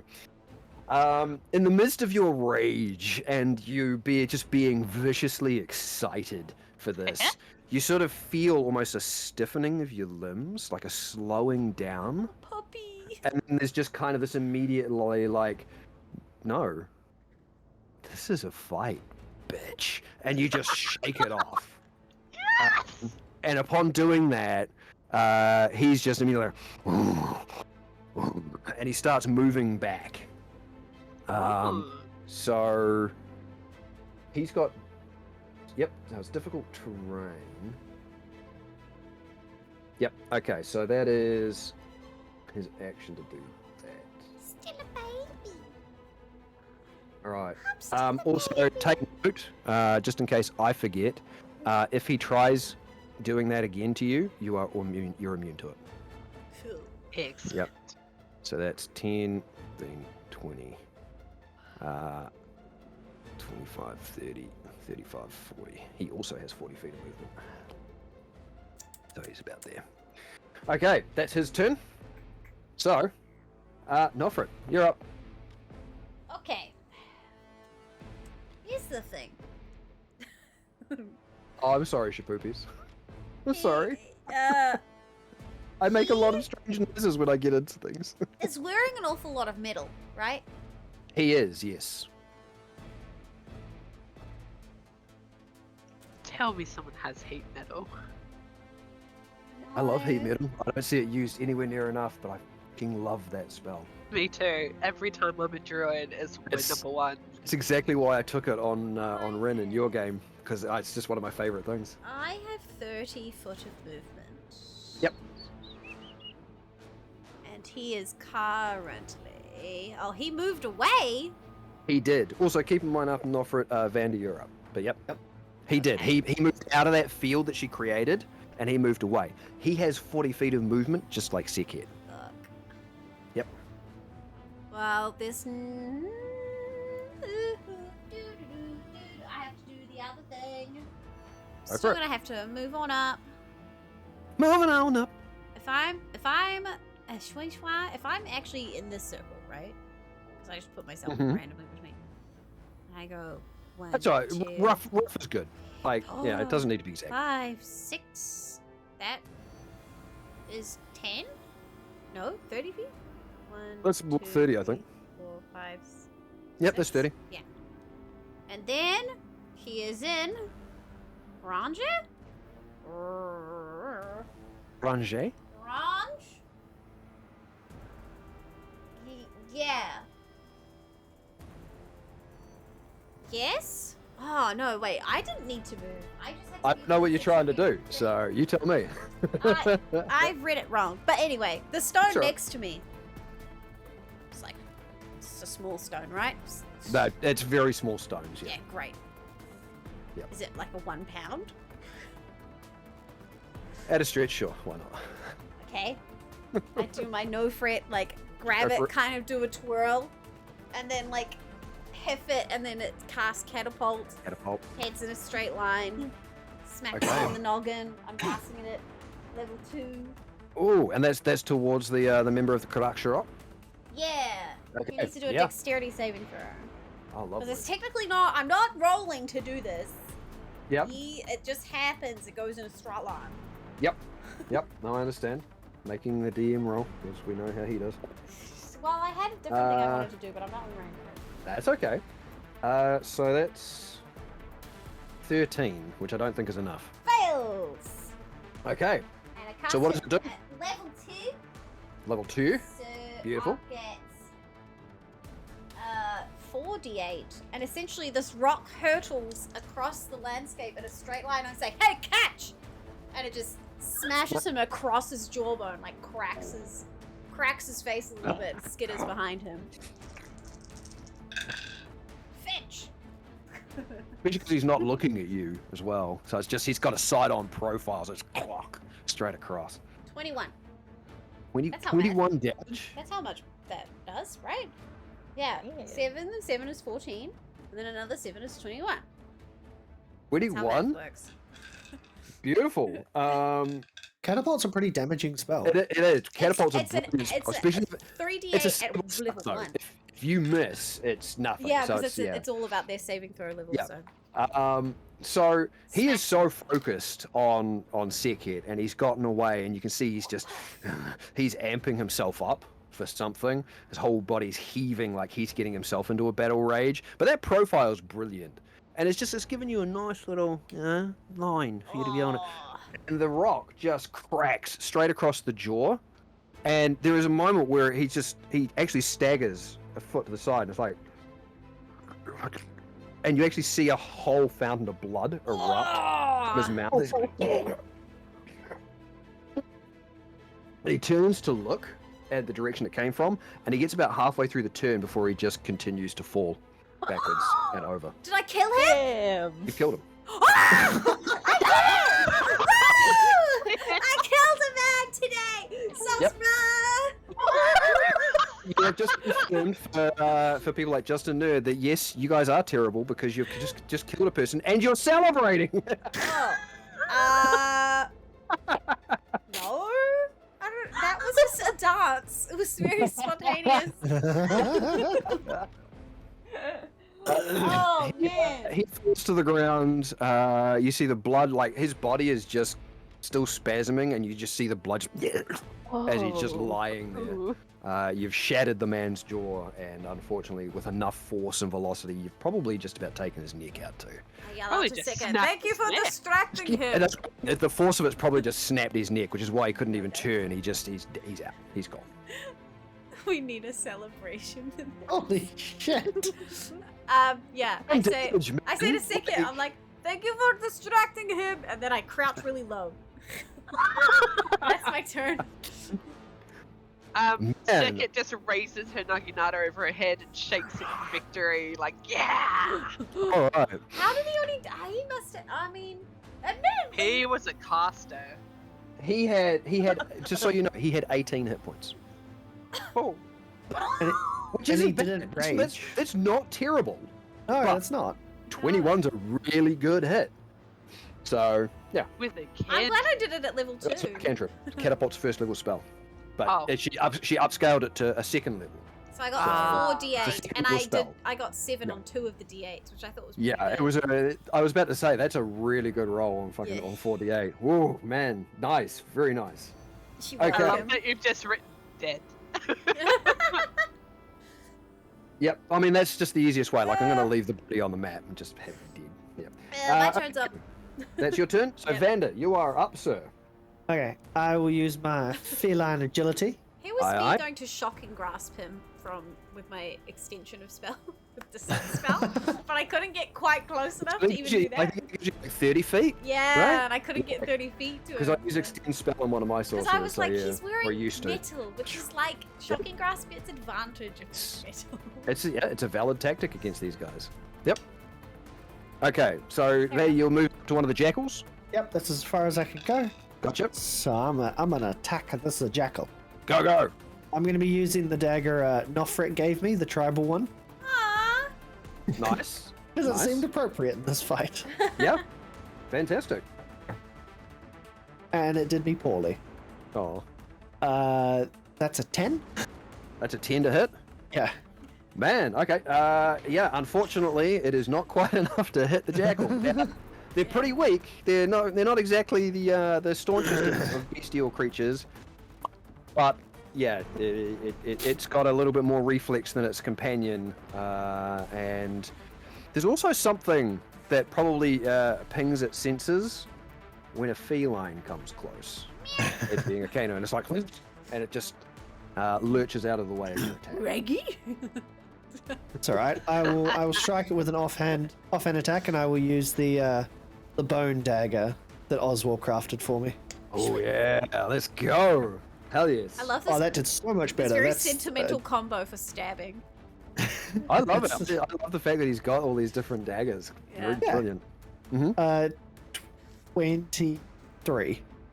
Yeah, that definitely hits. We're going with an uppercut, kind of like, oh, you dodged that one. Let's just go straight up. Yeah. Beautiful. And that is sneak attack.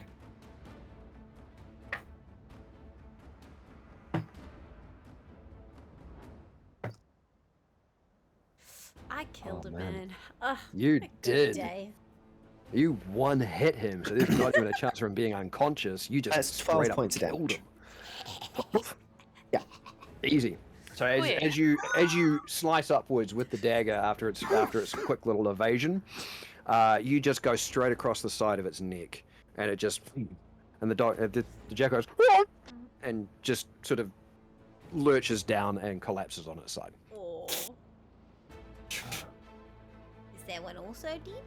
That one is also dead. Because I don't know if you guys know, but jackals in D&D, they got 3 hit points. Aw, babies. I did not know that. There you go. Are the ones around the outside, are they jackals as well, or are they... Humanoid-ish. If somebody wants to take a closer look at some point, they appear to be jackals, but they are punching humanoid jackals. Okay. Yep. They are very tall, very lanky. They have sort of again, none of them have any clothes from the waist up. They're very furred, but they've got the jackal-like head. And if somebody at some point wants to take a closer look at them, they can certainly try and use either an action or a bonus action to do so. Well, that's my turn. I'm out. It's your turn. Okay. Which brings us Back to the sweeter. to the jackal men. So we've got one that's right on the cusp. So we have a kitty that's entered the fray, and for some reason, that's going to split their focus.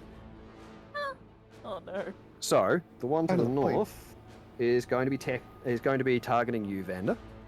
Actually, I'm just going to roll anyway. So is the one kind of directly in front of. Oh wow! All 3 of them are looking at Vander. So, as these 3 sort of jackal men sort of see you come in and take down, they don't seem to care. They don't care about the other guy being taken out. There's absolutely no response from them whatsoever to that. Instead, all of them sort of turn to you. They're sort of hunched with their arms sort of hanging in front of them. And you sort of hear that. And you watch as their eyes start becoming bloodshot as well. I need you to make 3 wisdom saving throws, please. Oh, I'm not very good at these. Oh no. Me neither, man. Cool. The first one's an 8. Oh, that's a fail. You don't even need to consider rolling again. That's good because the next one was a natural 1. Whoops. Okay. So you start to feel your limbs kind of slow down after that little burst of energy, and it's almost like they sort of start to lock in place, but you realize it's not. You've just lost control of them as you begin to fall forward over the body of the jackal you've just killed, and you are now unconscious. Oh dear. Thanks, Frey. Shit. Yep, you're just unconscious. I'm Team DM. However, that is all three of them taking their action to do so. So, 10, 15, 20. I'm going to consider him having been on the cusp of that. And he's going to go 5, 10, 15. And this guy's 10, 15, 20, 30, 35, 40. So they are packing up. But that is all three of them. Which brings us to Frey. You are up next. Without thinking of what you're going to do as well, Sekit. We believe in you, Dixie. Yep. Oh, excellent. I probably don't even have to move for this. Possibly not. Oh god. So there's Although- two jackals and 3 humanoid jackal men still on the field.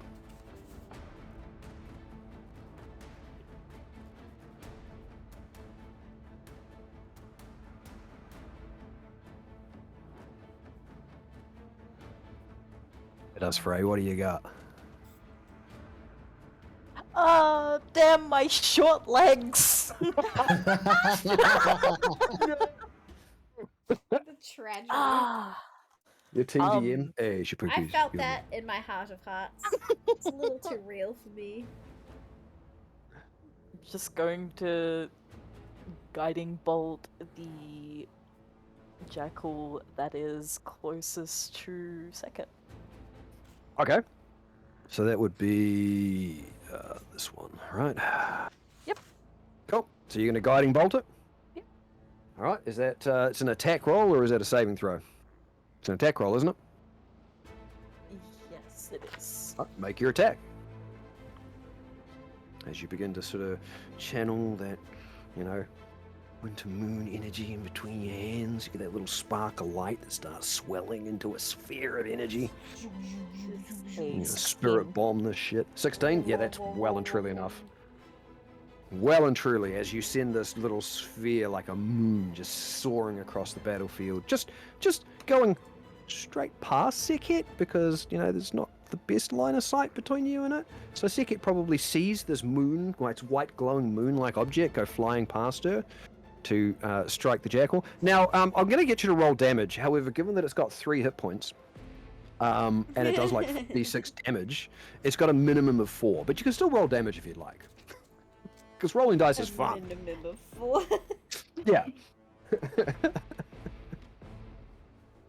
Up to you. But I'll mark it as dead anyway. 9. It's not surviving that. 5? 9. Oh, 9. Okay. Yeah. So you kill it 3 times over. Good. You kill its parents as well, all in the one shot. Cool. Kill all its right. whole lineage. So that's your action. Anything else there, Praelis? Oh yeah, the bonus action thing of just looking at the creatures. Is that still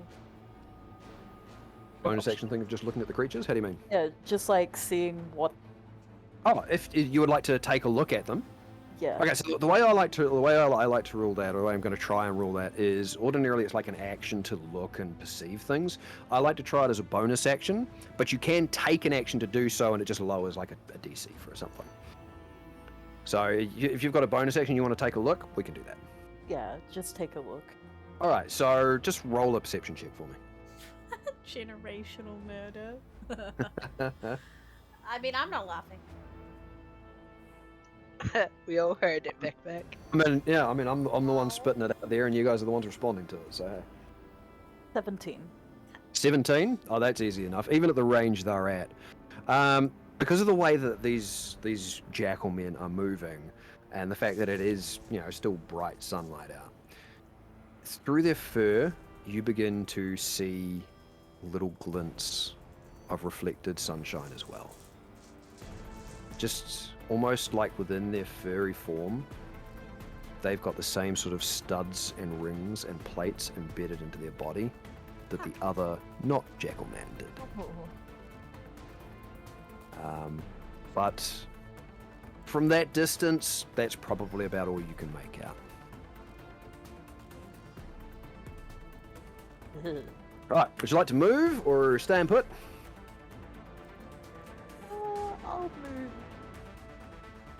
What's my movement? It's like 25, I think, right? Yes, for a gnome, 25. I'll move up near Nokret. Okay. So, do you want to move that, or do you want me to move that for you?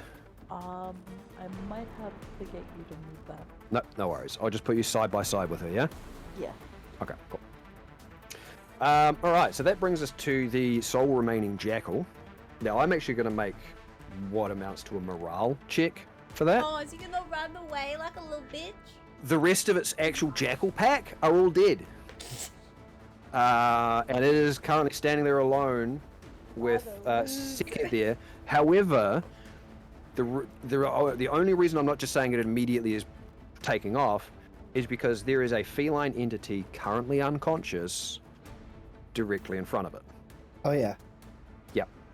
Which makes for easy snacking on a hated enemy. Wait, when did you go unconscious? I failed the wisdom checks. Failed the wisdom saves. Oh, Yeah, I'm on the ground. I'll save you. It makes its check. It's charging in. Oh no. 10, 15. And I believe because you're unconscious, that means it gets to attack with advantage. Yep. And it will be an auto crit. Yep. Oh no, no. Oh god. Vander's dead. Oh no, no. No, I'm not. Unlikely. It's just one jackal, guys. I have generations to kill. Thank He's you got very much. I'm rabies, not gonna though. die You to know a what that jack- does to cats? Makes them feral. It's a 14. That's a Oh. 15 to hit. Hold up. That Actually, is my armor check. class. Oh.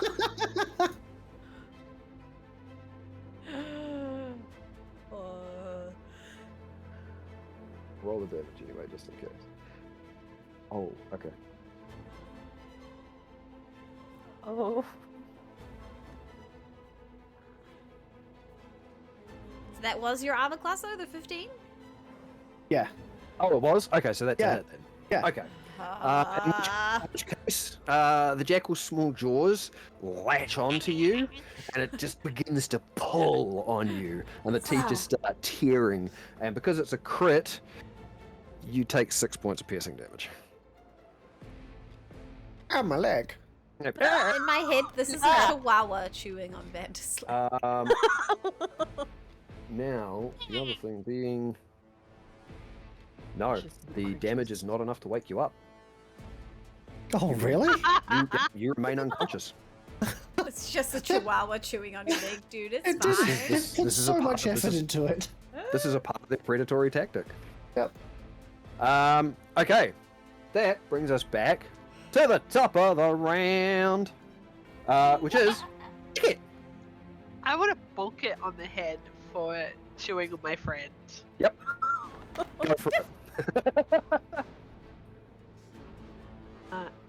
11 plus 7 is 18. That's a hit. The jackals have 12 AC and 3 hit points. They're barely a I mean they're a challenge rating 0. I rolled damage for shits and gigs and rolled an 11 on my dice, so What does that give you a total? 11 on the dice alone. Damn. 11 plus 4 plus 2, so 17. 17. Yeah, neatly. This jackal is so preoccupied with killing what I'm guessing it assumes is its mortal foe, that the swing of your Naginata is just enough to not only make it relinquish its hold on your ally, but just to not even give out a whimper as it just and rolls probably 5 feet through the nice field of flowers you've created. That jackal, also out of commission. Anything else you'd like to do this, Secret? Can I use a bonus action to nudge Vander awake with my foot on my way past? You can use a bonus action to nudge him if you would like. I'm not going to tell you whether it's going to wake him up or not. I mean, he's just been bitten by a jackal and not woken up, so...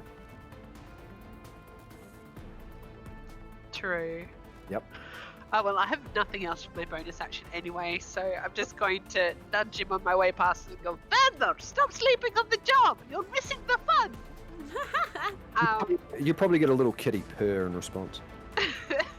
And I'm going to charge up to those 3. Yep. And the note, it's during my rage, the 15, the Field? beautiful stuff is always 15 feet within Oh, me. it moves with you? Yeah. Beautiful. Love that. It just like crawls across the ground, like. Yeah, like. It's phenomenal. Okay. Yep. No, very good. So you're moving up into that space to threaten all 3 of them. All right. And I'm going to bop the one on my right. Because you still have an attack Still left. have an attack. Yep. 3. And then you got 3. You going to attack the one on the right? Go for it. Yep. 13. Dirty 20. Dirty 20. That hits. Dangerous. I don't know what I'm doing. Ho-ho-ho! Max on the dice. I got a 12. 12? Okay. 12 plus 6 is 18. So I need to ask, Yes. your weapon, Yes. does it have any special properties at all? Is it magical? Does it have any form of like particular metal property to it? Is it... Are you using a magical weapon? I don't believe I am. Okay. So as you come in with a mighty strike against this thing, it doesn't appear to be particularly concerned. And as you wallop this thing, and your Naginata slices through its torso, it doesn't even flinch. And as your Naginata leaves its body, you watch the wound just and heal back up. Ew. You did no damage to this thing. Oh shit, bro. Oh, shit. And it just at you.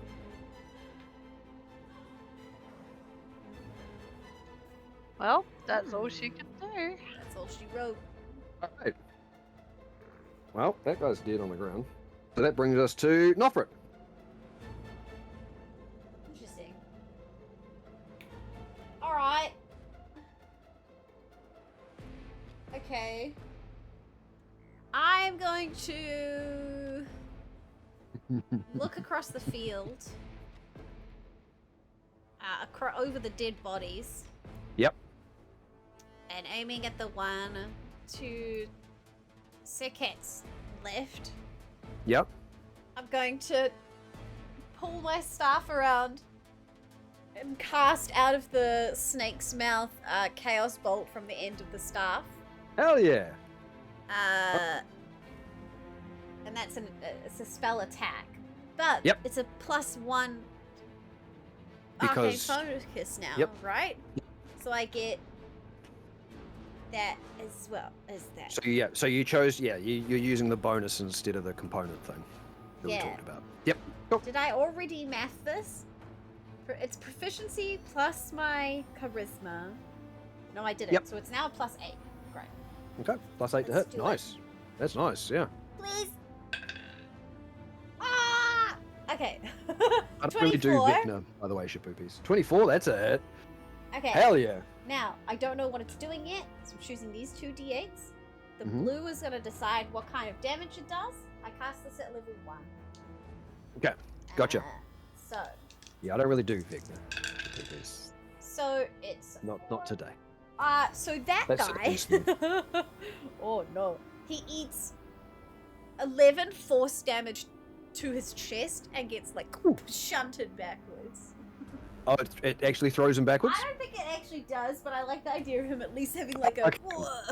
It at least reel backwards. Yeah. Okay. But he got 11 force damage. So that was the one to set It was so close to ricocheting too. So that's the one at the top. Yeah, okay. Yeah. So what I'll do is I'll just put an 11 beside them to say they've taken 11 damage. Yeah. Easy, easy, easy. Okay. And you do see that as this warbling, strike of energy soars across the sort of what is now a battlefield and strikes this thing, and it just pushes them back and lances across his chest, crackling. You do watch as his fur begins to burn, and he lets out a... Yeah, a loud yep. Yep, and it's... damage Oh, remains. no, like a loud yep. You just said yep. Pretty much. I'm funny. Okay. Cool. Is there anything else there? I use my bonus action to charge a ruin. Okay, yep. Very good. So the hand that's stretched out holding the staff, the back of it begins to glow with a Okay, ruin. that hand? Nice. Alright, so you're charging up one of your lights. Gotcha. Alright, was that it, Nofrit? Yes! Okay. So, that brings us to Vanda. Unfortunately, you are unconscious. And, because of the nature of this, you don't get to make another save. Aw. Okay, that's my turn then. Yeah, sorry, dude. That's alright. That brings us to Wait, these are you creatures. dead then? What the fuck's I'm happening? unconscious. Oh, he's He's just... out. He's just unconscious. Okay. But because of the nature I of this don't know how to effect- wake him up. Yeah. Get up! Sekit, Hi. you have these three in front of you. Yep. And now that you are here, you're slightly isolated, and the only other threat even marginally close, other than the ranged ones, is already unconscious. All three of them are going to take their turns with their bloodshot eyes to turn them on you. Fair. Yep. And because you saved against the other guy, this is individual to each one. So, I need you to make a wisdom saving throw, please. As the one that you attacked starts. This is what it's doing. 16. That is a save. So the second one then turns his gaze to you. Make another wisdom saving throw. 11. That's a save. Oh. Ooh. And the third one, who's just been scarred by Nofrit's magic, composes himself, sees what his allies are doing, and does the same thing. So I need another wisdom saving throw from you, please. 18.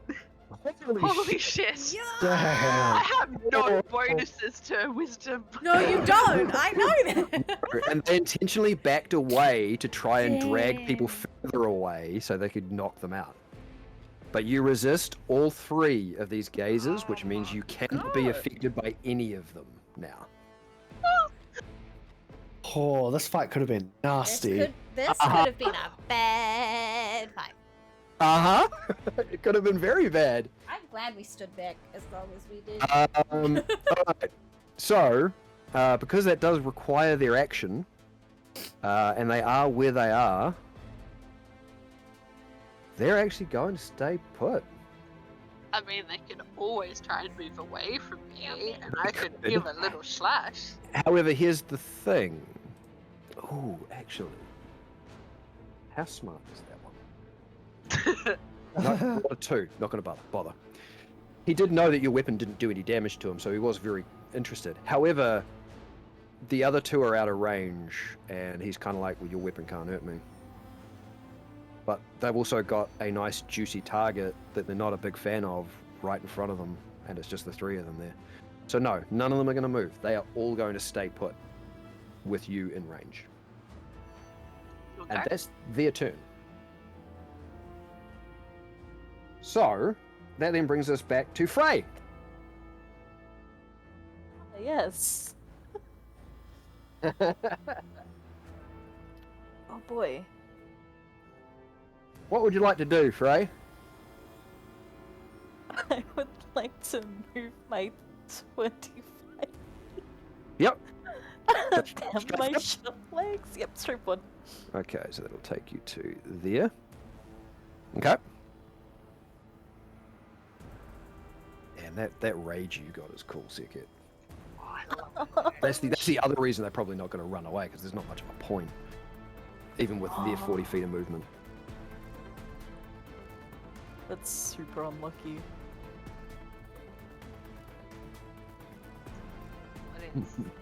That's super unlucky that I'm so small.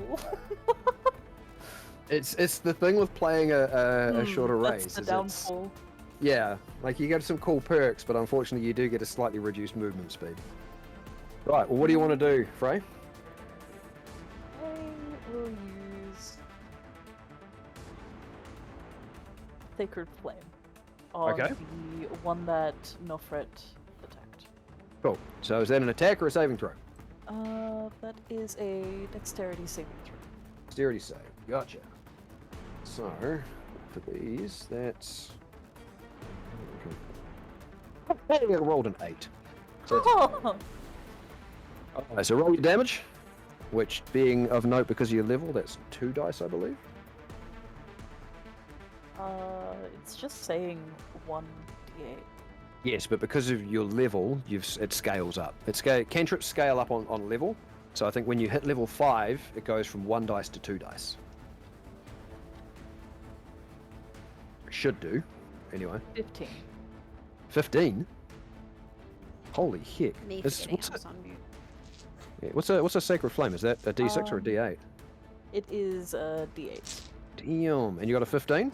Yep. Okay. Alright. So, as you sort of throw your hand out and this sort of, I don't know, silvery white flame just erupts all over this jackal-like creature, it lets out another pained yip. And before it sort of goes down to its knees and lets it and keels forward. Oh my god. You have killed that one. Yay! Teamwork! Alright, anything else there, Frey? There's 2 of them left. That is all I can do at this present time. Alright. That would bring us to the try and move towards the cat. You could. She's already moved. Right, so Sekit, you're up. Okay. You watch as this jackal creature just to your left has been bombarded by a couple of hits and then just is now lying face down on the grass. Okay. I don't know how if you'll like this. Also, as it dies, you see as its body begins to pop and shrivel, and it begins to change back into a human-looking creature. Oh, I knew it. We're wolvies. Also has its body studded with all of this metal, much like the first one you saw. Does it have any weapons? No. You recognize it as a member of the Karak Shirok, who, whilst some of them use weapons, most of them don't. Can I bend over, grab that one's legs, and try and use it to trip up the other 2, just by doing a big, like, hammer throw, spin around, and poof? You want to swing this body to take out the legs of the other 2? Yes. Sure. I'll get you to make a... doesn't do anything. No, I'll get you to make a strength check, and then depending on how high that strength check is, will determine the DC that these 2 have to make for you swinging this thing at them. 15 plus strength save or just straight strength? It's a check, just a straight check. 19. 19. So that's with, because I think you get advantage with rage. Oh. Yep. That giggle. 22. 22. Okay. Nice. So, yep, you grab this thing's leg and you just straight up pull it across. Probably not a tactic these 2 things were expecting. So let's take a look. That's for that one. That's for that one. This is going to be a really high check with a 22. Holy heck. And of course, for one of them, I rolled a 1. I rolled the other one, I rolled a 7. Why are there so many? So, yeah, no, bugger it. As you swing the body across, you strike the legs of these things and can take them completely by surprise. Very confident in the confident in the fact that your weapon can't hurt them. They are not expecting to use the corpse of their ally against them, and both of them get tangled up in the tangled up in the body that you swing across. They are both knocked prone. Thank you so much, Squishy, Axolotl, and Mighty Lorcan. Thank you for the follows. Appreciate it so much. Welcome to the game today. Raiders. Hi, Catatouille, how are ya? Hi, welcome. Lovely to see you all. Welcome in. We are currently defeating Jackal Werewolfman. Yep. Something like that. Alright, so yes, you have successfully knocked both of the Jackal men prone. Oh, great. Can I, instead of aiming to attack, can I grab one of my javelins and try and pin one to the ground? With my second attack? Yes, what I'm going to do is, because of the nature of that first one, I will allow you to do this, but I'm going to get you to do it with disadvantage as an attack roll. As they're prone, does that mean it's... Oh yeah, that'll cancel out, so it's a straight roll. Yep. Ew. Yep. Dirty 20. I love that plus 7. Wow, Gummy. We just got a lovely raid from Catatouille. Yeah, sick. Oh, I don't... Wow. Oh, Gummy, can you shout out Catatouille? That would be Yes. lovely if you could. Give us a shout out for Catatouille's Catatouille. a lovely streamer. He's so nice. Nice. Really enjoy Catatouille's energy. So- We're doing good too. Thanks, Cat. So I'm loving this Sekit. Despite realizing that your weapon, for whatever reason, is ineffective against these things, you are still managing to isolate and control them. I fucking love it. So not only have you managed to knock both of them prone with the corpse of their ally, you have successfully impaled one of them with a javelin. And because of the nature of their It should heal around factor, it. it heals around it. And so he currently has the javelin straight through him, impaled to the my ground. Gosh. That's my- nice. I love it. I absolutely love it. That's amazing. All right. Yeah, forgive me, Raiders. I'm gonna just keep going. Yeah. Here. We're in the rhythm of the fight. Appreciate you, but we're just gonna keep on heading in. All right. So that's Got the man Sekit. down Switch of too. Sekit's done. Yeah, that's all I can really do, but... So I mean, it was it is an effective. amazing round for not having an effective weapon. I love it. So that brings us to Nofrit. You are up. Okay, let's see what I'm about to do. The cat. Watch as Vander is down. He's currently unconscious. He hasn't moved and That's it. You don't know that he's unconscious from the distance you're at. All you know is you saw him He's go on the down floor. and then get attacked by a jackal. Now, Sekit has managed to knock the two jackal men prone and actually impaled one with one of her javelins in the ground. Okay, she's fine then. So- I will just. Actually, could I just yell out, Yep. as a free action, just yell in the one's face that I impaled? What are you doing here? Sure. Yep. Can do. That's it. Yep. No worries. Nofrit. I'm What gonna. do you got on?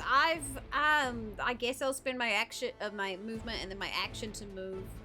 So I move the 40. Action dash. Yeah. All right. So Yep. I spend the 40 feet to get to Vander.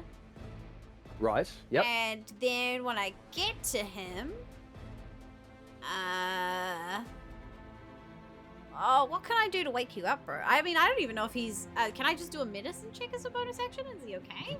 You can tell just from a cursory examination that he's still alive. Right. He's just unconscious. He's just He's unconscious. He doesn't appear to be particularly badly wounded. Like, he's got a bite in him, but it's not bleeding profusely. He doesn't appear to be any sort of mortal danger. He's just, for whatever reason, he's out. Okay. He's having a cat nap in the middle of a battle. He's having a cat nap. Not the first time. Not the No. first night. No. I was actually thinking when you succumbed to this, I thought, hang on, you've had these sorts of effects happen to you before. I'm gonna try and wake him up. Okay, how are you going to do that? I'm gonna just kind of. No, I don't do that. No. Come on, experiment. We're having a lot of fun here at the moment. I already have a bonus action left. You do, because you action dashed. Yep.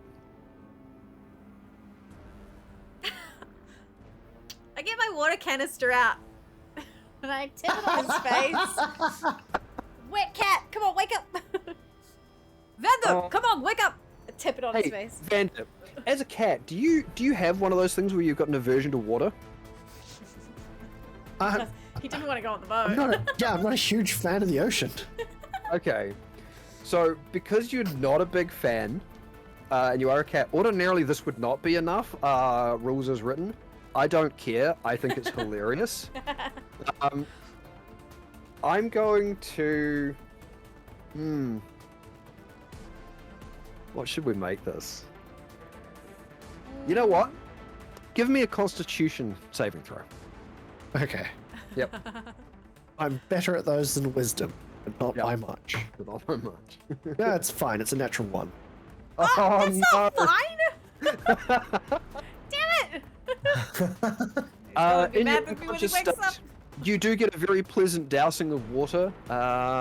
You know, I hate to say that the cat has a wet dream, but you know, there it is. It's out there in the universe now. Unfortunately, Moffret, your dousing of said kitty does not seem to do much. I'm gonna look over my shoulder at Frey and say, he's just unconscious, he's fine, keep fighting. Okay. So is that He's your done turn? this before. he's just really tired. Something got carted around by Oswald or something, didn't he? But yeah. So is that your turn, Moffret? Yeah, that's all of it. That does bring us back to Vander, who unfortunately remains unconscious. And me just Sorry. slapping him while he's wet. Which brings us to the 2 prone guys. So, one of them's going to get up. Nice Does toes, Dark Ruby. glance over? Yep, has half its move. He can't get out of the field that he's in at the moment. Damn. Does look over at the fact that the unconscious cat now has an ally. And sees you in front. So what he's going to do, because he knows that his gaze is not going to work on you, Sekit, he's can't run away. He does have one ally adjacent to him, so instead he's just going to make an attack. This is very fair. And he does get it with advantage because of his ally being so close. So, I'm throwing these dice away. That's another natural 1. This is like our last boss fight all over again. And the other one was a 5 on an advantage roll, which is nowhere near enough. To do anything to me? No. This is he's focusing his attack on Sekit. Okay. Yep. I thought he was gonna try the fear gaze at me. As he sort of comes in and attempts to bite you across the shoulder. The other one, who's currently impaled, starts moving around and trying to wriggle out from it. And I'm going to say that, you know, he's not going to succeed because he's currently impaled and the wound's healed around it. So instead, he's not going to lash out at you because I'm going to say, rule, he can't reach you. However, what he can do, he has the presence of mind. Yep, that's within range. As his sort of bloodshot eyes sort of move across, Sekit, seeing his ally fail, he does look over towards the cat and sees you standing there, Noffred. And he does the whole... And I need you to make a wisdom saving throw, There please. we go. I don't know why I've got a +1 boost to my saving throws. Is that just because of... No idea. I think maybe that was when we were in proximity to someone with that boat, Morius. Maybe, I don't know. I think because Boris that and would've- Laura. Yeah, but that only would have been... Oh, no, yeah, he had a crystal that did that, I think. Yeah. Yeah, because it's just paladin I'm pretty he sure wasn't it's high just enough a level plus. 4, but yes, I think it was just a Just crystal my boost. normal bonus. Yep. So therefore, 18. Oh my god, dice! Why did That's you a take all save. game to get to Yep. this point? Yep. So you begin to feel that sort of seizing up, but also relaxing of limbs as it sort of gazes at you, and then it just kind of because you suddenly understand what happened to Vander as you feel that wash over you and you shake it off. Don't let the dog beat you, cat. So now I'm going to make one check for the impaled one. Oh my god, I'm definitely changing dice. That's another 5. I'm getting out. No. This is not okay. This is not okay. I'm getting out Bex dice, so that way if I fail, I can blame her. Good plan. So yeah, because he fails, no, he's not going to get himself loose from the javelin. He is still prone. So that is their turn. Dun, dun, dun. Brings us back to Sekhet. Wait, what about Frey's turn? Frey went, right? Oh yeah, no, sorry. Yep.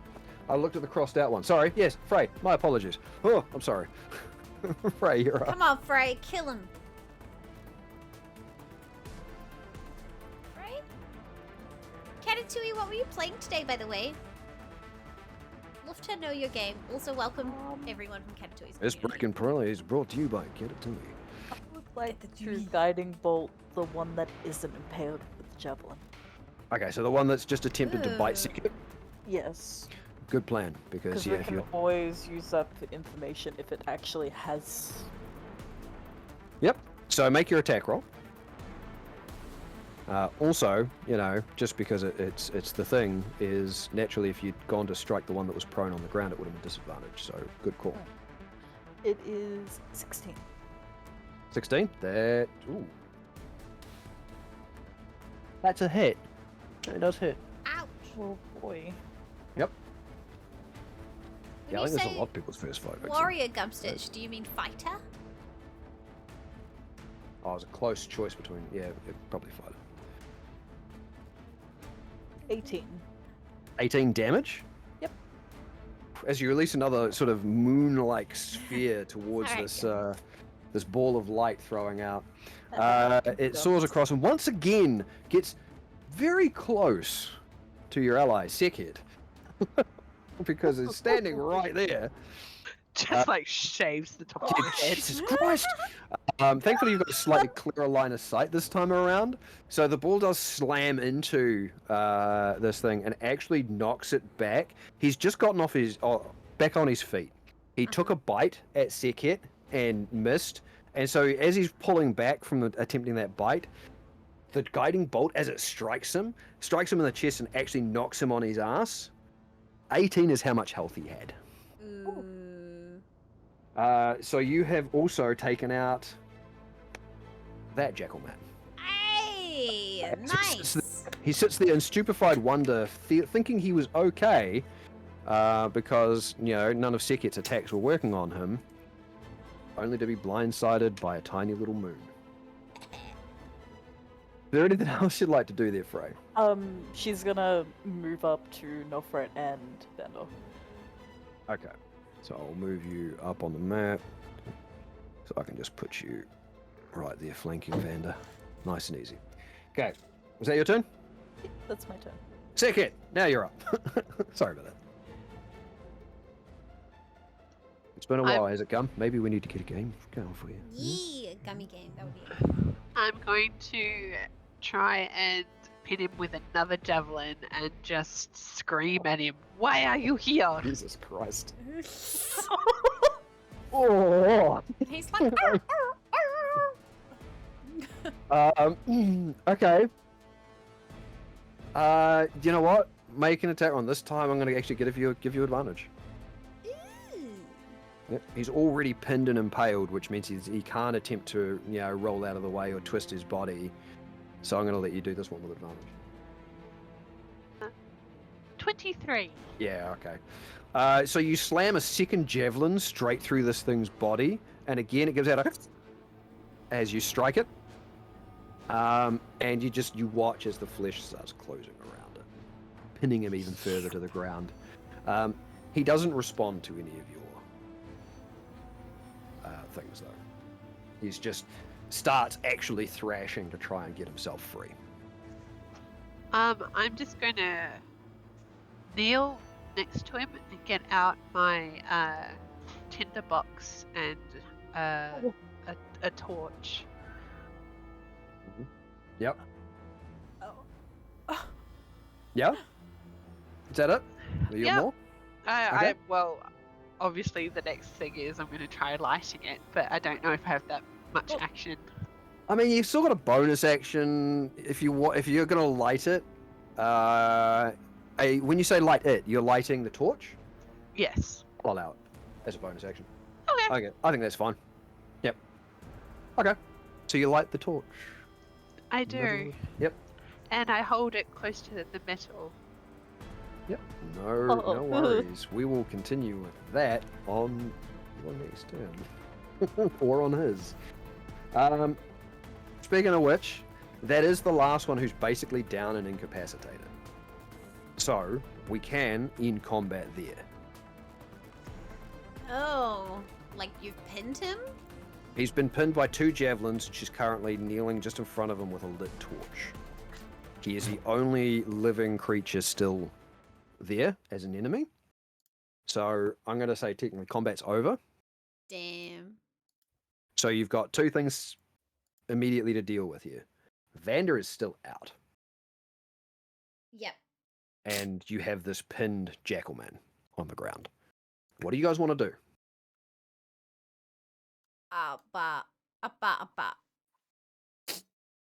want to. Good question. Me make sure that there's no other You can. ones just skulking around. Take a look. Yep. So you can make a perception check. Now, what I'm going to do, Nofra, is because you are somewhat versed in the arcane arts, I will allow you to make an arcana check as well. An arcana check. Okay. Yep. Yep. Sure. Even though this isn't technically magic, you are versed in these arts. So I am. So I'll get a perception from Frey and an arcana from Nofra. Ooh, that's not bad at all, that is. That's 18. 18. Okay. I got a 17. 17. Very nice. Okay. So Dynamic. with a bit of glance around, it is fairly open ground that you're on, which is why you were able to spot these guys from so far away, or at least Vander was. Yes, there are rolls in the ground, but it's not enough to really hide a lot of people, and you get the impression that with the nature of these creatures, if there were others around, they probably would have come running and involved themselves in the battle. You get the impression for now, you're safe. There are no other enemies around from what you can tell. Norfrit, you're familiar that some arcane casters have the ability to put people to sleep. In fact, you are well aware that Theodore and Azaria have done it in the past. Mm-hmm. Knowing how that sort of magic works, you also know all you've got to do is take a little bit of time to try and shake the recipient awake, usually. Yeah. But this is... In mechanical terms, somebody needs to use an action to wake him up. A bonus action is not enough. You need to take an action to wake the unconscious person up. I pick up his toe, like his foot pad, and I get right in between the toe beans, and I just give it a good He's wearing tickle. boots. Nah, take those off. Give it a good tickle right up in there. And just because that's kind of funny, but mean as well, what I'm going to say is, as you start to remove his boots, Vander, you wake up from this potential violation of your body. Oh, okay. It woke you up. That was the point. Yeah, wow.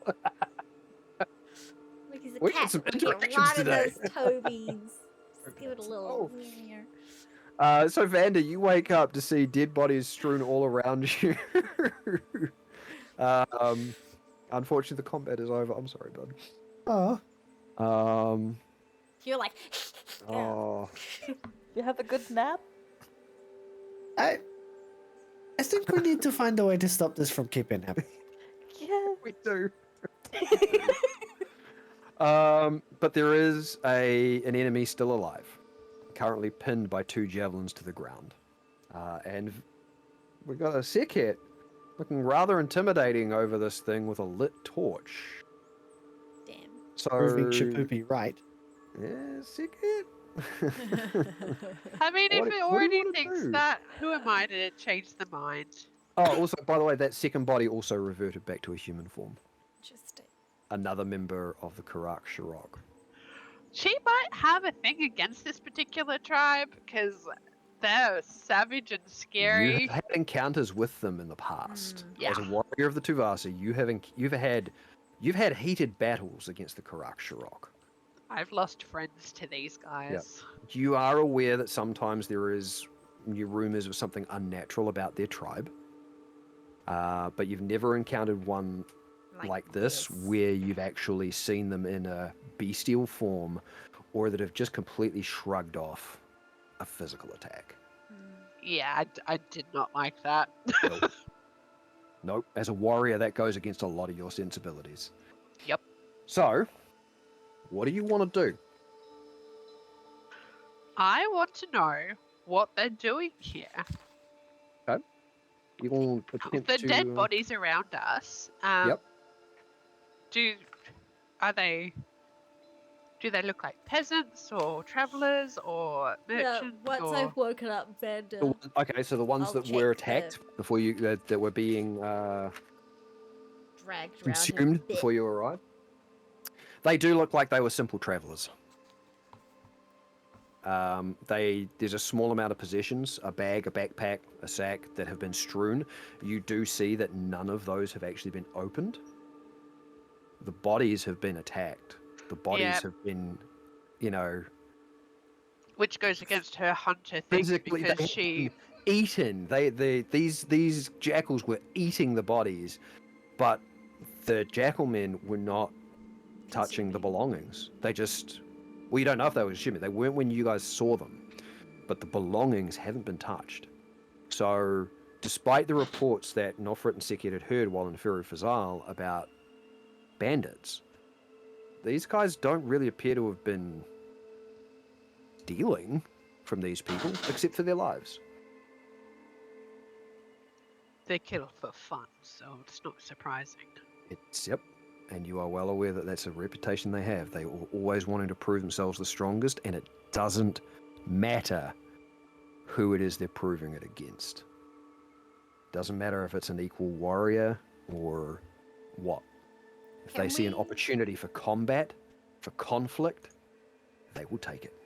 I'm going to yell down at the one that I've got pinned and that I'm heating the metal of that I am Tuvasa, and I demand I am proven myself stronger, and I demand to know what they're doing out this far from the sands.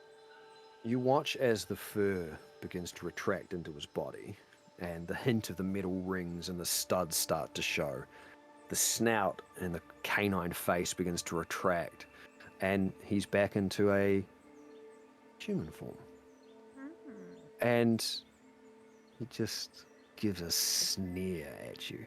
It's like, "You're Victor. If you're going to kill me, do it.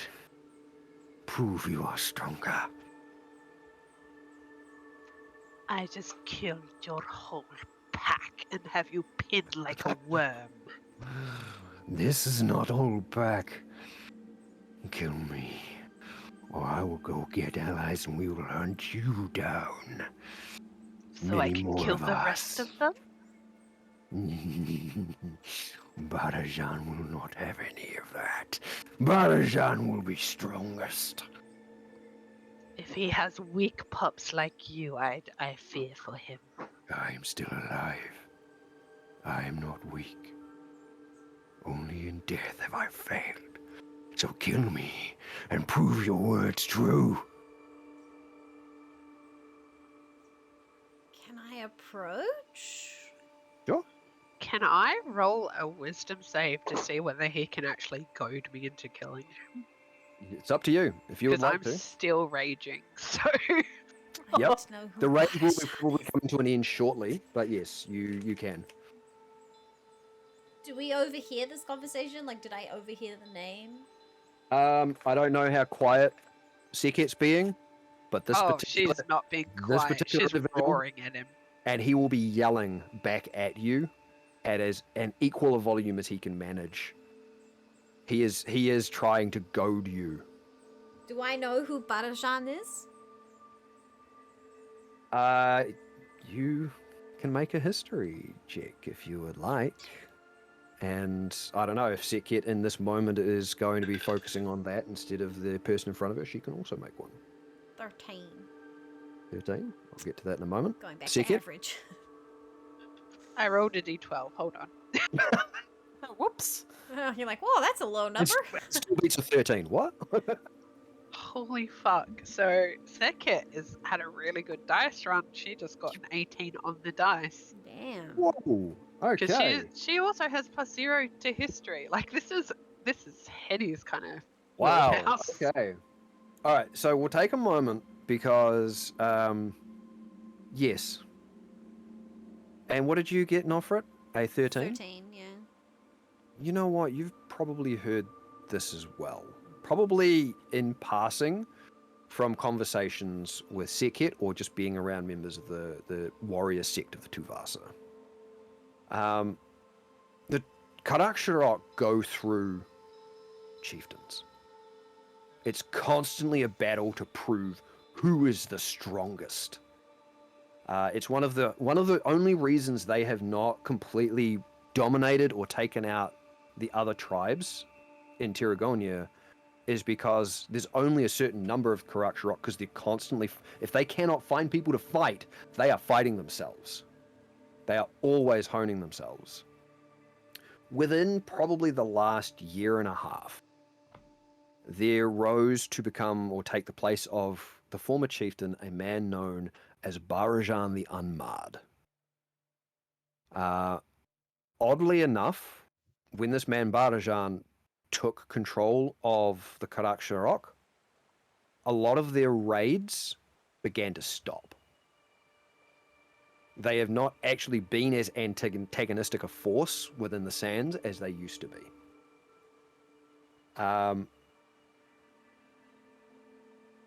There are stories about the Unmarred, how all of the Karak have this disfigurement, these scars, these tattoos, everything. The Unmarred, you heard, doesn't have those. But after taking control of the Karak, he apparently withdrew all members of that tribe back to wherever it is they call home within the Sands, and there have not been conflicts between them and other tribes for probably the last year and a half.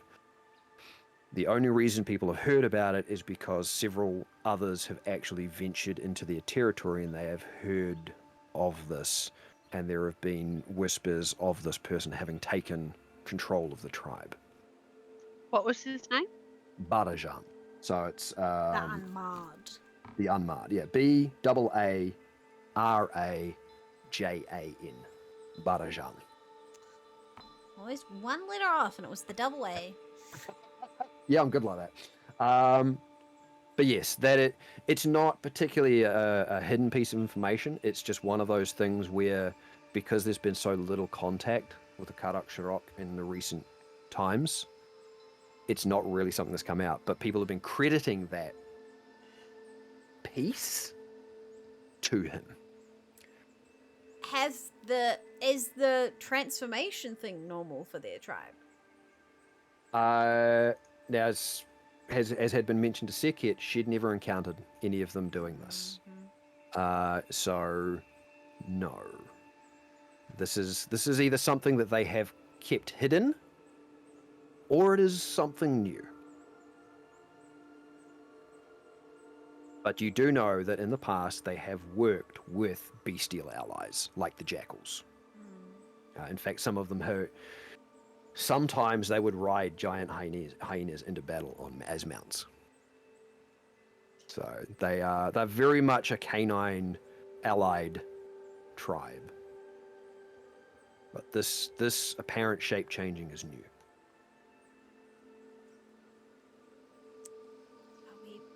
Do we even ask about that? Is he gonna try and give us information? Yeah.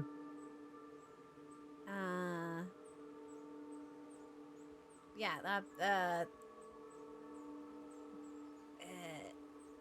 is this Barajan, is he doing blood rituals to make you like this? To make you change? He ignores you. He's just sneering straight up at Sekhet with her torch.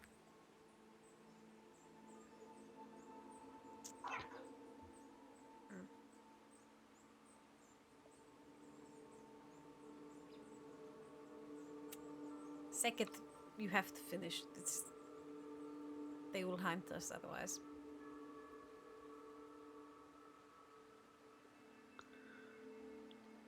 I haven't got the magic touch. The best I can do is make them scream.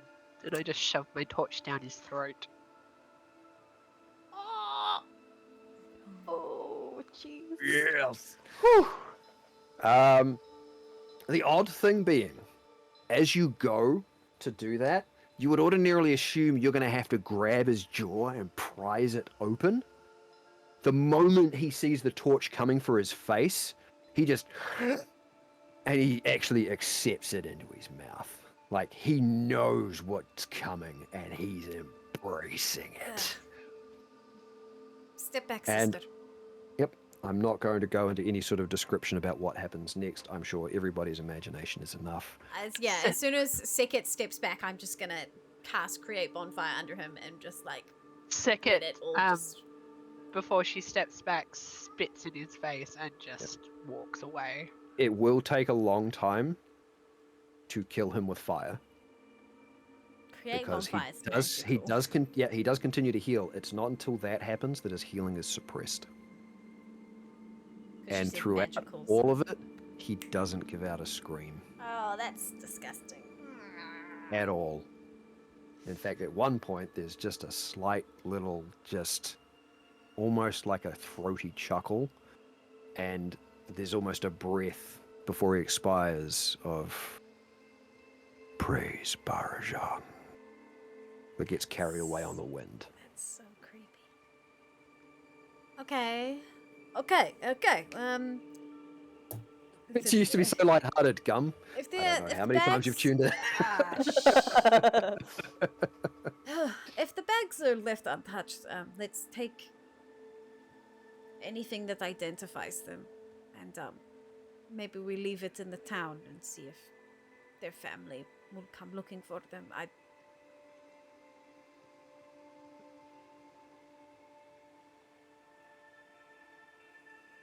Strange times. Very strange times.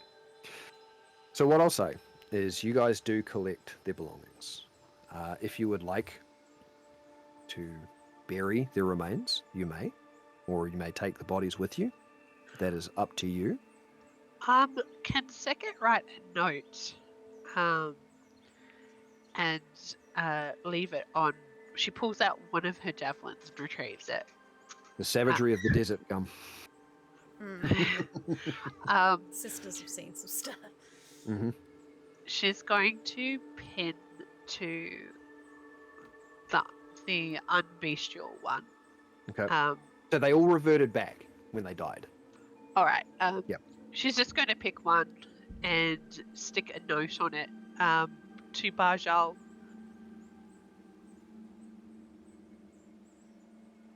Just commenting, culling the weak from his pack. No mention of the Tuvasa, because she doesn't actually want to make her home tribe a target. Want to instigate. If there's been relative peace against the tribes, you don't want to instigate. No. A resuming of hostilities. But it just says, I suggest you keep to the sands. Right. Okay. All right. Note of that. A message directly to Barajan about it. I love that. Yep. Okay. So, bury bodies. You retrieve belongings. Are you burying the bodies of your once enemies as well, or leaving them out for the birds? At least the one with the note, leaving it out for the birds.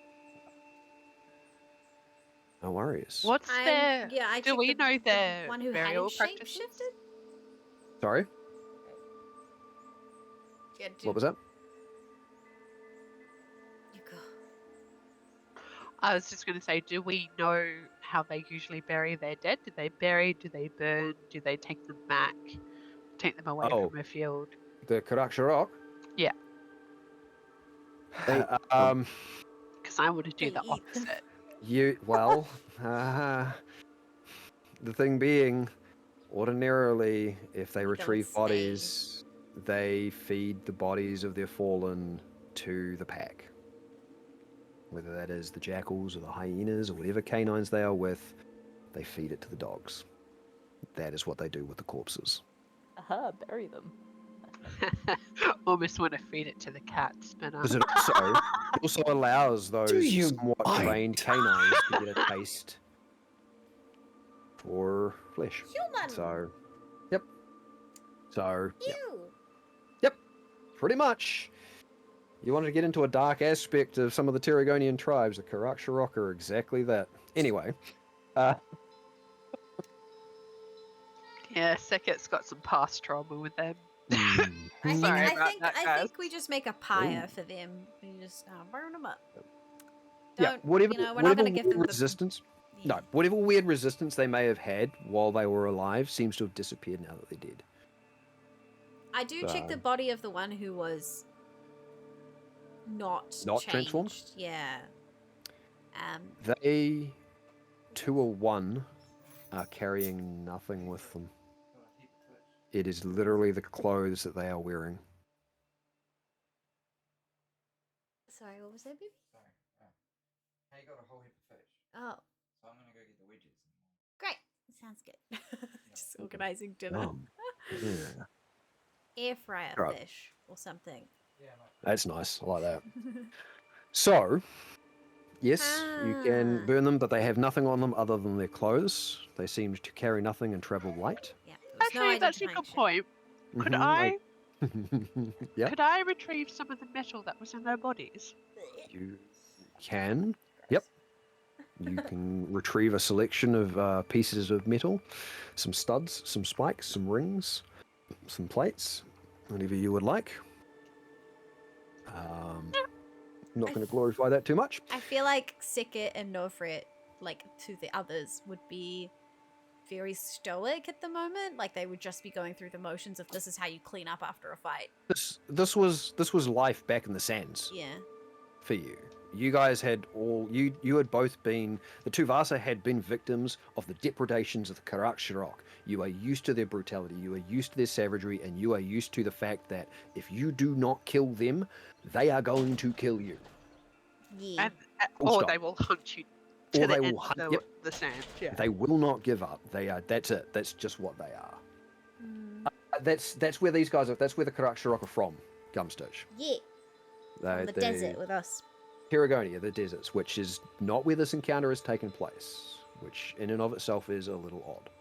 And again, you saw a member of the Karakshirok in Kasqorn, which again, a little odd. However, you retrieve the belongings of the dead. You retrieve whatever trophies you might like, burn some of the bodies except for the one with the note, and you resume, I'm guessing, your path towards the little village of Dawa, which is a number of hours out from the location where you're going to go hunt some spiders. But I think that's something we're going to deal with next time. Because we've been going for almost 4.5 hours. Sorry, guys. Oh, it's good. It was really nice to actually play. Yes. And be able to fight. Yeah. I wanted to try and have a bit of a combat, and I had a whole lot of different things set up. We got that. We got that 4. One. Yeah, that was the one we got. So, what I love is each one of the things that I had set up was completely tied to something completely different and unique, and that was what we got. It's interesting. Yeah, we got something for the sisters to think about. Remember, they've got home to go to. Hey, Quinn. Yo. With the previous battles Seket's had with them, did they have that magic that just put people to sleep? No. No, they did not. They in fact, the other thing to put them to sleep. The other thing I will give you is that in battles you have had with them prior, they usually had weapons. Yes, they had the studding of the body with all of the different metals, but they usually carried a weapon of some kind. And, packs and supplies and things. They still traveled light. They still didn't tend to wear much from the waist up, but they usually had weapons of some kind. This is a completely different tactic and a different side of the tribe you've never seen before.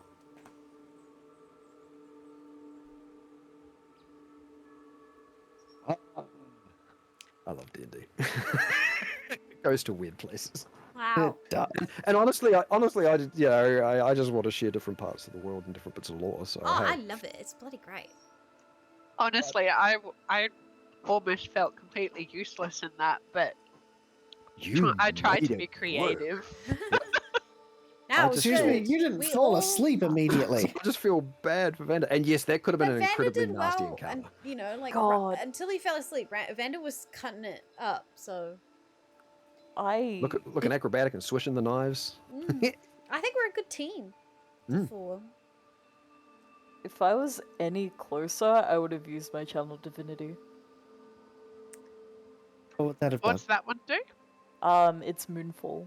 Oh. Does that mean I would have had Moonfall on my head as well? No, like, it's only enemies. Nice. She can make it affect only enemies. So it's fragments of moon just shatter and rain down on people. Click this button to start a raid to Samurai Blank, who's playing some Divinity Original Sin 2, which is a very D&D-esque game, and he gave us a raid the other day, so I want to return the love. Beautiful.